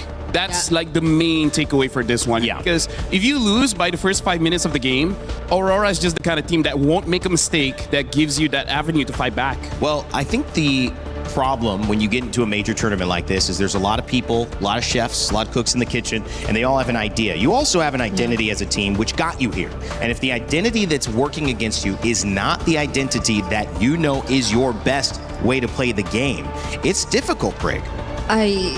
I actually agree with that because I feel like Onyx still just played with their identity. They played to their strengths, but it's something that's being exploited again and again by Aurora because, again, they have so many cards up their sleeve. They have so many ways to deal with what has been considered the meta and the strengths of Onyx for the longest time. We have a special mention here from someone. Midnight. It's a dinosaur. Wow. It's a dinosaur. Oh. Speaking of dinosaurs, the Barat does seem to be quite a problem. It's just that, hey, I feel like the reason why Aurora keeps on winning, they keep on winning the side lanes, right? So stop that. Stop that. If you can't deal with the Paquito, hey, ban it out. I agree. I think Paquito should be banned. It's not like it's prioritized by Onyx in a major way. And it's obviously not only a potential flex to gold lane, which we've seen that again, but it's just too powerful. And when you combine that with the Cho and the Barats, they have two literal solo ISO ults and moments to displace members on Onyx, and that's exactly what you don't want. You want to play steady, you want to play Onyx way, and so how do you do that? You eliminate the things that can disrupt you, and I feel like we should see not just a Selena ban, guys. I feel like Cho should be banned second phase if possible, and Paquito. Or pick it up early, because again, Aurora, their draft always have good gap closers, so I feel like Onyx shouldn't be super, I would say, enthusiastic to have heroes that are long range, because somehow, some way, Aurora will find a way to close the gap. And Onyx should take advantage of this blue side, because I think both of them really favor blue side, but they banned the Barretts instead, so Atlas is up. Okay, it's still gonna be Hirara for Onyx, but as you mentioned, the Atlas, even the Belleric, and the Paquito is still open. What did they want from this? Are they trying to open up Paquito early? I mean, yeah. I feel like for Aurora, because they battled the Valentina, they should be picking up the Atlas here. Atlas +1. The +1 is going to be the big question. I feel like it's not a bad time to pick up a Paquito. Because he could... Oh, you're... Oh, the Uranus. Wait. Uranus and Belleric. Okay. That's interesting. Oh, but here's the thing. Uranus and Belleric are very high sustained heroes. So in terms of marksman, I can see the carry doing quite well here. Yeah, but are they baiting Onyx just to pick up the carry? Because if so, then they will no longer have a choice of a Paquito Gold. And that's something that Aurora can eventually consider still over to their side. So Onyx have to be very particular about their choices here, because the carry really looks good, but you also don't know what other range options would come out from Aurora. You don't know what Rosa's playing in mid just yet.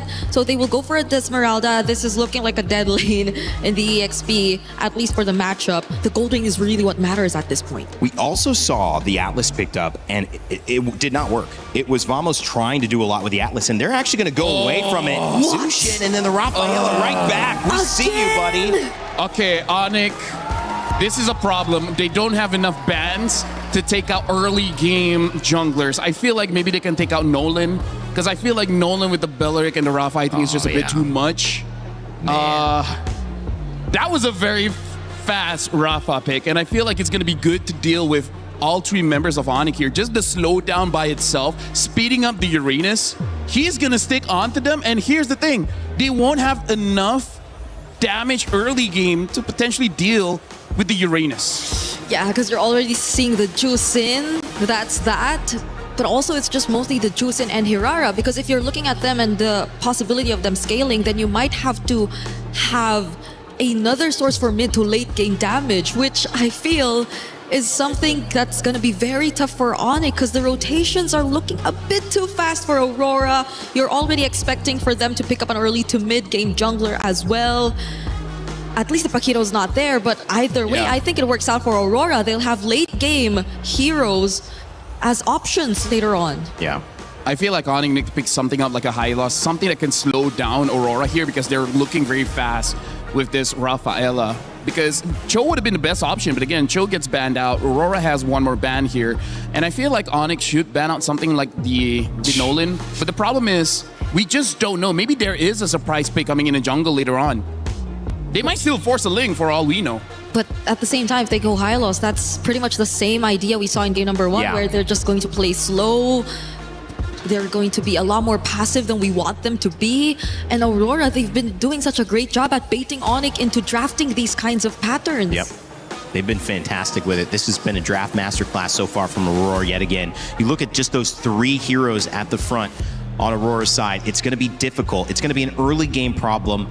And if you're looking at Pagu's pick here, but more importantly, the response that Onyx can have after the hair is shown, there's got to be a win condition on the side lanes. That's the issue that Onyx have faced. They have not been able to do their thing and get to late game. They have to figure that out here. I feel they need a carry here. Yeah. They just need a carry. Okay, I'm also looking at what Kiboy could actually pick up, because I feel like AoE would really matter here if they want to slow Minotaur, things down. maybe? Minotaur is a great option. I was thinking of that. And you also have sustain. So if Aurora actually go in for the dives, then they might have ways to last a bit more longer in the team fights. And if it's sustained team fights you're looking at, yes, you have the Esmeralda, but what is going to be the carry? I really feel like Minotaur carry is going to be a good enough pick. Or the Atlas is still open. It's just the gold lane here. I wonder if they want to go for a Brody. I don't think Brody is a good shot. Ranger is worse though, I think. The only reason why I was iffy about the Atlas is because I feel like at this point in the draft, you're going to settle with pickoffs. Rafa also counters the Atlas and Lucas. Unique hero. Lucas in the jungle. Or is this gonna be like Lucas EXP and then Uranus jungle? This is tough. This is tough. I can see Uranus jungle as well. I think it is Uranus jungle. Oh wait, no, they change. Wait. All right, Lucas jungle then. All right, so Uranus on the EXP. I think Onyx, they might have overthink this because Atlas kind of gets countered by the Rafa with the speed up and slow down. Yep. The Granger, I think it's just because his Kelra's comfort. I don't think it's going to be good enough though. You can't really burst down Aurora. And even if you do, there's a passive that Rafaela can utilize to just bring them back in action. So this is looking like a really good game for Aurora, honestly. It feels like more of the same. The early game problem. Don't know if Onyx have found a solution, but this is the time to test their theories because they are only a few games away from getting knocked out. Aurora trying to go 2-0 up here over Onyx. And the game begins. So far, the statement has been set by Aurora. Hey, we've already taken game number 1, and we're still going to be whipping out some new tech against Onyx. And look at this. Once again, we do see the Rafaela. This time paired up with 2 tanky boys, a particular Leonin who scales up very, very quickly and very, very deadly, and of course, the man himself, Lucas. Well, I love this. Again, some unique heroes come through, leave it up to Aurora Gaming and Coach Midnight to make this happen.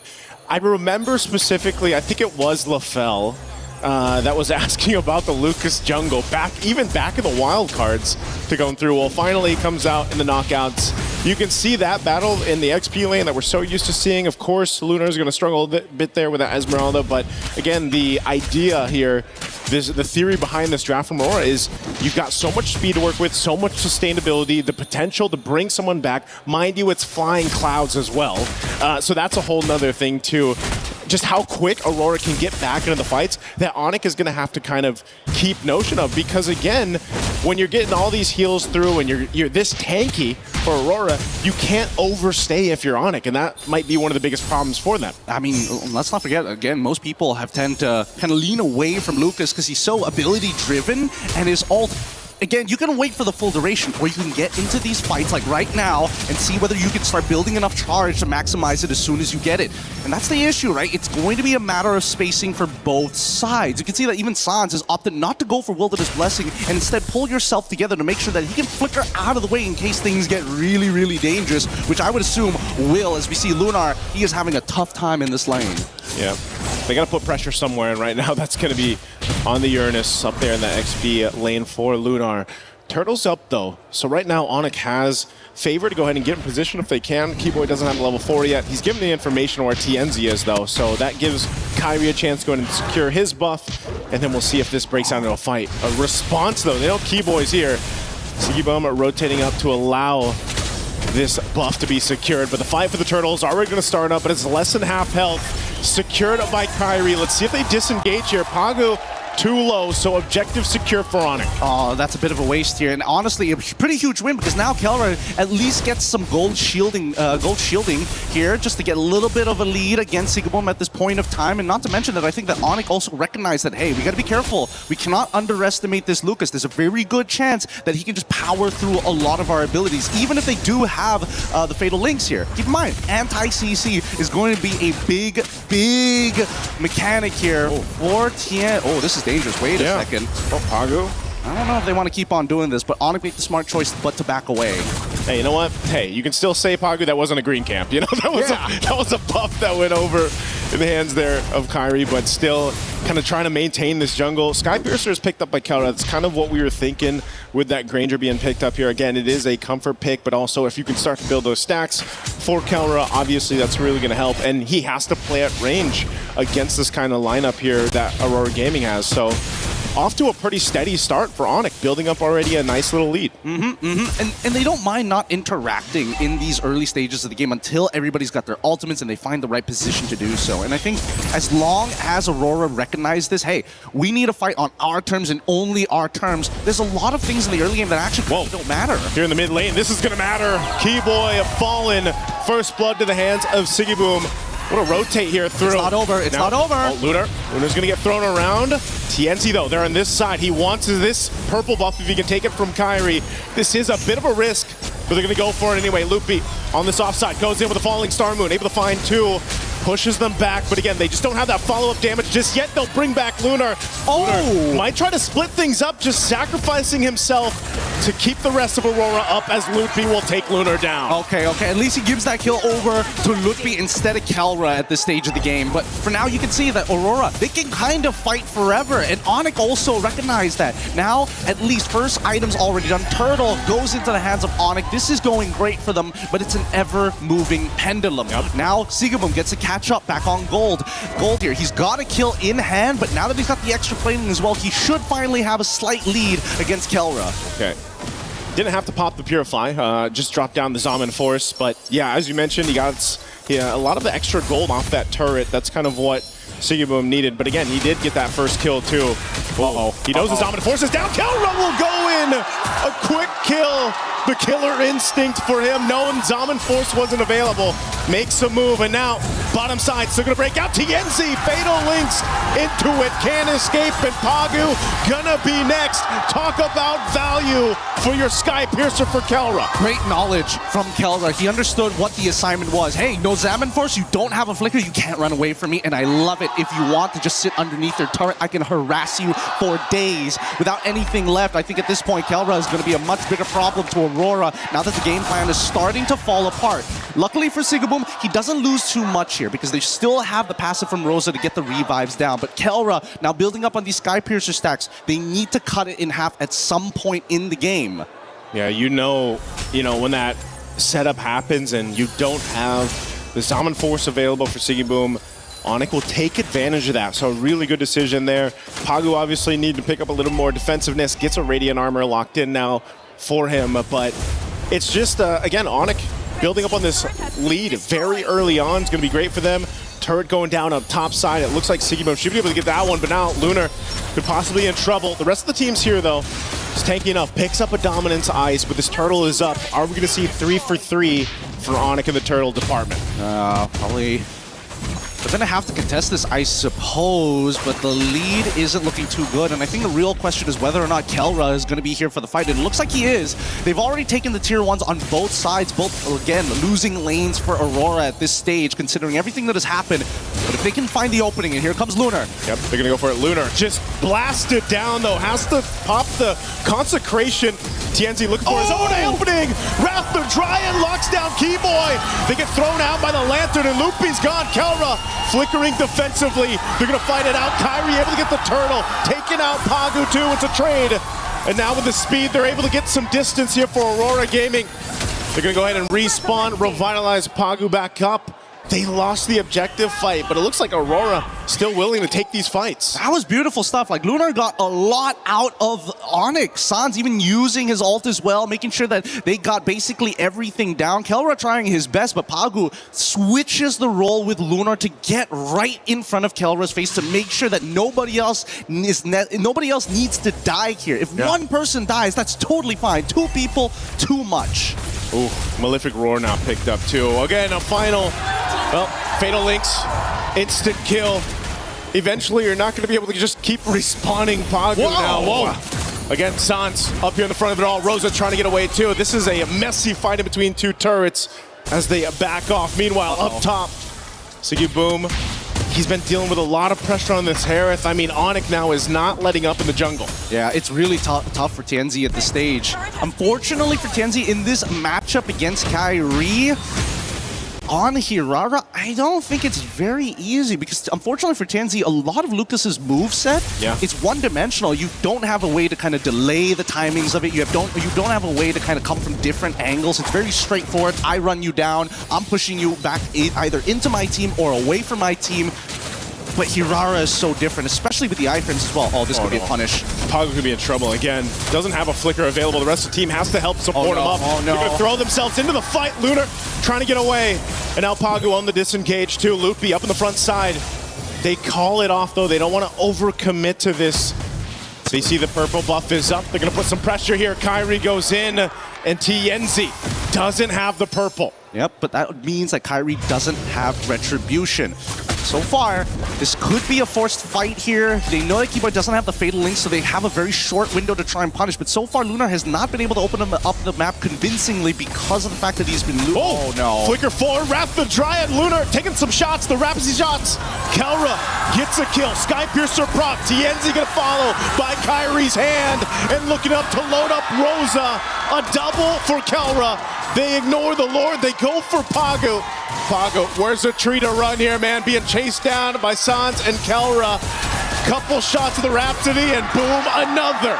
Man, Sans and Kelra are playing out of their minds right now. Sans, hyper-aggressive here, really big punishes on TNZ, making sure, like, even though TNZ has anti-CC, doesn't necessarily mean he's safe, right? He still needs Rosa to bail them with the extra movement speed to help close that distance, because that's Lucas's biggest problem, right? TNZ jumps into the middle of this fight, tries to make something happen by pushing Lutfi out of the way, but unfortunately, the entire time, Sans is just building up the butterfly stacks on top of him. Rosa can try and bail him out of there, but once you are committed to the lightning, to the quick step, it's just too much to handle. And I think they just need to take a breath here. Think about it for a moment. So far, their main win condition is going to be Sigabum. The early game is done for Aurora. Yeah, this is tough too, because meanwhile, when all that happened, there was a great kind of split push happening with Onyx. You know, Loopy taking out that top turret, that defense shield. You can see it here in the mid too, being down max stacks here for Kelra. Just so much value on this Granger. It's comfort for a reason, and now they're knocking on the base turrets of Aurora Gaming as the mid turret falls. Lord makes its way down bot. Lunar, half health already. Even on this Uranus, it's gonna pop the Consecrate. All turrets are gonna be stripped out of the base of Aurora Gaming. But now with Onyx, a 10,000 gold lead. They dealt with this in game one, and now it's their turn. Keyboy looking for an opening here. Lord's gonna be worked on. Keyboy jumps on in. Final. Oh, Fatal Links comes through on 3. Still on the defense too. They got to hold it together. Kelra firing off in the backside. He's got the space to work with. Siggy Boom. All the shields in the world. They got to go heal back up, and the crystals are already going to be locked on.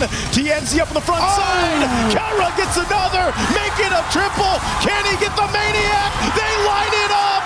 What a way to take game 2 for Onyx.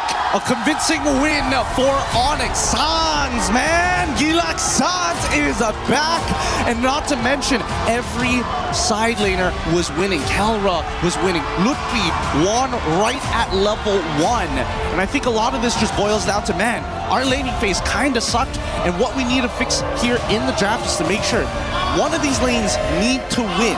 And if it's going to be Sigaboom's lane, they better make sure that he has Flicker rather than the Purify. And that's something that you can't really control, especially since half of those spells are dedicated to this Atlas. Yeah. And, you know, just as we saw how Aurora made things work for them in game 1, especially with the draft that they brought, this one stopped in its tracks. It's nice to see the Lucas, you know, it's nice to see a new hero come to play, but it just didn't work, Gideon. You know, this was a struggle from the start to the finish. Onyx really put the pressure on just the jungle, but then the rest of the map. I mean, it was really hard for TNZ to even secure his buffs that he needed and everything else, but also just really good positioning and fighting from Kelra here and the rest of the Onyx squad, because again, you look at all the room Kelra has here in these highlights. He has all the space to work with, and Sans was so good at playing that Jushin, bringing them back with the Lantern, bringing them, utilizing the beacon if he had it to. But I mean, look at this. Even in this, Kelra has all the space in the world to move here. Yeah, it's just so difficult. Hopefully they figure it out here. We're going to be throwing it over to break it down even more with Rain Day and the boys, of course, Brigitte as well. Thank you so much. I mean, this was the gold standard in action. Gideon and Naisu, you guys didn't have too long of a cast on that one either. It's been quick, decisive games on both sides of it. And now Brig and LaFell, or maybe I should call you both the boys. How are we feeling? She's our boy, man. Yeah.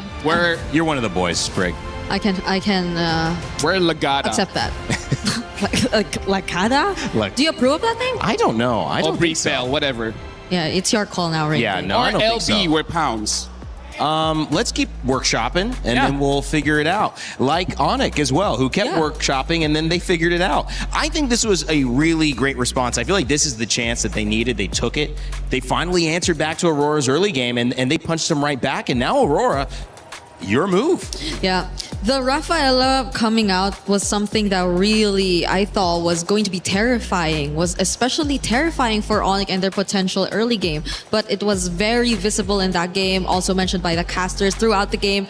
They won out big on their laning phase, and that's what mattered the most. That's what prevented Aurora from actually maximizing the capabilities of this lineup. Because honestly, on paper, Rafaela, Lucas seem really scary. Yeah, but here's the thing. This is one of those situations where especially Kelra can argue for a raise, be like, did you see my performance? Because honestly, this is, I would say, Briggs, is all the players. Because this is kind of like them, you know what? I spit on your draft. Screw the draft. As long as I'm better, I'm good. Dude, I'll show later during the... That thing where you hold the mic. Like, this is legit just like, I'm better than you. That's it. That's why I won. Yeah. Wow. Yeah, but you know, I think that is selling it too short, because I agree that that's the case, but they weren't able to do that in game one because Aurora had positioned themselves so well. What went wrong in this one? I mean, how did they get to the point where it's like, yeah, let's have an even fight and I can just show them better? They don't have Paquito. Right? Really? You think that's that important? Because Sigiboom lost that lane hard. That's true. And then we saw Lunar losing his lane hard. That's right. The big difference. And we talk about this in the previous one where like Aurora has been winning because they side lanes keep on winning. Yeah. Look what happens when they lose. Yeah, and I think you see how that was the plan, the idea that they went from the start when they drafted this lineup, because even the execution tells you that they just really want to keep invading, they really want to keep fighting, because that's what their lineup is really strong. In terms of, that's where their lineup's really strong. It's in terms of fighting, it's in terms of just out-sustaining, always getting back into fights, because again, you have a Rafaela, you're on flying clouds, but also it's because of your mostly fighter lineup. But you don't really get to see them get to that point where you feel like they just rather would not, or Onyx would rather not fight against them, because they actually had the damage to deal with them. Kelra stacking on those Sky Piercer stacks early on did not allow for Aurora to play the game that they wanted. That could be the difference. They're not expecting that. LaFell, break down what you saw Onyx respond here in game two. Very elegant in the way that you grab the mic. So honestly, like, we're not going to be looking much at the draft here, because it really is on that execution, because I just want to show two big things here, right? Look at this. This is level 1 Lunar. Again, could you like lower it a bit? Just okay, thank you. Like, Lunar is level 1 and then Loopy is level 2. You guys didn't catch it, but she just put it like so high. Either ways, level 1, level 2. This is already quite a big win, because again, the reason why we see Aurora doing well in game number 1, they got the Barats. Barats wins the lane quite hard. Now Lunar is getting bullied a bit, and this is also why I want to say that Kelra deserves a pay raise. He deserves a bonus, because look at the situation here. I mean, honestly, because he does have the flicker, so he is a little bit more brave to go for this trade. But look at this 1v1, straight up 1v1, going up against Sigiboom, and then he dies. And then look at the state of the minions as well. Even the gold card is almost dying. So there's a lot of gold on the table There's a lot of gold on the table that's being denied here by Onyx. And then when we go into the team fights, just like what Gideon said, we got to look at Suns, because Suns is honestly destroying the composition of what Aurora is trying to do. And what Aurora is trying to do, all right, Aurora is trying to do is that they have 1 or 2 dedicated map openers. In this one, it's going to be Lunar. And every single time, I'm just showing you one clip, but Suns multiple times pick up the front line of the team, and then look at how all the while, Kelra in the back, he has free range to keep on hitting, because look at all the HP being brought down by the rest of Onyx here. And then all the while, just look at Kelra. Kelra is just waiting patiently. He just wants that final hit. And with the Sky Piercer, that's kind of all you need. Look at the positions here. Look at how Lunar is gonna get targeted, and then later on, oh, I'm colorblind, I can't see this. He gets chunked right there. Yeah, he gets chunked a lot. And this just shows that both teams here, Reindeer as well as Brigida, they are very high octane kind of teams. Yeah. If you get a 1,000 gold lead in the early game for both Onyx as well as Aurora, it's life-changing. Yeah, I gotta say. Life-changing. You see it. Because it's both Sans and Kelra. They are very willing to just go for the front lines. It was highlighted earlier. Sans was lifting whoever just throws up front. And Kelra being a bit too free, not afraid of trying to go for these heroes first because the damage was a bit too much. I particularly observed that during that one sequence you put there, highlight there, because I think that's where you kind of know that Onyx have already got the game. 6-0 in terms of his overall stats, but his difference in game one was really 12-0. The moment. 6-0 in the moment of that fight. It ended up 12-0, you're right, and it ended up tripling almost his damage there, a little bit over 2.2 times from game one to game two. Brigitte, this is the gold standard that we were looking for. Yeah, it's a complete opposite of what you saw from him in game number one, where again the matchup was clearly a lot more difficult to execute. So I feel like it's a similar situation that Aurora experienced this time. You kind of thought that they were actually going to have the advantage, granted that they had such a promising lineup synergy-wise. They had all the mobility in the world. They had all the timings in the world. But once they lost on the sides, that changed the outcome drastically because you could not really rely on the mid trio to just pull off the idea of the draft alone. It's been interesting because now where do we see the focus shift? It could be the mid that starts to become a little bit more important on the matchup. It's kind of been I don't know, taken not for granted, but we focus so much on the side lanes that where do you get your advantage now if Onyx have an answer for that? Honestly, I feel like both coaches have been doing quite a good job on getting drafts that is very serviceable by the teams. Right now, it really is just personal mechanics, right? Between Sigiboom going up against Kelra. Sigiboom, can you beat Kelra? If you beat Kelra, we win the game. If you lose against Kelra, Onyx will win the game. So I feel like, yes, the coaches have to get lane-winning matchups for all the side lanes, but then Kelra just showed, like, if he's better, he's just better. You know, I like that too, because sometimes when you get to a position like this and anything at a high level, everyone's about as good as everybody else. I mean, there's differences, right? There's moments of who steps up, who's a little bit better under pressure. But you just want to get yourself to a position where the players can decide the match based on how they play.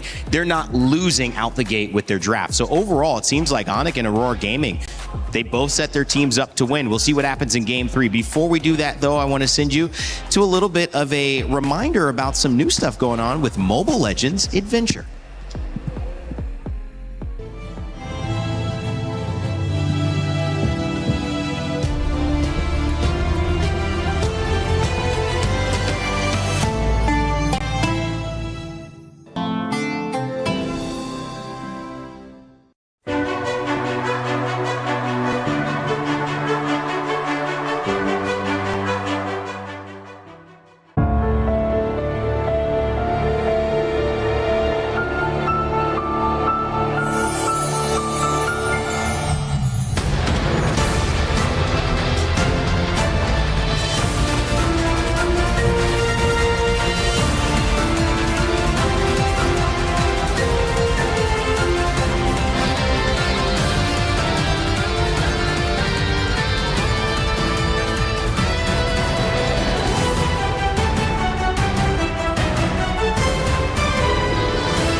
Hi, welcome back. The Indonesian powerhouses of Onyx just take a win over Turkey's representative Aurora Gaming. Big stakes on the line because Indonesia's last hope is basically going up against where the M Series will be hosted, which is in Istanbul. Both teams fighting to have a chance, not only in the end of this series year for MSC and MLBB, but also for this moment right now. And it is up to this game three to see who's going to take the lead. Rain Day, Brigitte, Lefel, guys, we have a couple minutes before the draft starts again.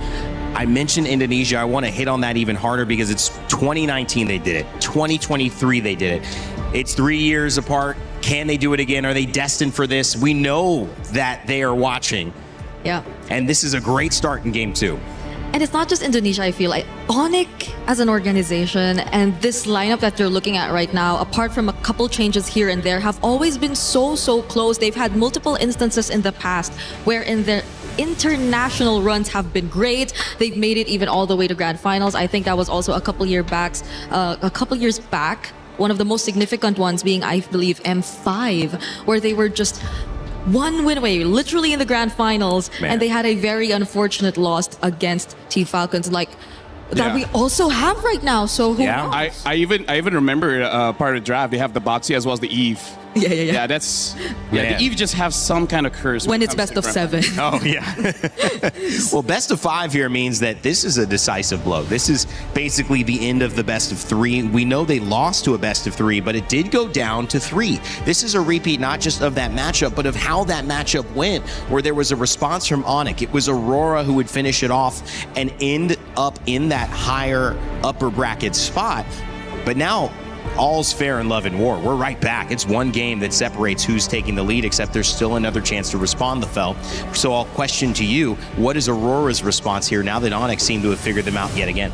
I feel like they try to get the Paquito as fast as possible because, again, Onyx has proven both times now, and the first time that they met and then the second time, is that they can fight fire with fire. Like, if you want to play early game, we also can play early game. They're from Indonesia. Indonesia is known as a very chaotic, very fight-heavy region. They love drafts that require no items for you to really function. So I feel like Aurora has brought back Onyx to their roots of saying that just keep on fighting. Whatever happens, happens. Just trust your mechanics. And that's what they did, and that's how they won. So going back to what you guys said in the second draft, you got to go back to your own identity. So Aurora kind of pushed them to go back to their identity, and now it works out well. But wasn't that Aurora's identity too, though? It was, I guess, maybe a bit too much of their identity. Who has the stronger identity? Okay, that's the Brigida. Okay. Do you have a strong identity? Maybe. All right. We find out here, though, who has the stronger identity between these two. Because the Paquito is still open. We mentioned it. I honestly would rather not see it because it just like gives over so much advantage. But let's see if Onyx would rather let it open. Yeah, I mean, that's the question that Aurora now are asking Onyx. Do you want to give us Paquito? And I don't know if it would be a first pick. It would be an okay first pick because you'd still wonder, is this Siggy Boom going to grab it? Or is it going to be something that Lunar plays in the EXP lane? Or could it even be something TNZ plays in the jungle? I feel like either Barats or Paquito is going to be pretty good here because, again, both win the lane, and then that's kind of like what you need, right? Step 1, win lane. Step 2, win the game. And then they have Freya, and Freya can flex between EXP and gold. Oh my, we missed this. Yeah. Yeah, because she's always banned, though. You can't blame us. We come in, they got the bans up. Okay, but Stop blaming us, Brigida. No, I blame myself. You blame yourself? Yeah. Hey, don't. No, don't blame yourself. Okay. Girls are never wrong. Hey. Okay. Oh, wait, you're a boy. Forgot. You're part of the boys. You're part of the boys now. You're wrong. Hey. You're wrong, I see what you Brigida. did there. I see what you did there, Lefel. Bellerig picked up as well as Esmeralda. Paquito ignored for now. They could pick it up again. It would kind of maybe show their cards for the Freya, but it's the Barats. Oh. So that's looking like... Wait, EXP, EXP Barats and then gold lane Freya. Gold Freya. Already winning the lanes, and then now with the Eudora as well. AoE crowd control, a lot of damage, much stronger opening for Aurora here. And I feel like they don't mind the Paquito. And Onyx should not be pressured to pick it up even in this particular scenario if they really want to go for a different game plan. Because at this point, okay, they don't decide to pick it up. I feel like it's okay because right now the junglers, quite a lot has been taken out. I feel like the Ling is not going to be serviceable in this game, so they pick up the Nolan and maybe even ban out something like a Harley just to make sure that Aurora does not have that early game. Yeah. Because at this point, I think they have very stable sides already, regardless of what the matchup is eventually gonna look like. So the only problems that could come out in the jungle, I agree, are maybe the Harley and what else did... And I feel like Aurora ban out gold laners will be good enough here. Right now they ban out the Guinevere. Guinevere is also a good enabler considering that they have Eudora in the mid, making it so that she will have quite a lot of damage. And now the carry does get banned out. So yeah, I feel like Aurora, they just ban out gold laners and they should be okay. Yeah. Because they're mostly going for fighters. We also don't know if that's going to be the option in the jungle even. Because we we're yet to figure out what the roam is going to be. It's a Eudora, you definitely see it, but I think also the Cho is a considerable option for Aurora at this point if you really just want to pair it up with the Eudora and whoever jungler you're going to go for. That should be what Onic is thinking. I think maybe, do we ban this out? That way we don't have a kick into a stun, into a bite, into a slam. Into everything. I mean, it's just 3 characters and they already have way too much to deal with. So Onic, Coach CW, you're gonna have to see, do we really honor their Cho and ban it out? And it's gonna be the YSS. Oh, okay. Interesting. Taken out instead. They are looking for a jungle, so that might make a lot of sense. Plus, we have seen YSS, I believe, in this matchup. Yeah, TNZ has used it before and able to get the win. Yeah. Right now, Aurora, honestly, with the bans coming up from Onic, letting go of the Harley kind of signals to me that they're still considering playing double fighters here, right? They could pick up the mid here and then just see how the options look like. In terms of the mid picks, the Vexana, I think, will do quite well against Aurora, but hey, if you want, you can even pick up a Valentina. I don't think there's a good ult to take, so that's why I still prefer the Vexana. I don't know, yeah. Vexana, you know, Vex should be okay. Either are safe, but it's just probably a bit more safer for the Valentina if it's just survivability that you're considering in the mid lane. Because I feel like there are just so many angles to play around with if you're looking at Aurora's first 3 picks, but they lock in a Farsa. What the Farsa? What the Farsa indeed. Yeah. Was played pretty well earlier, I think. There's a lot of bursts here coming in from Onyx. So yeah, I think it's just like who has more firepower, right? Who has more damage, we will win. And now the Minotaur gets picked up as well as the Paquito. Is it Paquito jungle or Baraz jungle? Yeah, knowing Midnight, he might even throw Freya in the jungle. So we just don't entirely know the matchup here. It's you can't tell. I mean, I think it's gonna be Paquito jungle though. Just assume the worst possible matchup. Why? But Sicky Boom played a great Paquito. Would you really force him off that if it's in? I mean, what if TNZ's better? Didn't think that one, huh? He could be. He could be. We do for sure know it's gonna be. I think it's gonna be Barat's EXP. Because I feel like even if you don't like win it out through the Paquito, the Freya is still gonna do a relatively decent job. Is it the Lapu gold or an Esme gold? Lapu gold! Well, again, like this is why they don't ban out the Harley, because they're like, yeah, you know what? You want to fight fire with fire? Well, we got Suns as well as Kyrie coming in with the Nolan as well as Farsa. That's a lot of burst damage. It's a lot of team fight. It's a team fighting lineup. What the Farsa? What the Farsa? And the AoEs too. Minotaur and Belleric. Just imagine what could happen when it comes to the team fights. Siggy Boom will take the Freya in gold. Lunar will be on the Barats as well. It'll be a Paquito jungle from TNZ. Oh man, game 3 could be where things start to shift for 2 regions desperately fighting for a chance at the semifinal. The bid is on the line. Best of 5, game 3. Send it back to Naisu and Gideon. The world has demanded for bloodshed, and today we are going to get here at game number 3. This is going to be spicy because both compositions want to get into your face. They all want to do one thing and find that first blood as we jump right into it. Aurora, for those of you tuning in, is going to be on blue side, facing up against Onic on the red. Yep. I like that how they went through this draft. Whoa, Sans. Okay, concussive blast and that little jump through from Paku. Enough damage to send him back. He doesn't burn the Purify at least. At the very least. Here, but at least Pagu now gets to walk into enemy territory for free, and not to mention they're playing on their strong side. Lunar already generating a lead of his own, and Pagu takes like no damage. Whoa! Dead. Holy moly! I think, you know, that is not what I was expecting that early on. First blood. And all of that. Why? Because, unfortunately for Sans, he just took too much damage. And now they're going to start pressing their lead to the opposite side. This is the early game that Aurora is most well known for. And now that TNZ is on this Paquito, and he's already level 3, he does some real damage. Oh man, they're not letting up too. Again, playing around this pressure that Aurora Gaming has already secured themselves in the first couple minutes of the game. Trying to slow down Kyrie here a bit, but I think Onic can go ahead and kind of readjust from this. Maybe even potentially. I mean, there's still 30 seconds for that turtle to come up. They can just kind of let that go if they have to, but knowing Onic, they probably won't just give it up for free, even despite the pressure they're feeling this early on. Yeah, absolutely not. They need to contest for this. I mean, this really depends on whether Sans actually hits level 4, right? Because he's the secondary win condition in this early game next to Kyrie. And even as we see this game progress, because of that early recall and the control we're seeing from Aurora, now Kyrie is like, man, this early game might not be in my hands. Yeah, now it's Kyrie asking for the green camp control, man. You know, trying to protect these. Right now as Aurora doesn't let up. They do get the retribution out, though. So I guess that is going to be the decision by Onyx, especially since Kyrie's on level 4. Let's just give up this first turtle, give it to Aurora. They've won it by just how much pressure they put on. Oh, a big slam through into the wall. Loopy gone after Daytona's welcome. Keyboy could be next here. He's just going to be zoned out. Nope, the 1-2 punch comes through and Lunar picks up a kill. The autopilot here. Let's not forget that Aurora just seems to be more well-connected overall, and it seems like Onyx, they needed to regroup, but unfortunately Lukpi just took the wrong path and did not want to commit his ult. I think moments like that gets really, really difficult for Onyx.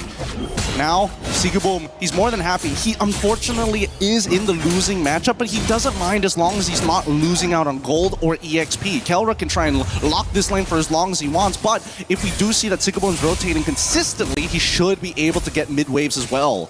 Yeah, and as you just saw, that's such a good kind of like a counter that Pagu has against that feathered airstrike, obviously with the Minotaur, you know, and if it's once he has the Flask of the Oasis and it kind of helps buff up that sustainability that comes with that motivational Aurora, you can then just kind of follow up with the mini jump, but then the ultimate, right, that he has that it just can set things up and stop Onyx's main game plan, which is playing around this Farsa's damage kit into a Rathodryad, into setting things up for the Nolan on Kyrie to follow through. We've seen the burst damage before, but even on the other side, the counter to that is Tienzi. This Paquito jungle, which most of us have seen in the gold lane. Hold on, Lunar, okay, he's going to try to get away. Feathered airstrike dropped down, but he's tanky enough to survive it just with the Daytona's welcome. Didn't seem like the most optimal choice overall. I get it if Lunar didn't have the stacks, but once he builds up on those stacks, he's actually comparable to like 1.5 of Lapu, right? Yeah. I think that should be the ratios that should be in their head. I think they were assuming that Kyrie was going to do a little bit more damage, but he's already 2 levels down, right? He's basically the same level as Lutpi, and even Lutpi knows for a fact that he can't chunk Lunar for more than half of his HP, and even then, we're asking for a lot. Overall, this has been a really great start for Aurora as they've controlled the entire bottom side, and it's unlucky that it spawns back down to the bottom side once more. Yeah, right now, Aurora Gaming is basically just kind of coasting on through this early portion of the game. Second turtle's going to be up here, though, so we'll see if this time Onyx wants to possibly fight both mid laners, picking up the glowing wands here. Again, this Eudora been such a mainstay in the meta currently, and you see why. You know, the multiple stuns that you can kind of dish out, the damage, the poke that you can do, that burst on such a kind of low cooldown is a problem. Tienzi also picking up a Sky Piercer now on that jungle Paquito. Turtle's up. I don't think they can do this here. They're thinking about it, but he's leveled down onto TNZ, and I'm pretty sure that TNZ can just hold on to that champion stance. Okay. Flicker forward. They're going to force this fight. Kelra on Sigaboom, though. Sigaboom trying to get away. Meanwhile, Lunar's the one to fall. The team fight's going all wrong for Aurora. Sans. There's the what the Farsa. 2 kills now, double. And that's going to be a turtle for Onyx. A really nice play. A great interception coming in from Onyx here, making sure that at least they're dropping down their abilities on the right targets. Like, Lunar set it up pretty nicely. However, unless TNZ finds that trade onto Kyrie or even Sans, then it's just not worth the time. Oh, denial! Oh, goodbye. Good punish there, because I was going to say, Kyrie could not get away with that after everything Onyx did, but mind you, that whole interaction has now stopped that gold lead that was building for Aurora Gaming. It was about 2,000. That's been pretty much dealt with. Kelra won't get this turret just yet, but he does do quite a bit of damage to it. Meanwhile, they got the bottom turret traded out, so Onyx now opening up the map a little bit here. Kelra's doing a really good job. Like, first turtle, okay, Sigaboom walks out of it, you notice that he's only level 3, and that's when you know, like, okay, sure, he probably doesn't need to be there, but at the same time, you never really know what's going through Aurora's mind, especially what they're willing to risk. And I think that's the problem that Onyx has been facing these past couple of games. They're not 100% sure whether Aurora is willing to die for certain moments in these games to get a little bit more later on. But now that the Feather Airstrike has been used early, they are making the statement, you know what? As long as Sigiboom doesn't scale, TNZ will eventually fall off. Yeah. And that's one of the things, too, that I guess the downside... Oh, hold on. Kelra, he wants this turret. Aurora Gaming wants Kelra. Falling Star Moon, a bit of a burst of damage to Kelra. Be able to survive. Is there going to be a counter punch here from Onyx? They just make sure Kelra survives. They back up. Hold on. Daytona's welcome. Right on cue. Nice. Into 2. Lunar now going to be in trouble. The burst comes through.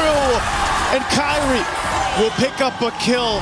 I didn't know if Aurora Gaming was going to continue to fight, but they decided to go for it. They made a mistake there for sure. Kelra played it perfectly, using his Purify to ensure that they don't find the one-shot and sets it up for something more dangerous down the line. This is what I'm talking about. This is a game of boxing here. Let's look at the replay one more time, because as soon as Keyboy, this looked like a very good punish from Aurora until Lutpi says, you know what? As long as the damage dealer can actually go for their full combo, which they know that Rosa doesn't have, this should be a free pick on to Lunar. And they know for a fact that Bravest Fighter, it's on a short cooldown, so they can just drag this out and wait until Lutpi has it. Aurora trying to punish.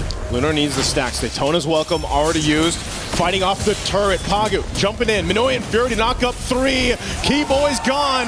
But a Feathered Airstrike comes down from Sans. And now, Lutpi flickering forward. Trying to zone out Tenzi. He's swinging around here. He's going to fight off Sigiboom.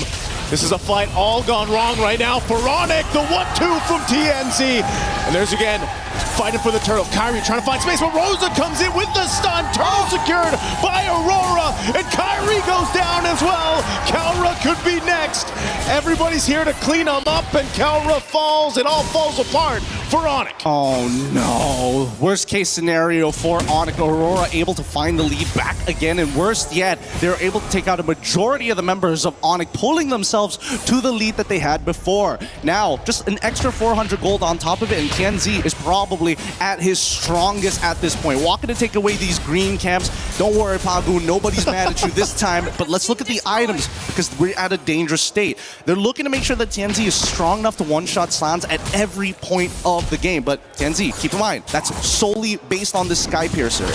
Man, TNZ has done an amazing job just kind of farming up here. You know, yes, he's got 4 kills, but even with that Sky Piercer, and you see the gold lead that he's had, and a lot of that is supplemented because of the way that Aurora Gaming has played the map, you know, from the start to up to now at that 9-minute mark, which will set themselves up for a good Lord take. But Onyx has showed us that they're willing to fight. A lot of these team fights are kind of weird the way they play out, right? Because it's either going to be started up by Lunar. Oh, there's some good burst coming through. Divine Glaive was picked up recently by Rosa, but either Lunar will start it up, or Onyx can kind of go ahead and choose to start things up. The downside of the Belric having the Revitalize is obviously you can't surprise anyone with that flicker combination we're used to seeing.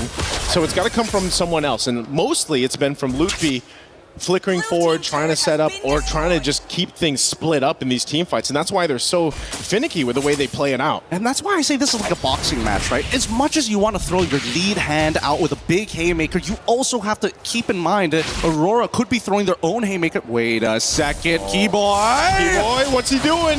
He's gonna get eaten up here. Rosa's gone though. Kelra now splitting up the fight. There's a stun right on the mark. Minoy and Fury knock him in the air. Sans in trouble though. Can't get away from Sigiboom.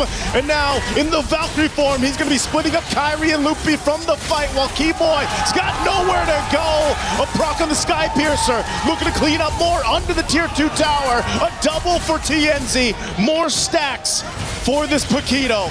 And now they take down the tier 2 turret. Kelra. He's tanky enough. He should be fine. He'll just clear out the waves. Yeah, he is not worried at all, but the rest of his team does not have that same grace. And Sigiboom has been playing an amazing Freya, a losing matchup, and yet watch this, right? As they were playing this fight, they recognize, hey, no Feathered Airstrike. They also lost the Wrath of the Dryads, and that's when they decided to throw everything. Even Sans recognizing, hey, I gotta use the Purify to get away from a Flicker Enraged Charge coming in from Pagu, but it doesn't matter when Sigiboom has stuck on to the rest of your team, cutting you down one by one with no way to stop you. The lack of CC is going to be a huge issue. Oh, hold on. Daytona's welcome use on live cam. Kelra going to be in trouble again. And Minoy and Fury knocking him in the air. Keyboy can't get away. Once again, Sigiboom leading the charge in the Valkyrie form. A big stun comes through from Lutpi though. Able to stop them in their tracks, but he gets dropped back by the Rockets. But Onyx, they want to fight back. Kyrie trying to get away with Lunar. Not enough damage on the stomp there, that auto attack. Not going to be able to take out Kyrie, but man, what a fight in the jungle. This is a beautiful game here. Despite being 5.6k ahead, Aurora lose out on Sigabo in comparison to Keyboy. An upward trade for Onyx, but the economic damage is not done just yet. Another structure falls in the favor of Aurora. Another buff taken away from Kyrie. He's struggling this game. He's 1-4-4, and every single person he wants to go for the kill has some form of damage reduction, has some form of anti-CC, or worse yet, just raw sustainability. Yep, really good play there from Onyx because of the fact that they took out Sigabo in the last fight. They pretty much alleviate that damage that Lord push would have done. Again, you're just seeing, despite being down these thousands of gold, Onyx somehow is still able to actually go toe-to-toe in the team fight against Aurora Gaming here. And now for them, again, they have to look at what's their best angle? What's the best attack plan here for them? And especially when it comes to the jungle, because Aurora Gaming has not let up on this as they continuously try to take these buffs. Again, Daytona's welcome, throwing him into the wall. Keyboy, it's going to be, again, the focus. A feathered airstrike to follow through. And now Sigibum on the back line. He's just everywhere. Sound's got nowhere to go. Forget the turret, forget everyone else. Aurora Gaming will just go for this fight, tossing everyone around, and they just go full-on wipeout against Sonic, and that's going to get Aurora Gaming this game under their belt, taking the series 2-1. The one extra detail is what makes Sigibum one of the best Freyas here in this competition. When he fights, he's already looking ahead of the map thinking, you know what, I can't 1v5, but if there's just enough minions, I will be able to sustain through the damage with my Descent of the Valkyries that have the extra AoE per auto attack, which is why you're seeing go from 0 to 100, 0 to 100 every single time. A dangerous game that Onyx is playing here, and one that they need to figure out right here, right now. There's too many holes in that draft. Last time it was missing that Atlas. Now, dealing with the Freya seems to be impossible. The ideas are good, but if Kyrie can't find that early game advantage, I don't know how they're going to play. I gotta say, man, again, you know, now that it's match point here that Aurora Gaming is going into against Onyx, Lunar was a big part of this. The way he played the Barretts, the way that he was able to go ahead and lock down, sometimes it was just Keyboy, but his timings of the Daytona's welcome were just pivotal, but also Pagu.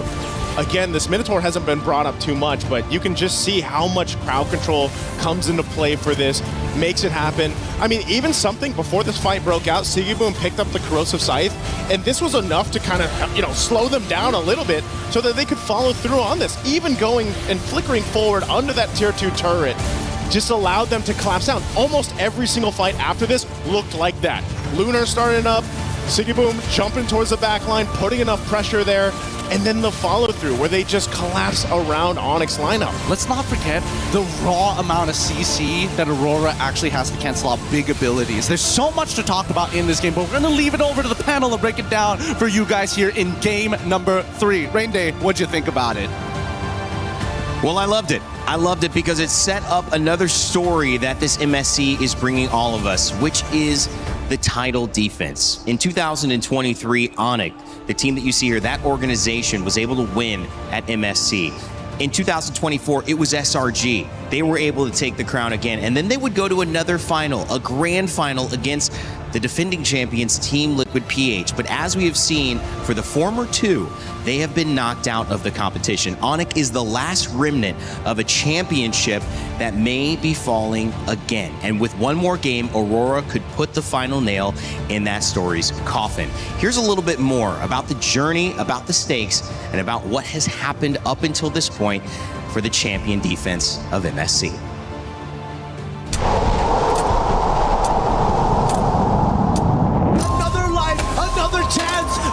Stormy! From the start of MSC in EWC, there's never been a back-to-back champion here.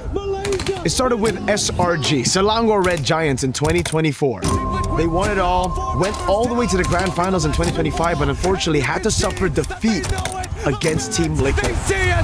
They came in as strong contenders, looking to be the one to break the curse. The back-to-back was strong up until we saw the biggest downfall ever. The biggest upset in MLBB history. Team Liquid dropped out of the competition in groups without a single game victory. Now the question is, what happened to Team Liquid?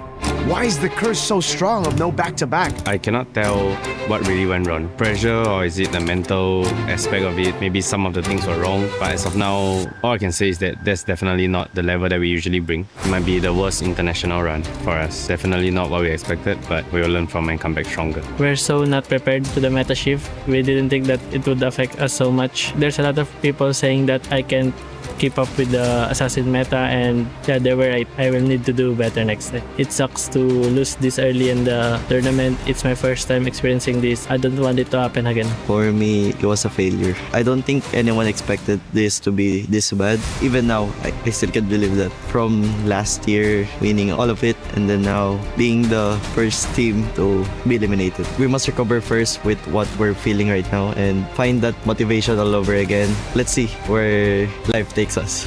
I think Liquid came in thinking that they were prepared, but it wasn't enough. They didn't cover a lot of their bases, especially with the new patch, with the new meta. From us, honestly, we just didn't care because we played our game. The biggest disappointment came from when they lost against E7. I don't know if they did this, but maybe they've underestimated all the teams here. That's the curse of being number one, and I think that's what happened. They just didn't think that people would catch up to them. Team Liquid getting eliminated from groups without a single win, I'm just as shocked as the rest of the world is. It felt like I wasn't watching Liquid. Underperforming, I think, for the results of Liquid here is an understatement. It didn't feel like Liquid. It felt disconnected.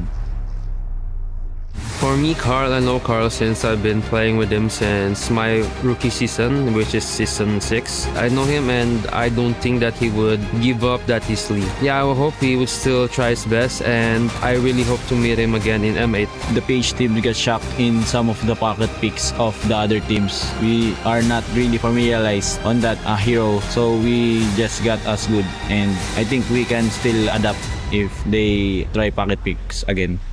This MSC at EWC has brought us tons of surprises and shocks. We set our sights to see, again, who can rise above and be the champions this year.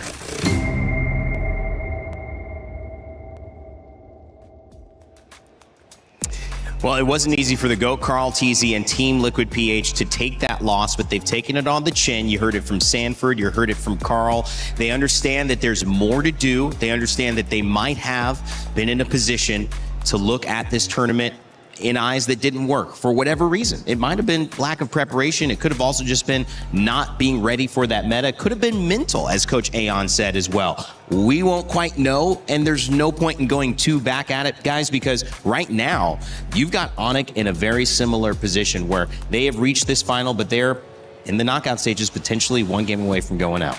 Yeah, one of the, again, you mentioned, few remaining remnants of a champion, MSC champion left here in this tournament. And they're currently up against Aurora, who are already at match point. So we are about to literally rewrite history here in MSC 2026 if ever the script does not flip in Onyx's favor. And the way we're seeing it right now, it's constant adaptation and Aurora being the better prepared team every single time. What does it do to look at the rest of this tournament and how it's gone and apply that logic to we may see the remnants of a championship falling? Because to me, it feels right in line with what we've seen. We've seen a new meta. We've seen old players and new players struggle with it. We've seen dynasties already fall. I mean, wouldn't it be apropos, since we're in France, to see a new champion here at this MSC? What I see during this MSC is that this is a new beginning, right? Because for countless years now, Southeast Asia has been dominating the MLBB field. But this shows with the right tweaks of the meta, with teams getting used to the pressure that Southeast Asia usually put on tournaments, now we can see that this meta is an equal playing field. And just like what Coach Midnight said, I think it's not exclusively for TL. I feel like every single team, even if you're coming in here as the underdog, as a dark horse, you tend to underestimate your opponents. Be like, they're not that great. We can take them down. And now this just shows that MLBB is just in a state where everyone can win. And I think that's a very healthy spot for the game. Yeah, and it's very timely because it's, I think, the first time we actually held a tournament in this part of the world. Yeah. And we're finally seeing the more newer regions really stepping up and being the quote-unquote final boss now, if really Aurora gets to maintain this kind of performance, which they likely will, unless Onyx get to pull out something and definitely reset out of what happened in that game, because it was pretty fast again. And it's always been the case. It's always fast games, and I don't think you really want to go up against or go through those kinds of games, especially in crucial moments like this. They have shown a little bit of weakness, but it's the exact same. This is basically exactly how the first series went, LaFell. What did you see breaking down game 2? And then, of course, game 3 here that we just had that has put Aurora 2-1 up against Sonic. Well, first of all, we got to look at Onyx draft here. The king and queen here, Nolan as well as the Farsa. This is going to be the main damage coming in from Onyx. Now, here's the thing. Nolan pseudo gets countered by the Minotaur and as well as both of these fighters. Just because they're tanky, it's hard to take them down. And the Minotaur heals them back up. So it makes it so that Nolan's damage is nullified. So then the biggest problem is you got to take on the queen, which is the Farsa. Farsa is honestly able to win the entire team fight by herself, creating just so much damage, and then the rest of the team, they just got to clean up. So we got to look at how Onyx won in the early game, and then what changed that made them lost, right? We're going to be looking at the first clip here. So this is going to be pretty interesting. Well, we look at the early game, this is still what Aurora and Onyx, both they want to do. And we heard from Pagu, the green caps are very important. We see here that four members of Aurora just to get this one camp. This just shows how important the jungle really is in terms of getting gold for yourself as well as denying gold from your opponent. So that's something both teams have to look out for. And then we got to look at the laning phase here. Look at how Kelra, he has won against Sigibum, but this is not the important part. We see what moves on later on because we will see Sigibum and Kelra both going to the turtle pit. And this is where I really want to bring this up. The reason why Onyx has been winning these fights is because there's a good focus on making sure that Sigibum is not part of the fight. And the one that's doing that is Kelra. Kelra is doing an amazing man-to-man defense, making it so that Sigibum is not part of the fight. So why is that significant? Well, number one is that we're going to be looking at a team fight here. And this is what we see. We see Lunar engaging into the fight, able to get Loopy, and Keyboy is there. But look at how free Sans is, right? Sans is completely free here so that he's able to deal out a lot of damage and untouched. But more importantly, look at Sigibum. Sigibum has been stopped by Kelra. He has no more HP and Kelra is stopping him. So no damage to the damage dealers. And this is why we see Aurora is just not enough firepower in the fight. But then we see things start to shift just by this. Look at the different positionings here. Hold on. All right. So now you can see more clearly. Kelra is here, but he's against Rosa and Lunar. You don't see Sigibum there. Sigibum is all the way here. Right? So even though he's half HP, he's not super healthy, but as long as Kelra is not man-to-man defense on Sigibum, look at how different the team fight looks. Look at all three members immediately jumping onto Loopy, and then look, more importantly, Sans and Kyrie. They're both clumped up together. It makes it easier for Sigibum to get on top of them, making it so that there's no damage in the fight. We see how this fight progresses. Later on, Rosa even able to stun up Kyrie, and Sans is just not able to do much in this game. So I would say the change that happened is that Sigibum knows he has to avoid Kelra. As long as Sigibum and Kelra are not at the same part of the map, Sigibum is just free. And this is why Gideon even said both teams are trying to throw haymakers. Yeah. Kelra has been blocking that shot time and time again. The moment Sigibum is free, there's just no damage coming in from Onyx. That's why they kept on losing. Yeah, and I feel like it was just really Aurora being the more capable of team of adjusting on the fly, because their roles, I feel, were a bit more flexible in a sense. Yeah. Because yes, Esmeralda is typically a hero you see in the EXP lane, but it was flexed into gold. But at the same time, if you look at their composition as a whole, aside from being more flexible, their roles and their jobs can be very different. Aurora, they have so much more sieging power, so you maybe could assign different people to deal with wave management at the same time. And on top of that is the fact that, again, they can be more creative with their angles. You could say the same too for Onyx, but at the same time, it's coupled with really good damage. I don't think you could totally say the same for Onyx, who have sort of really opted to just build more defense, be more protectors rather than damage dealers as well. But on the other side, Aurora, individually, they're just players that you could really or you should really be aware of? I feel like Onyx, a quick adjustment is to understand who's the threat and making sure they're able to deal with it. The moment they know that they can't deal with it, then it starts becoming a problem. Because I feel like the way that Kara played, I think Coach Yeb and CW are saying like, make sure that Sigibum is taken care of. And I feel like just in the mid game, is just Aurora able to make sure that Sigibum is never get caught. So I feel like on the fly, they got to change the plan. Kara, if you can't do it, someone else has to do it. As long as Sigibum is not in the map, they should be good. They just couldn't adjust. Handling that problem with the Paquito is a tough one because you're letting it through the draft, so you got to deal with it. But if Kelra's the only one who can do it, the only game that they won, Kelra was 12-0 or something like that. Yep. I mean, he needs to go off. And if his role is just making sure that Sigibum goes 2-2, but he goes 0-2, I mean, that's not enough. You need a win from Kelra.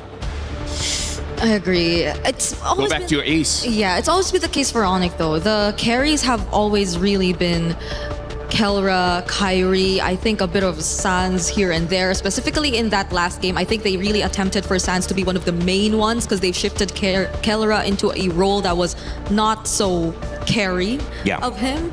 But that too didn't work because again, the nature of the lineup that you were going up against was a lineup that could just keep diving in your face. And Sans had a very... what do you call it? It's a hero that just stays. Yeah, he's stationary. It's a stationary hero, so... I mean, like yesterday we saw Falcons going up against Vitality, and that's the biggest problem where Vitality doesn't have a dive hero. And that's where we see the ultimate strength of the Farsa, right? Able to deal damage freely, but against a Freya, against a Lapu, against an Alice, against a Yuzong. There's so many heroes that the Farsa has to be careful of. It's just that in this game, Freya was there. If the Freya wasn't there, I could have seen Onyx winning that draft. They played with it. I mean, they said, okay, here, we'll see what happens if Freya gets let through. It did not work. Freya and Paquito have been punishing, and it's not that every team is doing this. We're not seeing a Paquito gold lane every single time, but we are seeing it with Aurora, and I think Aurora should keep going for it until Onyx use one of their bans or they come up with a way to beat it. That's a thing though. It's always been the Paquito showing up in the last pick for Aurora in blue. How do they keep getting away with this? Look, they're not banning it. Yeah, it's... But I think, I mean, that's just a lack of, in my opinion, that's a lack of respect, but it's also a lack of acknowledging what is not working, because that's definitely a through line. The other question I think I want to ask you guys as we head into it is, how do you get Freya banned, Selena and Barats as well? How do you get Kelra for sure in a winning matchup? I don't care if it's Paquito. What does he need against the Paquito if it's going to be back up again? How do you get him winning? Honestly, like Kelra is a marksman player. He's a traditional position 1 player because again, he's the ace. He can carry. It just seems like this is not the meta for it, but I feel like you got to force it out. They've already shown that they can do it with the Granger, right? So as long as whatever hero you pick up is viable in the early game, then you're all good. Stick with it maybe. And Onyx are stronger identity. Yeah. Just believe in yourself. Believe it. You can tell that we're running out of things to say up here. I mean, like, she's right though. You gotta believe in yourself. Because we saw it work the first time when they picked the Granger, a comfort pick that we did not necessarily expect, especially in that scenario. But yeah, the Paquito is still gonna be open here in this matchup. But it wasn't, I think the other thing is there was pressure on the gold lane as well, which helped get the early kill. So that Granger accelerated, and that's where I think you need to look at Onyx. What has been our win condition? But the other thing that I'm excited about is we get to, oh yeah, that's what I'm talking about. Because I think even they like 100% is gonna get stolen, it's right? Sagan, so we're gonna grab it early. They get the priority. In some ways, the one thing I was saying, we haven't seen Onyx respond again. We saw them lose, then win, then lose, and this set was over. Now we get to see their response. Maybe they do have an answer ready for this. At the very least, though, it's not both the Freya and Paquito open. At least. At least on Aurora's side. But if it's an answer to the Paquito, it's is Melissa something that needs to come out a little bit more? I think it's an option. I think it's an option. Not a direct one. Yeah, not a direct one, but it's kind of like not the worst thing, right? Now they pick up a Zushin as well as the Uranus, and now the Eudora. I think the Eudora is, again, just to shut down Kyrie because, again, the Uranus and Zushin, they don't care too much about Eudora. That's a lot of burst damage you're already seeing from Aurora, though. and you see the vulnerable heroes from... Hey, this is how you start an avalanche. You gotta go loud. Yeah. And all of the games, well, except for the second one, that was clearly an Aurora avalanche. It's looking to be another one here if Onyx don't show us their answer in response to these heroes from Aurora just yet. The Cho's already being taken out. We don't know if they're going to resort back to their identity and just go for a Kiboy Kelra combo or hero synergy that works. But with the Cho taken out, I think that's less options for Onyx overall. Unless they pick up a carry, I don't think they can play pickoff because Kalia is still there if they want to play pickoff, but their draft doesn't really look like it's centered around that. And now even the Granger, good respect here coming in from Coach Midnight. Yeah. Uranus was picked up on the side previously of Aurora in the EXP lane. We've also seen Barats. We've seen Hilda. That was a loss, however. So forcing something different. The Freya also banned as well, saying let's just see if we can get a little bit of an advantage here. The Esmeralda also banned. So a lot of the EXP answers that Aurora have gone to, not available this game. There is the Alice deal if they want a front line that can kind of engage into the fight. We haven't seen a Terizla, but it could be viable. The only problem is that Zushin. So I feel like Alice might be the safest if they just want a front line in the EXP. So if they go Alice, then that's... Oh yeah, Esme ban, yeah. So it's all the more reason for Onyx to at least pick up a source of shred or DPS. But you don't really want to claw against the Paquito anymore. Carry, you need a carry. Or Moskov. A Moskov carry is an option, but... Melissa is also not bad. Yeah, going up against Eudora, it's very awkward to pick up a mid-range marksman. Pagu on the pick, trying to figure out what's next for Aurora. They've caught Onyx by surprise. Really not too much. It's been clear what they've wanted. We expected Midnight to throw some crazy stuff out there. It's pretty much been double fighter, Paquito in the gold lane that's caused problems. And another Harith. So it's not Paquito in the gold for Aurora in this game at least. So maybe... It could be jungle or EXP. Oh, wow. And they're still flexing that opportunity. Yeah. So maybe Kelra could feel a bit better about picking up a gold lane matchup towards or into the Harith this time, regardless of how they want to play this. But Keyboy, his options in Rome have been limited as well. You need the information. There's a Eudora that's just gonna be... I feel like Hylos is gonna be pretty good because you just need someone to absorb that burst, give a lot of space to the Uranus, as well as a good combination with the Zushin. Yeah. If they don't, I can see a Gatot doing okay. Because it's dangerous grass, so I think it's all the more reason for Aurora to just keep going in for the surprises. But they go for Brody Gatot. Yeah. Oh. Got a Kacha, potentially a little bit of counter engage with the ultimate if somebody gets in. Just the knock-up stun and have a chance to also move into that. So if he's caught out of position, maybe could even get aggressive with it. So the Gato might be a good idea. Right now, Onyx, it looks like they have lane-winning matchups, or at least the possibility to win that lane. And knowing Kelra, I'm not going to doubt him. I feel like he could do it. So I feel like for Onyx, they try to win the side lanes and then go off of there. Because again, that's kind of like the story this entire series. Yeah, and at least Kelra's going to have a bit more range to play around with. If you don't really want to walk up close to Aurora and get caught in by the burst damage by the Paquito and the Eudora, but the Hylos to wrap up the draft for Aurora. You like it, Brig? Yeah, it's a different hero that we're seeing on Pagu all over again, but I think it's going to help so much if it's revitalized, especially in just sustaining the overall team fights. Hylos going to be in the EXP lane here. Pagu going Belleric on the roam, so this will be an interesting matchup, guys.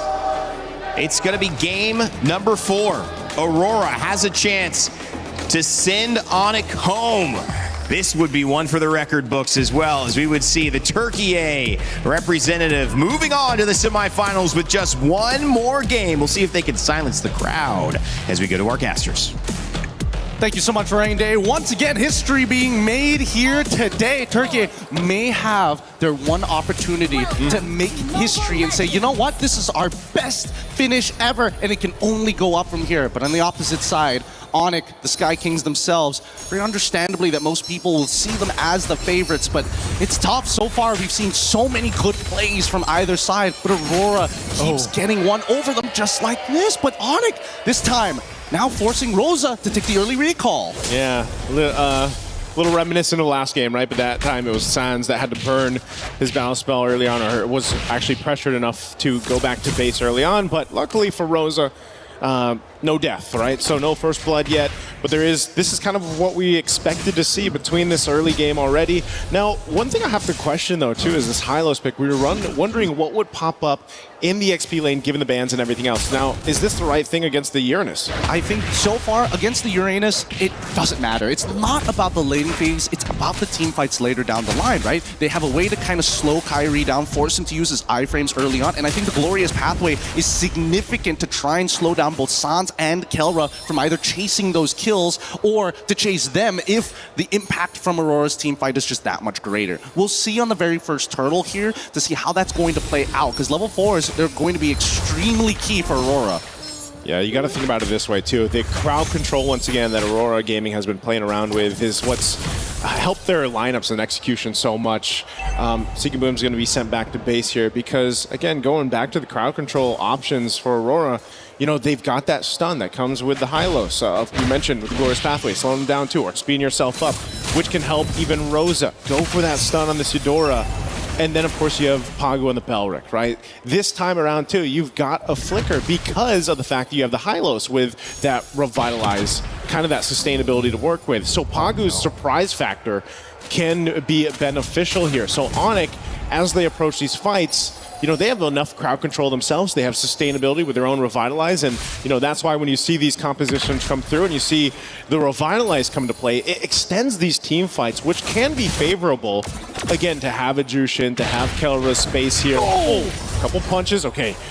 Better to burn the Flicker than die there for Kelra. I totally agree, but more importantly, that just saved Sigaboom his entire laning phase. And now there's a potential angle here, but as long as Sigaboom is able to, you know, get some help to break that freeze, it makes things so much easier because he was about to get frozen out and not be able to play the laning phase at all. Down by bot side though, I'm surprised that Luna was able to get this much pressure considering that Lupe is supposed to be the one who actually kind of maintains full control overall. Like his passive into the Ring of Punishment really just kind of doesn't matter. It's just a free stacks for him. Okay. Little jump in from Keyboy. I mean, they wanted to make a play on Rosa.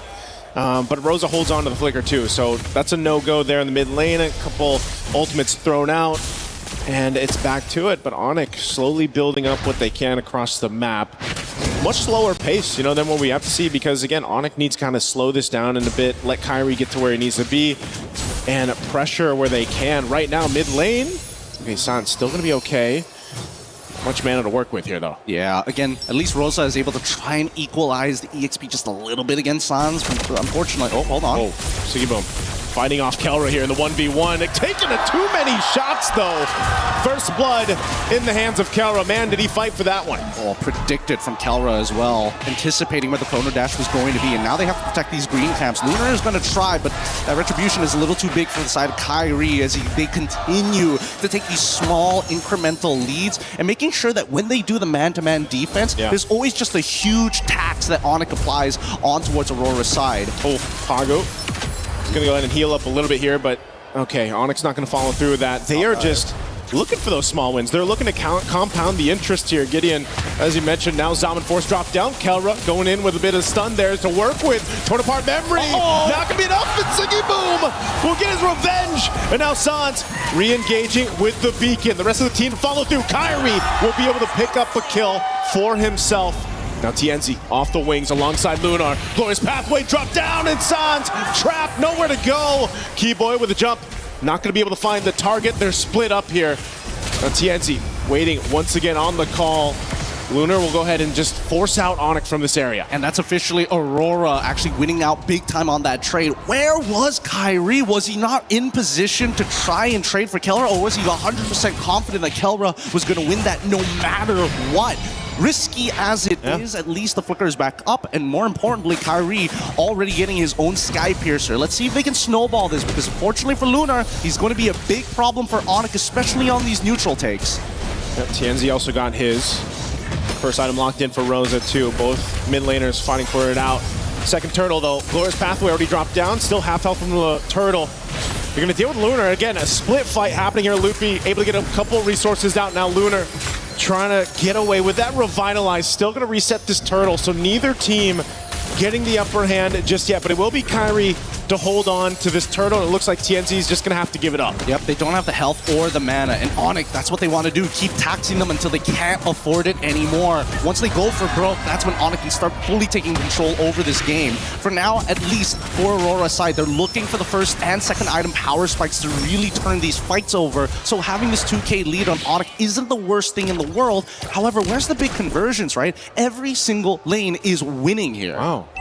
Okay, and I guess they just got the call too, you know, Sigibum, come join us. Give up that top lane, but they will be able to find Keyboy. So trading it out just to grab a kill, forfeiting the top tier 1 turret. Aurora Gaming is going to make that switch now, looking to put pressure on tier 1 mid. And that's exactly what you want to do. These are the conversions that matter here, and Pagu instantly wants to cut off as many rotations as possible. Look at Luna right in front of Sansa's face! Yep, they're going to have to stop him down. Glorious pathway to disengage, but Aurora Gaming got what they wanted.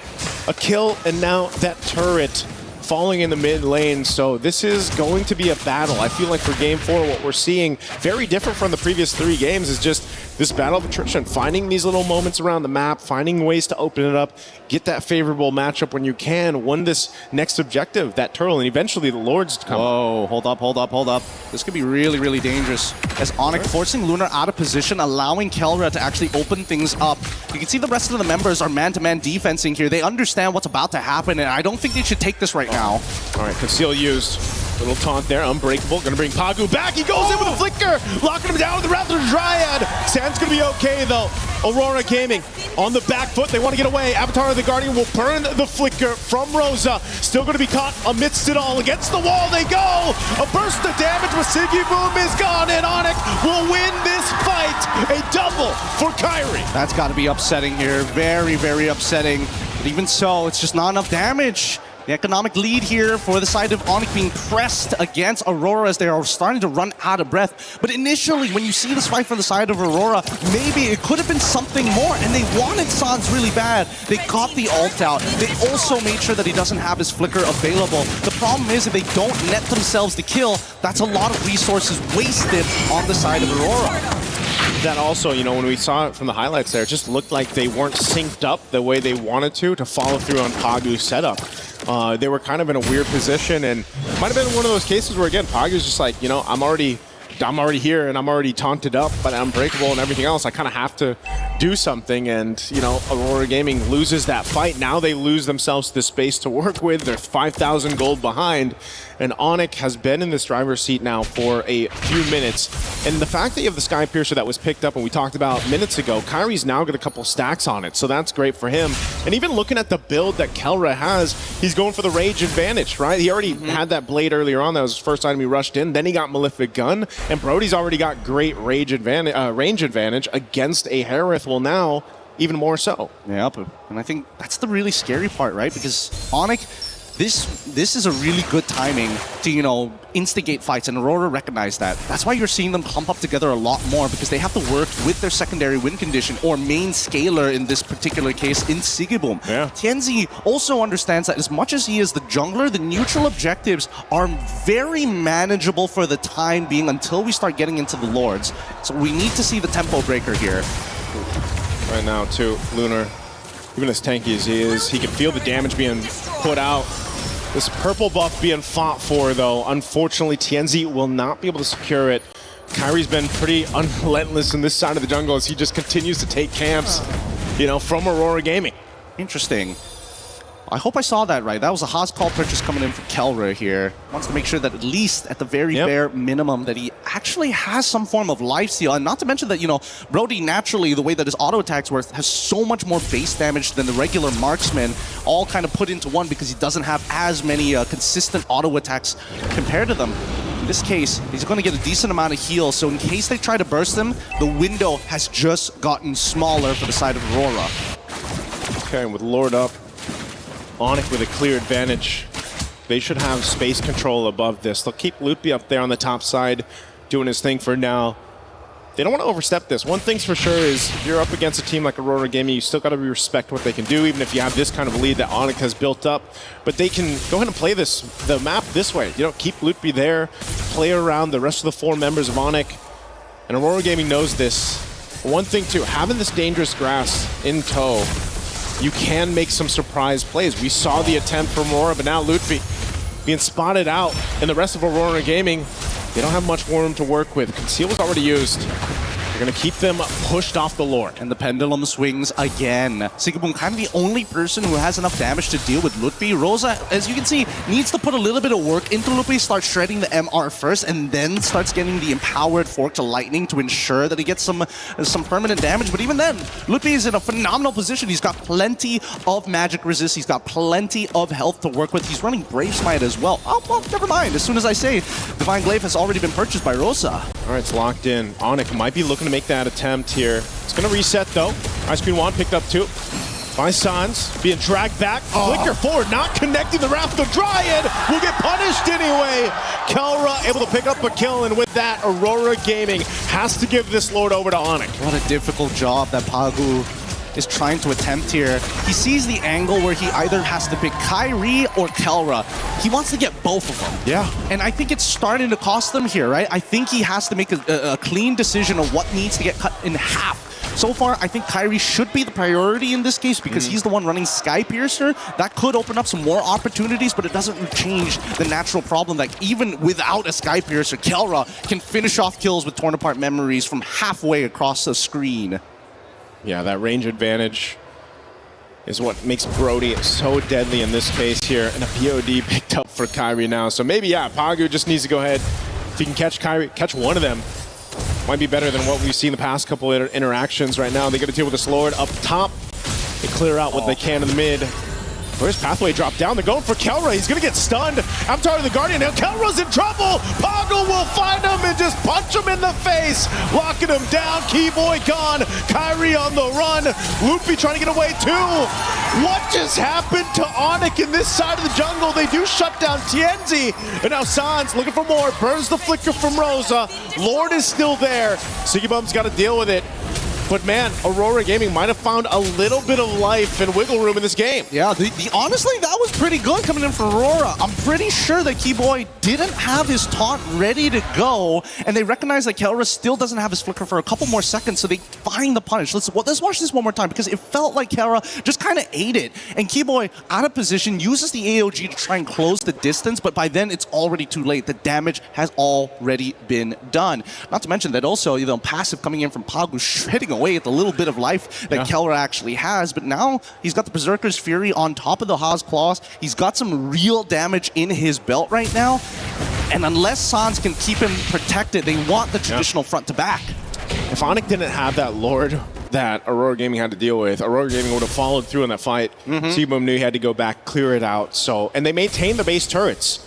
Again, falling from this deficit, Aurora Gaming able to go ahead and find a moment, but I think that was just, a little mistake from Onyx. Again, they still have a great lead. They still have Kyrie didn't go down, so he's, his stacks that he's built up over this time has been okay. And as you mentioned, Kelra now has another item locked in here. Even Sans getting a little more defense locked in with that Bruce Force breastplate.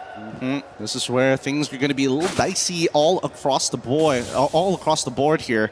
And Keyboy already making sure he's able to slow down the auto attacks coming in from Sigaboom. Chastise Pauldron, a pretty important purchase in case that he just needs a sliver of health to survive. A lot of brute force breastplates across the board as well. No, they again to kind of help with this physical damage throughput, especially with Tenzi. The way he's built up. I mean, he's even got a little mix of defensiveness there with the Queen's Wings locked in.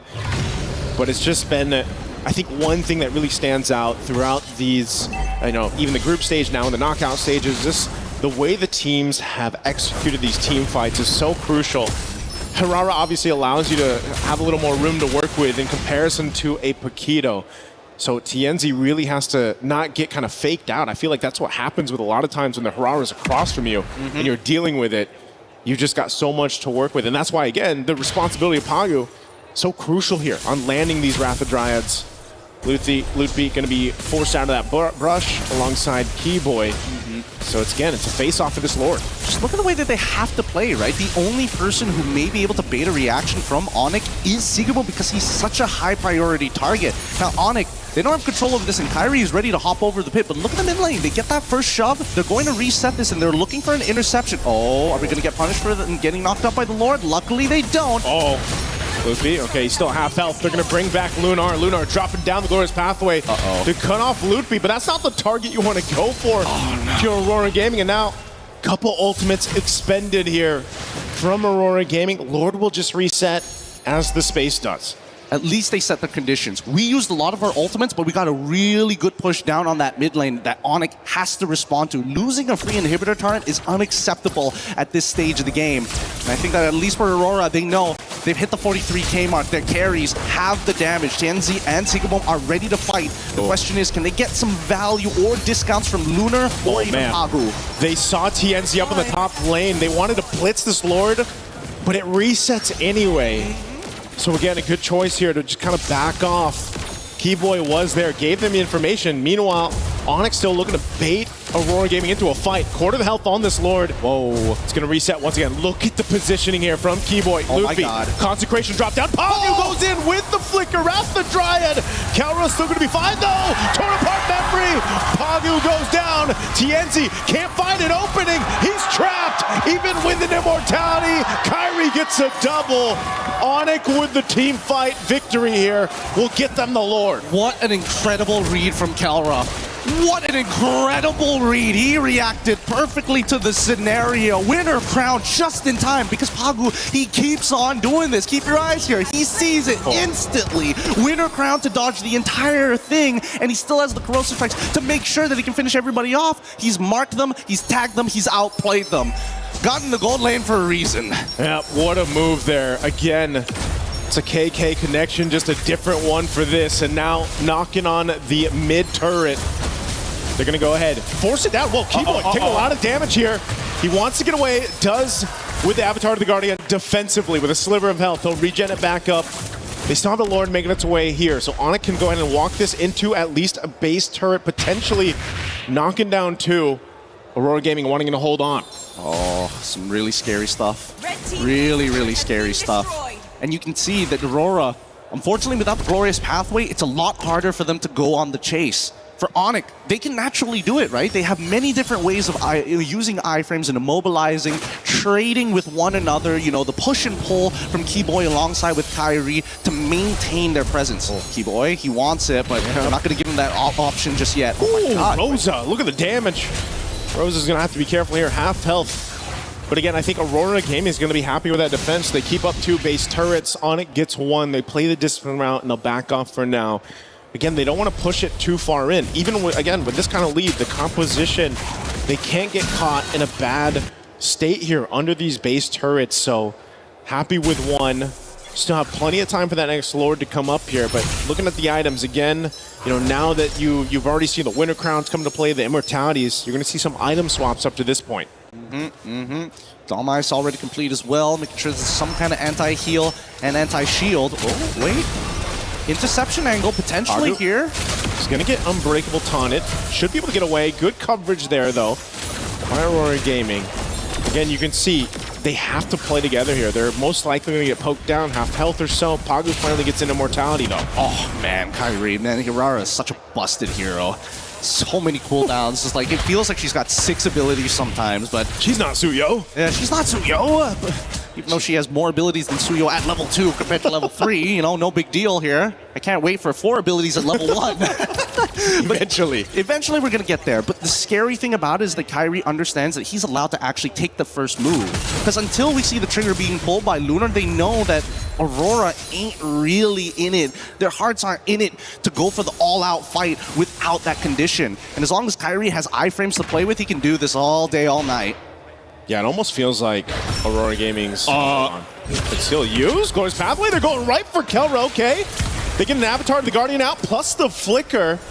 Burnt from Kelra. 10 seconds for this Lord to come up. I would say that's value for Aurora. That's a lot of value, actually. Wait, I want to see what Onyx is going to do after this, right? Because now that Kelra doesn't have his flicker, Winter Crown is going to get purchased here. Let's see if they correct the waves, because unless they can correct the waves, bot side is on a slow push, mid is neutral, top side is getting corrected by Aurora. And I think that Onyx, despite having a 6.9k lead, I don't know if Kelra has enough money to go for an item swap after that. Yeah, this might be one of those cases where, again, you just delay this as much as you can here. If they can. Okay. Ludwig having to use his ult. And Kyrie still dancing around. Yeah, they're not going to do much about this. And I think that Aurora recognized that, you know what? As long as Kelra ain't showing himself and he doesn't have that flicker, it's not that big of a deal. Take away our purple. We don't care about this. Look at that top side. It's already shoving in bot side as well. Kirara shows up and now Aurora takes the space. Oh! Rosa goes in with a flicker, but Sans able to react in time. That setup not going to follow through. Now Lunar, unbreakable taunted. He's going to take a shot. Here, couple marks. They have to back off, though. This isn't the fight they wanted. Avatar to the Guardian, not going to connect, but it's Pagu. Immortality pop. This should be a kill for Onyx. He goes in with the flicker. Wrath the Dryad drops down. Kyrie gets a kill, but Sigibone fires back with a crown already used. They're in it for now. TNZ, Immortality. They're going to chase him down. He has nowhere to go as Onyx wins the team fight. He'll start up the Lord. Great reaction time coming in from Sans. If he died there, I think that could have been it. It could have been the turnaround that Aurora were looking for. But that's what I'm telling you. That glorious pathway is the key to everything right now. A beautiful rotation from Kyrie alongside with Kelra to open up a different angle and forcing Pagu into a pretty awkward position. But you can tell that Sigabum, Keyboy, he's eating so many shots from Sigabum. It takes way too long. Oh, they're in the pace. They took out Rosa. Now Sigibum trying to get some revenge here. Kyrie has an mortality. He's got enough work to room with. Oh, Sigibum! Nowhere to go. Double for Kelra. That is it. It's going to take us to a game of 5 in this matchup with Onyx in Aurora Gaming. Are you not entertained? We finally get a full series here in our playoffs. Great job as Onyx pulls it back to match point 2-2. These teams are so equally matched in so many different ways. The slightest advantages in the drafts is a make it or break it. And I think Rosa is probably thinking to herself, man, if only I didn't have to recall at level 1. This could have been different. It's kind of like what happened to Sans in the last game and how things fell apart for Onyx in game 3. But they made the adjustments and they executed well. Again, yeah, you said it, Gideon. It's so well matched here between these two. I mean, both teams have really surprised us, especially I think everybody when Aurora Gaming came through, swinging through, the group stages. But Onyx themselves have adapted so well, not just in the draft, but in the execution here. There's plays and highlights across the board with this lineup as we look at the highlights here from STC. It was just from start to finish. I mean, this is also our longest game throughout the series, I believe. Yes. The 20-plus minute mark here. But talk about the team fighting prowess from both these teams. Oh, so much. There's so much to kind of cover here, and especially with Kelra's overall performance, you would imagine that at some point, Kelra would have started to struggling against the frontliners of Pagu alongside with Lunar, but their eyes are not targeted towards Kelra sometimes. Sometimes, when you're fighting these neutral objectives, you're looking at the enemy jungle, and moments where they finally put their attention on Kelra is when he doesn't have that flicker. Step 1, get his battle spell out. Yeah. Step number 2, can we also catch Kyrie in these moments? And if we can, that's fine. Let's just take out Kelra, guaranteed.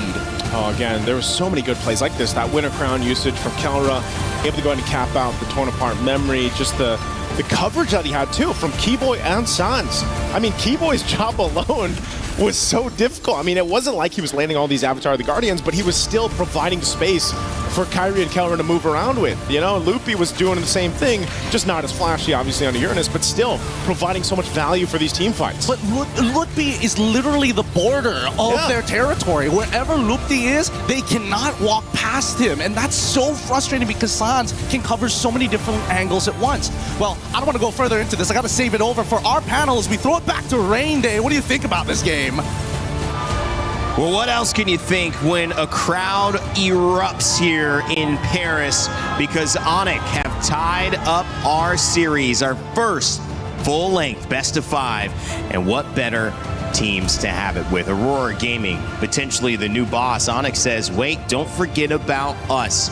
Indonesia's last hope now has tied it. 1 game will decide who goes forward and if Onyx will have a chance to defend their 2023 championship, or if we will see MSC with a new champion crown later on. Rain Day back with Brig and LaFell. Guys, that was something worth talking about because that was our longest game. That was also a game that saw so many moments that still could have shifted towards Aurora, but Onyx finally tied it up. Brig, I said I would have loved to see what would have happened if we gone another game in that best of 3. Onyx seem to have an answer. Every time Aurora strikes back, they strike them again. Yeah, I wonder if Onyx have ever played the game where you just have to like catch these falling sticks and collect all of them. At least like all of them, like there were That's a good question. Because like the reaction times that they had in this game were ridiculous. You saw the highlights, you saw that one Winter Crown play from Kelra, and buy and sells everywhere from both of these teams. Now, honestly, that's a very good point because that's the point that I was gonna make because Onyx is known as the Sky Kings, and the reason why they got that moniker before is because of their incredible reaction time, right? We've seen multiple clips coming in from Sans where an engage came out of nowhere, right? In the bush, and he was able to react to it. And I gotta say, this is where all 5 members of Onyx understanding that we were selected to be a part of Onyx because of our reaction time, and they utilized that to the fullest against Aurora here. So talk about going back to your identity. They just go back to their unfair advantage that they were born with. And the Gatakacha also kind of opened things up towards the end. I think they gave themselves enough engage and counter-engage there alongside the Uranus to open things up for Zushin. The Harara looked better, and Kyrie was getting some big moments. Brig, you felt like you wanted to answer on that as well. And Kelra also on the Brody, it worked. It's comfort on top of the fact that they just really stuck with their strengths. And it's something we've been asking for them, and now you see it to its fullest potential, brought to us by Onyx here through their sheer gameplay. I loved how they individually were able to really shine in terms of what you really want to see from them. They've made things a lot more difficult for Aurora too, I'd say, because naturally, if you look at their heroes, you really want to go for either Kelra or maybe even Sans, probably the squishiest heroes, especially if you're Rosa on the Eudora, but Sans, a pretty tanky hero himself, and even Kelra taking advantage of the range and maybe doubling down on it, because it was also a relatively early pickup on the Malefic gun, I believe, that he decided to go for, so that just granted him a lot more room to play around with, less threat because he could just keep attacking from a distance. And so you saw Rosa having to really commit to the flicker a couple times if they really just wanted to go for a pickoff, but even that wasn't a guaranteed kill because a lot of times you had to deal with the reaction time, and the reaction times again were ridiculous. They always had a way to come back from these attempts that Aurora wanted to do, and man, Onyx fans, they're all happy. They've, as you mentioned, erupted here after we got to secure Game 5. It was a really fun moment to be in this building. It reminded me yesterday of Team Falcons PH taking the win. Those fans erupted as well. We had Vitality and them going back and forth here at the Lenovo Legion Gauntlet. But when it comes to Onyx, there's just something special about the way that this team is operated. And I feel really strongly that both teams now, there is no advantage in the draft that they're giving away. There is a difference. There are strengths and weaknesses, but it feels like both teams have been able to play, and it is coming down to those mechanical things, those small moments, LaFell, and moments that Gideon and Nice were trying to focus on. You were watching as well on stage. What did you focus on that helped Onyx tie this back up? Well, honestly, this is going to be very technical, but Onyx really utilized the map alongside with their unfair advantage of having incredible reaction time, because we'll be seeing clips later on of how Onyx, they decide where they fight. And they fight around the river, which is an open space where they try to bait out Pagu, right? Like, we're going to be looking at a telestrator here because looking at the draft, there's really not a lot to discuss here because this is not simply just about the draft, but really how you utilize it, right? So the draft is just showing up here, but this is something that we see Onyx has been doing over and over again. We're going to be playing this clip here. We're going to look at Pagu, flicker, and then initiate. But look at every positioning coming in from Onyx. 1, 2, 3, 4, 5. Look at how spread they are. And they've been doing this the entire game because going up against Aurora, Midnight as the coach probably taught them the Ube strat, which is the ultimate bonding experience, which basically means you're clumping up together. You know? Someone is going to start a fight and then everyone follows up. So how do you stop that? Don't clump up. We will be looking at other clips here, and this is just to show again the positioning of Onyx compared to the positioning of Aurora. Look at how they isolate Pagu, and then Pagu forcibly tries to start a fight, and look at how everyone just disengages. And here's the thing, this draft, Rainday as well as Brig, not everyone can use, because Brody, by all means, should have been caught multiple times. But because this is Kelra is just special. This is the moment where we see they do not have an open space. We'll be looking at how they try to catch him right there. Exactly, because by this time they understand the timers. Because if we look at Brody here, Kelra, he does not have the flicker. And this is why I say not every person could use Brody in this capacity, because he doesn't have a lot of escape tools. Once he goes in here, see, this is the positioning that Lunar was waiting for, right? We see that Kelra is cut off. You can see that this area here is a very close area, making it so that it's very easy for Aurora to hit their abilities, but more importantly, not a lot of space for Onyx to escape. This is where we see they just go all in. The moment they got Kelra, there's not much that they can do. This is the rare time that we see Onyx clumped up, and that's why they lost. And then again, look at here. We see that all the focus is on Kelra again, because he is supposedly one of the easiest members of Onyx to catch. And yet, when we zoom out, we see that even though they engage Winter Crown into flickering out, and then eventually we even see the Gatakacha ulting on top of Kelra just to provide him that heal. So this is what Onyx did. They understand habits. Aurora has a habit where either Pagu or Sigibum or even Lunar, depending on the draft, one of them will start the fight. In this one, it's pretty obvious it's going to be Pagu on that Belric. So as long as you're able to spread out, you bait out the ult, they can re-engage. That's also another thing that we got to talk about the draft. Having the Zushin, the Uranus, as well as the Herrera. One of the best things about them is that they can get out of a fight and they quickly go back in. Go ahead. I mean, what were we going to respond to that with? No, I think, I mean, if you look at it at first, it looks great. At least Aurora are always based on that. If you observe, on the same page, they know who they really want to prioritize and target, and they don't have as much disconnect as I think we've observed from a lot of teams here at MSC. But there should be like backup plans, and there should be other angles that they play around with. If that Pagu flickered Wrath of Dryad combo has been read out multiple times already. But the problem is, I feel like they understood they got to get Kelra. But again, this is why Kelra is the gold standard. This is why his name was also mentioned as one of the best that the game has ever produced. Like, by all accounts of logic, he should have died many times.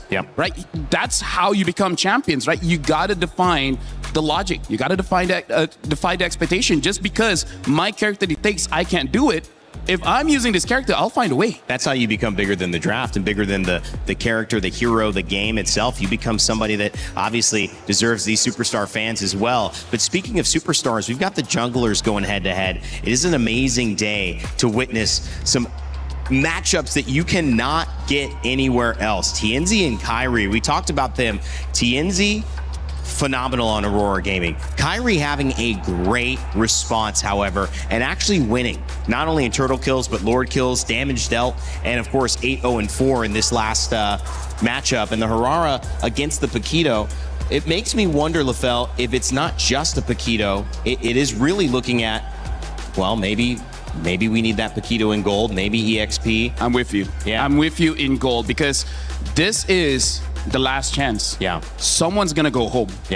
Right? Both these teams are showing grand finals performance. They are. So I feel like for Aurora, win or lose, you gotta get Sigibum on that Paquito if possible, because TNZ is a great jungler, but we can definitely see Sigibum on that Paquito is something else. Yeah, it's a really good comfort pick that I feel like wouldn't make Kelra as comfortable, supposedly. I agree. Because earlier into the Harith, I feel like Kelra is just so aware of that matchup already. Yeah, he already knows how to play around the Harith, and he also himself masters the Harith well enough, but Sigibum on a Paquito is a different beast. And Freya. On Freya, and that too. So the fighter matchups, having Aurora get that, and maybe seeing Tianzi on a different, maybe not the Lucas, if it's not really something that they just assassin, not a fighter. Just an assassin. Could be interesting. That's maybe them playing to their strengths. Okay, we'll have to wait and see. Draft coming up in just a moment. Until then, we want to send it over to an announcement about Street Fighter. They're actually playing Street Fighter at EWC right now on the Alliance stage. However, in-game with MLBB, you have a chance to play Ryu, Ken, and a cool Street Fighter matchup in your games.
and play my game. Let's go. He knows nothing. Let's go! Tyler 1, you're done. Raw energy. Half and blow the house down. Play is in our DNA. Whenever we let it out, it becomes our superpower. Now imagine an entire city being built to supercharge it. Kadir City, powered by play. Well, above the clouds, there's Onyx. You could hear the chants coming out, and you could see the fans just resetting. The film. Yeah, we can hear di atas langit ada Onyx. We're here. Onyx. They feel it happening. Di atas langit ada Onyx. Here's the thing. I feel like for both teams, in terms of the draft, they got to stick to their guns. Yep. Kelra has to stick with the marksman. Sigibum has to stick with the fighter. And then the small adjustment might be too risky, which is what Aurora has been doing is trying to target Kelra. Yeah. But time and time again, Kelra has been outplaying them. Yeah. So either double down and make sure Kelra will never escape an attempt, or avoid him altogether. Shut down Kyrie, shut down Sans, and hopefully that's enough. Shut down someone else if it's not working against Keller anymore. But yeah, I agree that maybe and hopefully we get to see them just stick with the heroes that have been working out best for them. But I'm also worrying because at the same time, I think it's going to be Aurora in blue this time. Yeah. Not unless they decide to go red. Because most likely. Earlier it was Onyx on blue, but every single time they went for blue, it's not like they go pick up the Paquito first. Right. They don't really go prioritize that hero despite it being open in first pick. There are a lot of other options which could be left open still. The Hirara's still there. The Freya potentially even might be still there, but that's also something that could work out for them, honestly. So yeah. I think the sides are really going to be important. There you go. Aurora does go to blue and the Paquito is still open. So that's a question mark for all of us right now. But the trend says, okay, never mind. Let's just take out all Sigibum's hero, you know? And that's smart. I mean, we knew that was going to be something Aurora valued. And now it does do two things. We could see, and we're not even going to go into it. It's Aurora first pick from Aurora. So Onyx have a chance to respond. Beleric available. Barat's still available. Yeah. Zushin not available here, banned out. So that won't be a factor, which has been played 2 games in a row by Onyx. Yeah. I think they're going to opt for those power picks still. Safe picks and, as you've mentioned. But the Beleric Plus is supposedly the way to go, at least. That's a good pick. Oh! And a Fanny. Take the Barats as well as the Fanny. Barats is one of the counters towards the Fanny. Now, I want to see whether Aurora, in terms of gold lane, Melissa and Moskov can deal with the Fanny, but if you want to go fighters, maybe the Ruby. The Ruby's the next one. Probably Ruby, but the thing is, Ruby has been changed so that she is only really strong when her HP is low enough so that she has a lot of heals. But if you burst her down so that she can't heal fast enough, that's kind of GG's. Could be risky there. Does that feel like the right trade? That will mean putting Sigibum on a marksman though, so they just don't reveal their gold laner altogether. They go for the Cho and this time the Uranus. I think at least the matchup will be kinda guaranteed for Aurora in the EXP lane. Not gonna lie, I'm liking Onyx opener a little bit more here. Yes. Because even though Cho, on paper, in theory, can catch the Fanny, we've seen the reaction times of the players of Onyx. Yep. I feel like it's going to be difficult. I really feel like it's going to be difficult to catch this Fanny. So he might have to target someone else. And that someone else could be either Pelra or Sans, but I don't think you could even count on them to be the best targets.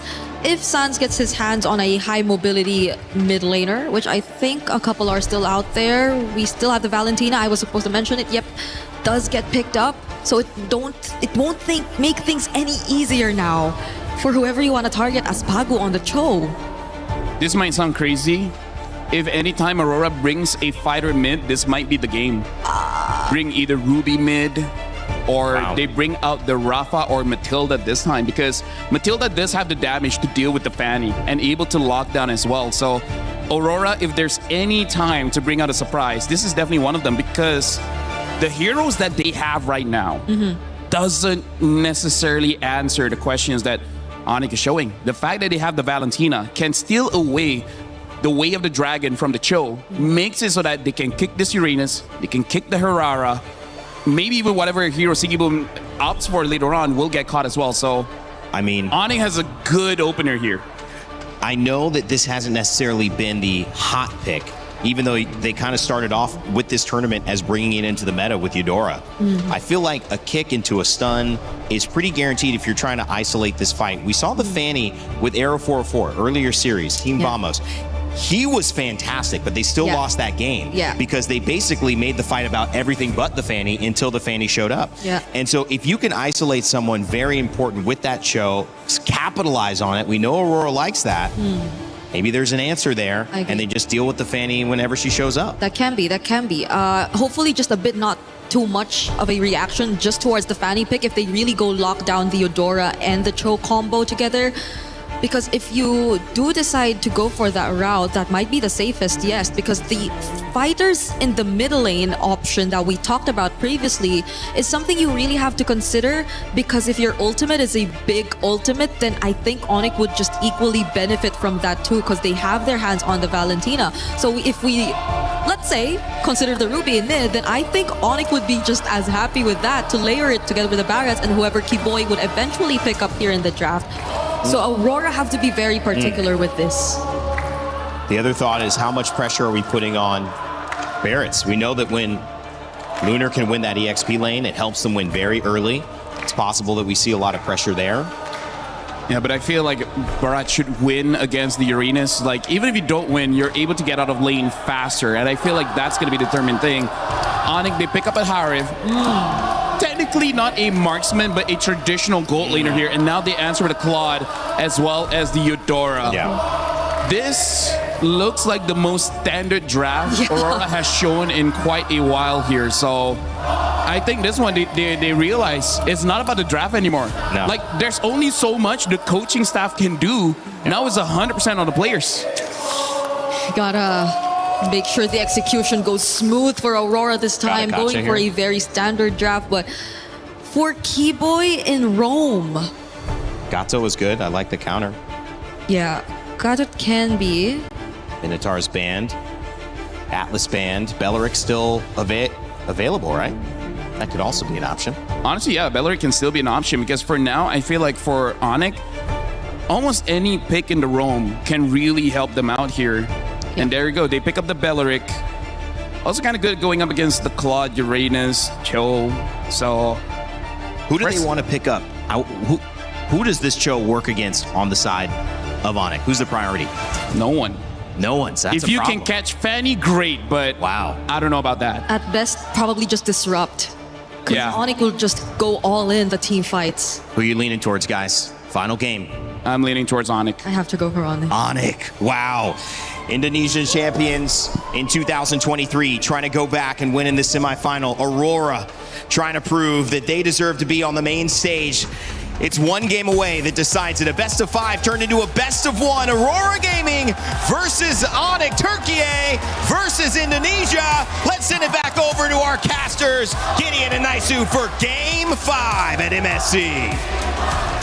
Two teams walked into this arena at the Esports World Cup thinking that they could make some life-changing money. Now they put it all on the line as both teams have pushed it to match point. A single mistake, a single good play could be the difference between a lot of cash here. But now let's jump right into this game as the Land of Dawn has already blessed us with a beautiful series. And even this draft, Gideon, for game 5 brings us, I feel like, back to the fundamentals, you know, for the most part. Even if you look at Aurora Gaming lineup, our panel talked about it, there's no more things surprising yourself in the draft. It's pretty standard. There's only so much that the coaching staff can do. It comes down to that execution. Onyx on the same foot, pick up some of their best heroes across the lanes here. Again, to see potentially Kyrie on this Fanny And Kelra having the Harith here, there's something that can be said for the movements, the way they move around the map alone can set things in pace. Let's set the stage here, because so far, Aurora, you can tell, that top side is definitely going to be their strong side. Lunar playing a much better game this time around, not having to deal with the Esmeralda, but against the Barats, it's going to be a lot easier to kind of outmaneuver and control this lane better, especially since it's a no-go lane. Nobody's going to die here. There's nothing to worry about. But on the bottom side is where it gets interesting. And I was wondering in the draft whether or not, this chill was going to be the difference maker. Yeah. Both sides had to take Purify in this case, so it's a general neutral lane. But knowing Sigibum, he's played this matchup against the Harith many, many times before in the previous year. We can see this pressure already on these green camps of Kyrie. Pagu takes some shots here. Quarter of the health, he's gonna have to get out of there. This is one of the difficult things for Pagu to deal with. When asked the question, who's the best target for those kicks? Who's the best person to go for? And honestly, it's Kyrie, but as mobile as a Fanny is, that's a tough task to take here. First turtle up for grabs. Onyx gonna start it up. Lunar kind of gives that information, but Tienzi's not anywhere near it. So first objective, turtle, going on it. They're just uninterested. There's just no reason to fight for it as of right now. Not until they have that kick to start developing a dedicated lead.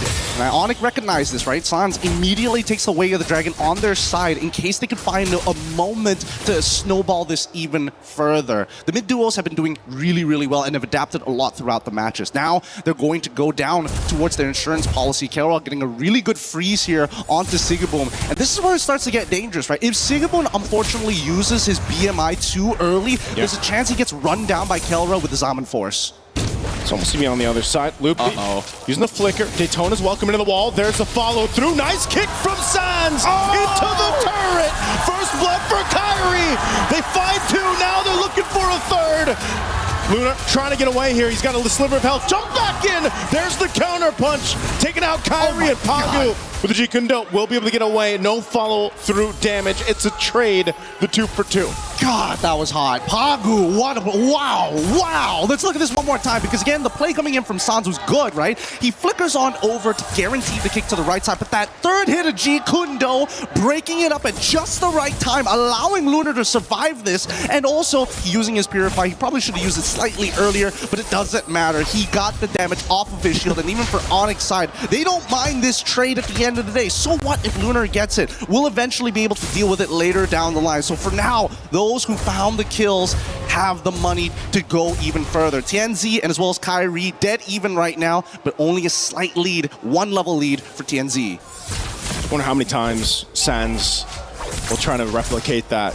Take the kick, take that way of the dragon for Pagu, utilize the kick himself, or does he take something else? Between Rose's ultimate, that Thundering Wrath can be beneficial too. So Sans will have his work cut out from him, but like we just saw, pretty good here. Sky Piercer now picked up for Tienzi, the second turtle coming through. All right, Tienzi has to play for cleanup here. They can initiate, walk back, wait for a little bit, and then clean up later. Kyrie, he's got the Heptaseas already ready to go, and he wants to make sure that when he gets on top of a target, that target dies straight away. So now you can see that at least from between Onyx and as well as Aurora, they're constantly trading. They're constantly trading the HP. Okay, again, way the dragon held on by Sans. There's the Daytona's welcome. You go right on the mark. Kyrie coming through. Consecration already going to be used. Quarter of the health on the turtle. Tienzi will secure it. Fight breaks out. Blazing duet, not enough. Keyboy will fall, and then another trade. Kelra has some space to work with. A whole lot of battle spells used up as well. And Tienzi will get away with the iframes here on that Hirara. He's dancing around here. Kelra playing a dangerous game. You can tell by that positioning. Unfortunately, the Zaman Force might not be enough there. Onyx now trying to set something up. They want to see Sigibum, but they don't notice him just yet. He's hiding in the bush, and the denial of information has caused Onyx to give up on the dive. Okay, they're going to get forced out of there. They wanted to make a play, but luckily Sigibum has that protection. Pagu, there's the kick right on cue. Purify's still available. Now it's popped. Kyrie joining the fight, swinging on through, gets stunned. Thundering Wrath down. Pagu trying to get away, burns the flicker. He will survive. Neither team falling in the exchange bottom. You can tell how antsy both sides are. Sigibum luckily doesn't get his recall canceled, but that will mean that bottom tier 1 is under threat. They are willing to trade topside, but at least from Kyrie's POV, easily is able to dodge out of the right ability. Sans, does he get the turret? Oh, it's almost one auto attack. It's as good as gone. Yeah. Take a little bit longer to take that one down, but pretty much Onyx just trying to find what they can across the map here. It's really neck and neck in Game 5 so far, Gideon. Again, this is exactly how you want this series to pan out here. Neither team really pulling the switch just yet. Pedal to the metal, but right now it's going to be a tier 1 that falls on our side. Whoa, oh, already some pressure there. Rosa burning the flicker to survive. Actually, Sans burning his flicker, and now trying to secure that purple buff. They do just that. Pagu forcing himself out of side of the jungle. So this is just a battle for buffs and just tier 1s. And you know that Hirara generally has a bit of an advantage in these moments, especially with slight leads on their sides. Best part yet, the iframes making it even harder, especially since you can control the timing of when you decide to drop down that falling maple. In the meantime, though, as we can see Aurora alongside with Onyx contesting for the space at this point. The main contestant is having control over this mid lane. If we see Tianzi make a mistake here, luckily he doesn't walk into the lane, goes for the Lethal Wanderer instead and lets Sigaboom actually absorb this wave. Onyx miss out that opportunity. Okay, waiting patiently here too. Last turtle of the game. 1 for 1 across both sides for this objective. Onyx will play it a little bit slow. Keyboy waiting, he's got a flicker available. Conceal going to be used. You're going to force the fight for this third turtle anyway. They get stunned in their tracks. Kyrie jumping through, takes the turtle away. Daytona's welcome. Into the wall he goes, and Rosa's gone. Now Pagu, nowhere to run either as he's collapsed down by Onyx. They got the objective and the kills. That was a hot play coming in from Onyx. It felt calculated beginning to end. The timing of Keyboy utilizing his Wrath of the Dryad, not to mention just an amazing flicker Detona's welcome right onto Rose's face. Nothing they could do at that point. They reached, they grabbed, and they caught the ball out of the air from Aurora. Let's look at this replay one more time, because as Kyrie makes this play, it catches afterwards, but it catches just enough. With Rosa already down and Tianzi having no combo points to actually go into his iframes, literally nothing you could do there. And that's the thing too, the fact that it's broken walls and you have this fanny, you can utilize a little extra opening on these turtle pits or eventually the Lord pits, something that you can do here. So Kyrie can kind of just swing on through into those fights, following through the Wrath of Dryad. They're going to do it again onto the tier 2, already forcing the fight, and Sigaboom is gone! Where did he go? And Lunar to follow, a double for Kyrie. And now Tianzi went into the rest, Wrath of Dryad, puts the taunt, loads him up! Triple kill for Kyrie, making a possible maniac on the fanny. Woo! A statement being made by Onyx right now as they're looking to crack open bottom side tier 2, and they've evened out this score. 3.2k lead in their hands. Things are getting extremely dangerous for Aurora. Sigaboom, he's got to be careful here. That BMI is literally his only lifeline. Just watch, as soon as the BMI drops, you see that Kelra said, hell no, we dive in this. We're sending the goon squad to take him out. And they line this up so well for the whole team, but for Kyrie just to make those plays again on this fanny. How do you keep track of them? I mean, we've asked the question all darn MSC. How do you keep track of Hirara? Well, when you put the fanny in the hands of someone like Kyrie or any of these specialists, this is what you have to deal with too. It feels like its own iframes. It's tough. It's really tough. Kyrie has been playing a really strong game here. Those cables have been ultra accurate at dodging some key abilities from the side of Aurora. Even Lunar, I think he can't be that frontline that they're hoping that he can be right now. He hasn't won his lane hard enough. And with the 8 extra assists, well, technically 5 extra assists that Lutfi has been able to gain for himself and to chastise Baldrin, he is so thick. Luckily, Lunar is able to get one of his own. This Lord is being started up here, holding it at half health. Onyx with a clear lead. They have control of this. They might be able to just go ahead and secure this. It looks like they are going to do just that as Tianzi is up top. They have the information, and Onyx will play around now with this first Lord secured. Mitrio has been playing a phenomenal game here for the side of Onyx. And unfortunately, for the side of Aurora, they've missed their window to develop their snowball even further. With the Maniac being given over to Onyx's side, resetting them from all that early game pressure that they were applying. Now they have to hope that Sigaboom gets the right items at the right time here, because Tianzi can only do so much. He's so close to finishing the Golden Staff. So close here. Lord slowly approaching that bottom side. Again, with this kind of lead, Sigaboom just needs more time. He just doesn't have enough firepower here. And if they take out Rosa, so much damage of this profile for Aurora Gaming is expended. And they slowly walk this one in. This Lord coming down to this bottom side. Keyboy popping the conceal, looking for a potential flicker play. Lord's going to go ahead and charge into the base turret.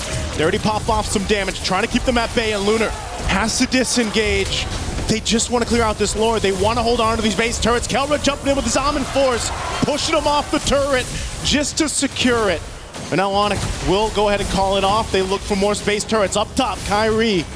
TNZ holding it in bay. They hold on to 2 base turrets for now. Onyx right now just aren't falling for any of the typical tricks. They're going to lose another shielding here. Yeah, that's pretty much everything. Onyx have set this up for a final push with the next Lord. If they can... wait, do they have the ults? They do! Charge in. Loopy jumping in, and they still the Wrath of Dry. They're going to force the fight anyway. Loopy gone, and Siggy Boom too. Kyrie still going. They're cut off from each other. Pagu trying to get away. Kelra, a couple shots, still has the shield. They're so low though. Aurora Gaming might want to punish. They're still following through. TNZ has mobility, but they will rely on the conceal to get away. And Sans, he's ready to intercept every single time. Onyx, they are well connected right now. And Aurora, they've tried a couple of feints here. Yep. They've tried a couple of motions where Pagu is trying to bait a reaction out of Onyx, but they're just not flinching anymore. And I think that confidence is starting to build up. It's surmounting to some real damage in Kelra. He's not dropping the ball. Same goes for Sans. Look at the disparity of damage dealt by the key members here of Aurora Gaming. TNZ there at the bottom, Siggy Boom there at the bottom, and look at the difference for Onyx. Such a big difference in terms of damage, and that's just because of how these team fights have played out. Onyx has all the room to work with, especially for Kelra, provided by this team that Siggy Boom has just been trying to catch up. And we know this, Gideon, when you are delayed this much on that power spike for the Claude, it's really tough to get back into the zone in this one. It is hard, but at the same time, they've got some decent wave clear on their end between TNZ, Siggy Boom, and as well as Rosa. They should be the ones who are proactively trying to work together to clean these lanes, while Pagu and Lunar needs to delay lanes. On the opposite end, Onyx very happy to be in this position, you know? They still have access to those steel cables, and Kyrie can do whatever he wants. Go to top side, set up the wave, reset the Lord again. They can do this all day, all night. They gotta clear out that bottom wave here. They do just that. Half health on this Lord. Onyx has control. Looking to see if they can bait something from Aurora Gaming. Doesn't happen, so objective secured. We'll have to see Aurora Gaming's lineup if they can defend once again. Already losing 1 base turn on the last push. They maintain 2. Are they in a position to withstand another push in? Aurora decided not to. So now that they decided to, you know what? We're going to let the Gulor come in. There's a pretty good chance that they lose all their inhibitor turrets. And that's a dangerous decision to make, because all of this is so that they can get to the 42k mark where they have an option to maybe try and get a good team fight down to turn the tides. But I don't know how they're going to get neutral objectives. And until we see a full wipeout on Onyx end, I don't think Aurora necessarily can push through just yet. Keyboy walking in on that bottom side here. Lord already in the base. Still has a flicker available. The Lord's actually going to go down very quickly from Aurora Gaming, so they maintain it. They still have some waves pushing in. Onyx might look to take down 1 base turret, this mid lane, as Kelra jumps forward. Already, Rocket's going to force the flicker route now. They're trapped under the turret anyway. Rosa's gone again, and Pagu trying to buy the time off the kick. Kyrie might chase him down. The rest of the team's going to force the fight in the base. Kyrie joining them now. Siggy Boom with the blazing duet to clear out the lanes. They just want to stay in the game, but Kyrie keeps them together, and now they'll disengage. They still have this wave, but Onyx too low. Oh my goodness, the item swap right at the very end there. Siggy Boom, holy cow. Holy cow. That was a dangerous moment. If it wasn't for that Rose goal, he would have died to the cutthroat coming in for Kyrie. They are out to get him. Yeah.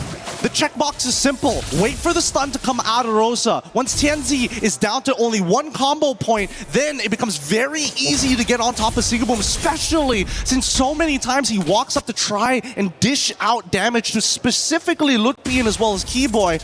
I think that's where you see a lot of the vision starts to narrow down. He's got to open the mind back up here. He's got to look for different angles. His main concern really is going to be Kelra and Kyrie. Once those go down, there's a good opportunity that Aurora can win the fight afterwards. Win a crown purchase from Kelra to make a play of his own here, but I'm trying to figure it out. Can Rosa actually find a good opportunity to stun someone? Because Kyrie never shows. That's such a tall task here for Aurora Gaming. Playing on the back foot the past 10 plus minutes, or essentially this whole game. They're looking for a way to potentially turn this over in their favor, but there's just so much they have to do. They're going to go ahead and scout out. I think the main point of contention is, do they actually try to contest this Lord when it comes up? You know, it's not going to be evolved just yet unless for some reason Onyx delays it enough to go ahead and go through that, and I fear that if it is an evolved Lord, it's going to be tough. But look at this pressure already up top. Immortality swapped in by TNC. Rapid Dryad used as well. Wait. So an attempt here, but now Onyx. What do they want to do? Look at the coverage. Look at the coverage for Lutfi as well as Sans. Beautiful push and pull here. Kenzie able to bait out the Wrath of the Dryads, and honestly, Onyx, they don't mind. They're like, okay, sure, no Wrath of the Dryads. We want you to come to us, actually. We want you to come just when Wrath of the Dryads is about roughly 8 seconds, maybe even 12 seconds, and then we're going to dance. We're going to keep on dancing because unfortunately for you, super minions are always going to be knocking on your door, and we like to keep the porch clean. And they got a Fanny. They can play the long lane if he wants to, right? Kyrie can go ahead, put pressure there if he needs to, but he's going to wait for this purple buff to be up. They know this Lord is up. They can delay it a little bit further if they want to. Aurora Gaming looks to go ahead and try to get in position here. I'm not sure if this is exactly what they want to do, but it just might be one last-ditch effort if they can. TNZ swinging around. Onyx knows it. Oh, the flicker forward. TNZ making his way to this fight. Can he turn it around? Pocket with a kick. It's on Kyrie. Immortality are going to be popped. Kyrie's going to get out there. TNZ also trying to buy space, but Pagu falls, and now it's all falling apart. Winter Crown with the Blazing do it from Singing Bomb, but it's not enough. Kalra gets a double. Aurora, they still have TNZ up, but Lunar on the disengage. This fight might just be over. Kyrie joining the fight, cabling on through. He has what he needs. He's going for TNZ. He's got the immortality till he doesn't. And now Onyx will clean it up. And Lunar can't do anything. Onyx will move on forward with the hope of Indonesia as they douse out the lights of Aurora Gaming. One hell of a game. And Onyx, no disappointed smiles. Everybody knew that this was going to be one hell of a game, and they find it and they break through. A crushing defeat for Aurora. God, that's the nature of competition. What a sweaty game. What a series. 5 games for this one. Again, we wouldn't have it any other way, and man, was it a battle. And big respects here to Aurora Gaming on the innovation they brought throughout the group stages, up down here to the knockouts. And unfortunately, as the nature of competition, someone has to go home. They push the meta forward. Was it truly their destiny to make it to the end? Onyx take that spot. Just another light snuffed out. The Sky Kings are getting back into position for a potential grand finals here. Oh my lord. Every moment of this game felt calculated. Every moment down to the beat. Aurora looking for many different opportunities, but once they couldn't get the reactions that they wanted from Onyx, it started to become just hard, just really heartbreaking. Oh man, again, seeing these highlights here from STC, you saw how much of a dominant early game to mid game that they had, especially with Kyrie on this Fanny.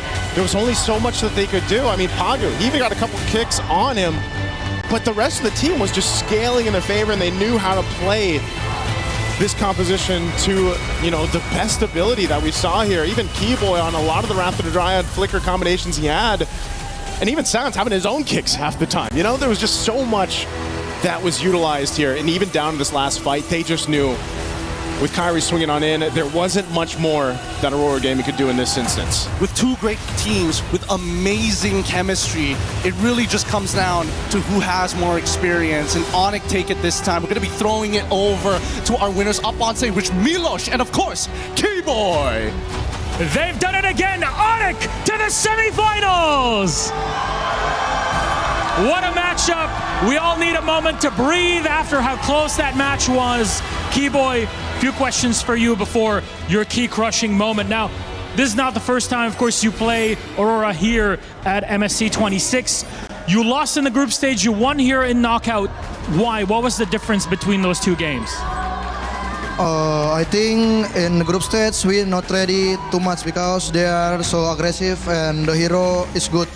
But now we already know how they play and we got it Well, you got it, but there was a lot of frustration. There was a lot of effort to win that game. What do you do after game one? Because I saw how the reaction was on your faces. You went back with Coach CW. How do you reset and get back into the game?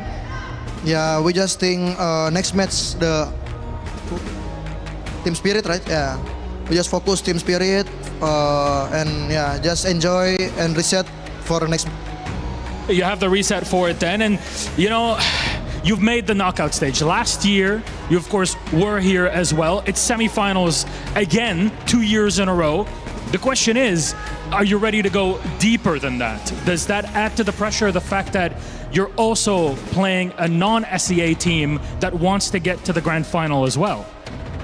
Yeah, for us, we want to get the champion again, and we are ready to EWC here now. Keep in mind, there's now Czar Egoist on the other side on Team Spirit. It's not the first time that you play against them. You knocked them out last year in quarterfinals. There's also Sawo on the other team. That's your counterpart in position. I mean, what's going to change compared to that last year? Are you going to finally take them down here at MSC? Same like Aurora, we want to take the defense first, and yeah, we are ready to fight Team Spirit. Just ready, Team Spirit. Ready for Team Spirit. I have a lot of questions for you, but a question to the Onyx fans in here. What time is it? It's Onyx time. It's key crushing time. Onyx, gentlemen, come on over. You'll get to relax plenty right after this. Now let's all go to the back. Come along. Let's go crush that Aurora Gaming key. We waited so long. What a great match that we had. Incredible best of 5. Now you get to celebrate, Keyboy. Go ahead. Go ahead, gentlemen. Come on in. Last year, Onyx made it to the semifinals. This time, they've done it again. Goodbye, Aurora Gaming. Good luck in the next one. And as the fans are cheering, and as you heard them say, thank you for letting us know where the airport is. Onyx victorious on to the semifinals. They'll be playing gatekeepers to yet another Western team, non-SEA. What happens tomorrow versus Team Spirit? We won't know for sure, but our panelists, they're going to break this match down for you. The gold standard crushes the golden key of Aurora Gaming and sends them home one last time. As MSC continues, our semifinals are booked. And speaking of tickets booked, Aurora Gaming, yes, we'll have to get those tickets booked for the airport. It's tough to say. But at the end of the day, competition can sometimes be brutal. This one for Turkey was tough. We will see them again, and of course we will see Turkey again in Istanbul in the M Series M8 later on. But the beauty of this moment, a best of 5. Both teams have to hold their head up high, Brig, after that performance. But Onyx, man, that was fun to see. Yeah, I was just talking to LaFell, like, this is the only match that made me post again on my social media account, and that's just the beauty of this full best of 5 series that we really got to see between Onyx and Aurora. The development they've been through, Aurora, especially entering this competition strong, but Onyx too, they've been a bit shaky, but you see their tears of joy, you see how happy they are with the small adjustments that they did here and there. That could be a relative. Yeah, I mean, like, here's the thing. Aurora has been winning by basically outplaying the early game, but like Keyboy said, enough time has passed. They figured out how they move, how they draft, and even game number 5, first 2 picks, the Barat as well as the Fanny. I look at Brig look at me, and I'm like, this might be GG. And we definitely saw, even at the end, you asked us, like, who's going to win this one? It's like, this on draft, Onyx won hard for that one. So yeah, this is probably a heavy loss for Aurora because, again, they were set up to win the entire thing, but then at the end, Onyx just outdrafted them. So this is a pretty heavy loss. And the only thing I can hope for is that moving forward in this MSC, I hope we get to see more matches like that. Yeah. Other games is like, we outdraft you and then we win everything. I don't want that anymore. I feel like at this point we should have all full series. Yeah, because it feels so much more heavy because you see the attempt and the effort Yeah. to really shut down certain players and heroes on Onyx side. You had a Cho, you had a Eudora, but even you asked us the question before entering the game of who do you really try to target? Who do you try to go for? And we couldn't even just confidently say Fanny nor Right. Kyrie Right. anymore because you saw how they were just forced to play defensive a lot of times in that series and that they just had to scramble and find whoever they can just afford to given how messy the team fights get, and that's really in favor of Onyx. 18-minute game. Well, when you look at that, it's probably on average the time Aurora spent in 2 games leading up to this. 9-minuters are what they were known for. And now, kind of shocked. Definitely a favorite coming into this. But against Onyx, it was tough to call them a favorite. And the little things, that was the theme of today, make a big difference. And the fandom, the fan bases, not just from Team Spirit, but also for Onyx, might have been that little thing, that little bit of confidence in an even match. No, it's 100%. I mean, like today, the team with the better crowd won the game. Yeah. And yes, true. both teams are amazing, but yeah, sometimes that extra support just to give you that self-confidence that even Brick was saying, like, you just got to have more self-confidence in this matchup. And then who had that just ends up winning it all. Believe in yourself, and I think Onyx did. Eventually, I mean, in the beginning, there was a bit of a test to try and go out of comfort. You saw that? I mean, here's the thing. It's rare that we see Onyx being this happy because most of the time when they win, it's a stomp.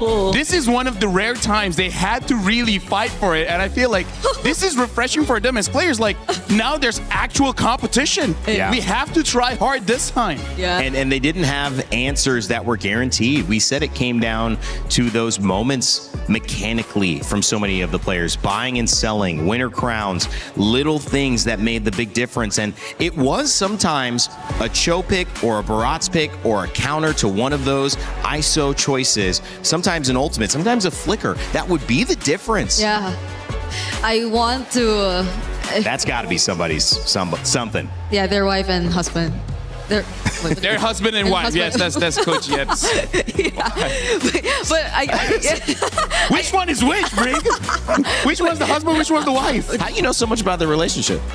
We're friends. Yeah. Okay. Mr. Denver Miranda. Yeah. Okay, there we go. Can't forget about that last sequence too.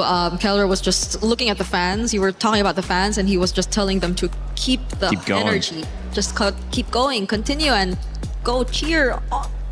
It was a moment that you saw how Kellera was very locked in and how satisfied he was after winning that game. Same for Keyboy, and they were just right next to each other.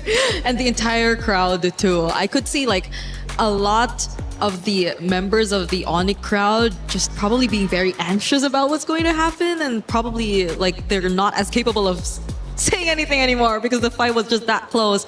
So congratulations to Onyx for really putting on such a great show, and Aurora, it's been so close. I feel like they've gained at least... I feel sad for them. Yeah, I feel like they've gained at least thousands more fans. Oh, yeah. Like after this tournament. And they gained prestige because I think coming into this tournament, they certainly set the tone. The Eudora, for the first few days, the group stages, the way that they introduced the Rafaela, the Selena, which was banned out every single game, by the way, was not able to be used by Rosa, set the tone of MSC. They have left their mark, and it feels weird that they only top 8. It feels like a top 4, maybe top 3 team. But Aurora is out, and we had a chance to catch up with Midnight in an exit interview on how he's feeling. We are now backstage with Coach Midnight. Very valiant effort. Nice try, Coach. What do you think happened in that whole match? I think Onyx played a good game. They were really prepared coming into knockouts, and yeah, that's just it. You know, when they catch up, they're a good team. Was that something that you weren't expecting? We expected it would be a tough series, but we knew that we could win. But I guess, you know, we just lost. So did you think it was them just being the better team today? Or was it some errors on your part? Was it maybe draft, execution, something along those lines? Yeah, there were a couple of like mistakes from our side, even drafts. Like we tried to be creative and we pushed the boundaries of the meta, but I feel like Onyx synergy was just, you know, very hard to break considering that they played together for a long time. So, yeah. I mean, you made waves around MSC, so many crazy picks, so many things happening throughout. But at the end, did you think that that was just not enough? Did you think the meta was a little bit pushed in a certain way? I'd say it could still be pushed more, but again, this is where you see like the difference between top teams and other teams. The synergy is just at a different level. Even though we played a close game against Onyx, I just feel like they just performed better as a team today. Okay, so they performed better as a team. The synergy was a little bit too difficult. But coach, what are you going to tell your players after this? I mean, that's just the nature of the competition, and the job's not done. We still have a lot of tournaments to look forward to, even M8, and I feel like we're in a very good place right now for the team, for the players. So yeah, we just move on with life and look for the next thing. How is everyone handling the loss?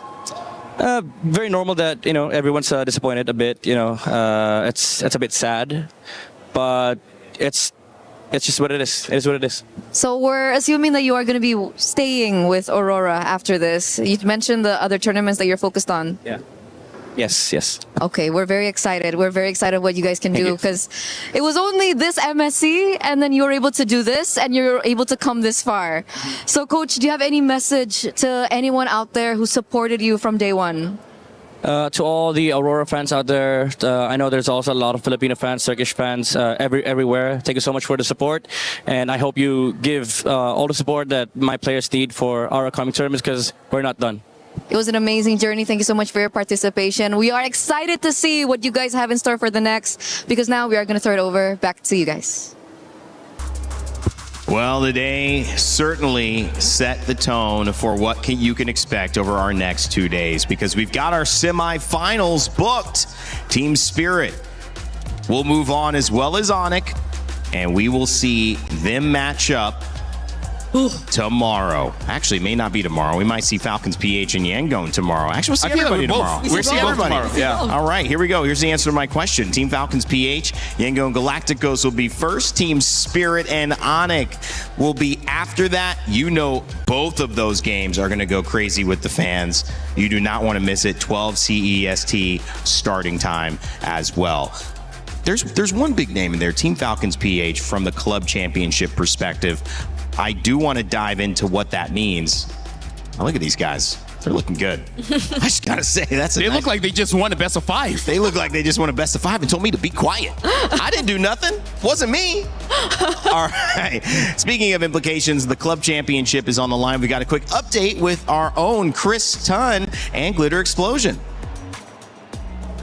I've escaped to the totem to come chat with Lauren. New game going on this week, one that we talk about in Warzone, of course, but real big implications when it does come down to the club championship. We got a lot of hot contenders in there. Yeah, I don't know what's going on over on my side of things, but we are constantly getting games where we have a lot of CC teams in the lobby. And if we're talking about storylines and how that could potentially change things this week, we've got a lot to dive into. First of all, we do have Twisted Minds in this lobby, and they are the defending champs. However, they've been pretty inconsistent over the last few lands, so there's a very big possibility that they're not able to take this one home. But then if we're talking about hometown advantage, this is where things start to get a little bit crazy, because we do have Gentlemates here, and we saw how insane it was the first couple weeks when they were here and local, and I think that hometown advantage might be big for them. And as well, I mean, Paris and France in general loves Call of Duty titles. All the time we see them really show up for it. I remember those Gentlemates fans being loud in Riyadh, never mind when we were in Paris. Exactly, so it could be even crazier. Hopefully it gives them a little bit of a boost. But then finally, we of course have Falcons, the team that needs the win for CC, and this actually could be the game they get it in. They've got Hisoka, the best player in the world in Warzone, and they are definitely a favorite to win the whole thing. Yeah, it should be really interesting. I think especially when it does come down to Falcons, faltered last year, didn't play to their potential, but this is a big opportunity for them to get the win on the board. Lauren, I'll be checking in within the next few days. We've only got a couple more days, but I'll be getting as much as I can out of you by the time we finish things up. Thank you very much, Lauren, guys. Talking some Call of Duty. Those both know what they're doing. Big shout out to Lauren as well. Been fun. Haven't seen her since week 1 of Apex, but she's been doing a great job alongside Chris, keeping us updated. Here are your club championship rankings, powered by Aramco. Thank you, Aramco, for setting us up with this. Nodus and Seer still in the lead. These will potentially change a lot. Obviously, Street Fighter's got some great representatives going on. We've got Falcons still alive here. You see, they were actually at, I think it was 1,200. They've jumped up a couple hundred points. They're still in 6th place, but looking at the way that Vitality is no longer in this, Aurora Gaming just went out. They were hoping to get some more points from this. Team Falcons got to be happy that they have a chance to move up this leaderboard with tomorrow's game. That'll be the first game actually that we see tomorrow, guys. So that'll be exciting. Brig, LaFell, as we see hugs, Kid Boy hugging a most likely partner there, dear friend, sister. Not sister, I think. Somebody that he loves. Maybe not. Hold on, maybe not. Okay, I think that's... You can't... I don't know. I mean, I guess you can kiss your sister like that. Sure can. Shout outs to my sister as well. She just had a baby. So congratulations. New Rainer in the family. Shout outs to the gender Robert that can Brooks. dish out babies. Huh? Yeah, dishing out babies. MLB, that's what it stands for. Right? Yeah. Babies. MLBBs. MLBB babies. Yeah. A new league coming out. Get them ready. I think it's too early for phones, though, by the way, guys. Final thoughts, Brig, LaFell. It's been fun hanging with you on the second half of the day. I just hope we don't have the same pattern of our first series being a 3-0, because I don't think Falcons' spirit should end in a 3-0. I hope we all get game 5 tomorrow. We're at the final stretch. It doesn't get easier after this, because at this point, all the teams, they're at max potential. So hopefully every single team is able to show off all of their efforts for months going into this point, because just a few days from the grand finals. Indonesia is still alive. You've got Philippines still alive. Is it Myanmar or Malaysia? I'm sorry, Yangon. Myanmar for Yangon Galastico. You've got Europe still alive. You've got Indonesia. You got the Philippines. You got everybody ready to throw down MLBB. It's looking like a heavyweight fight from all of us here at the desk on the production side, of course the EFG side, and the Esports World Cup side. Thank you for watching. And you MLBB fans, you know where to find us tomorrow. We'll be live for the semifinals. My name's been Rain Day, and as always, remember to never give up, never stop gaming, and we will see you all for the semis.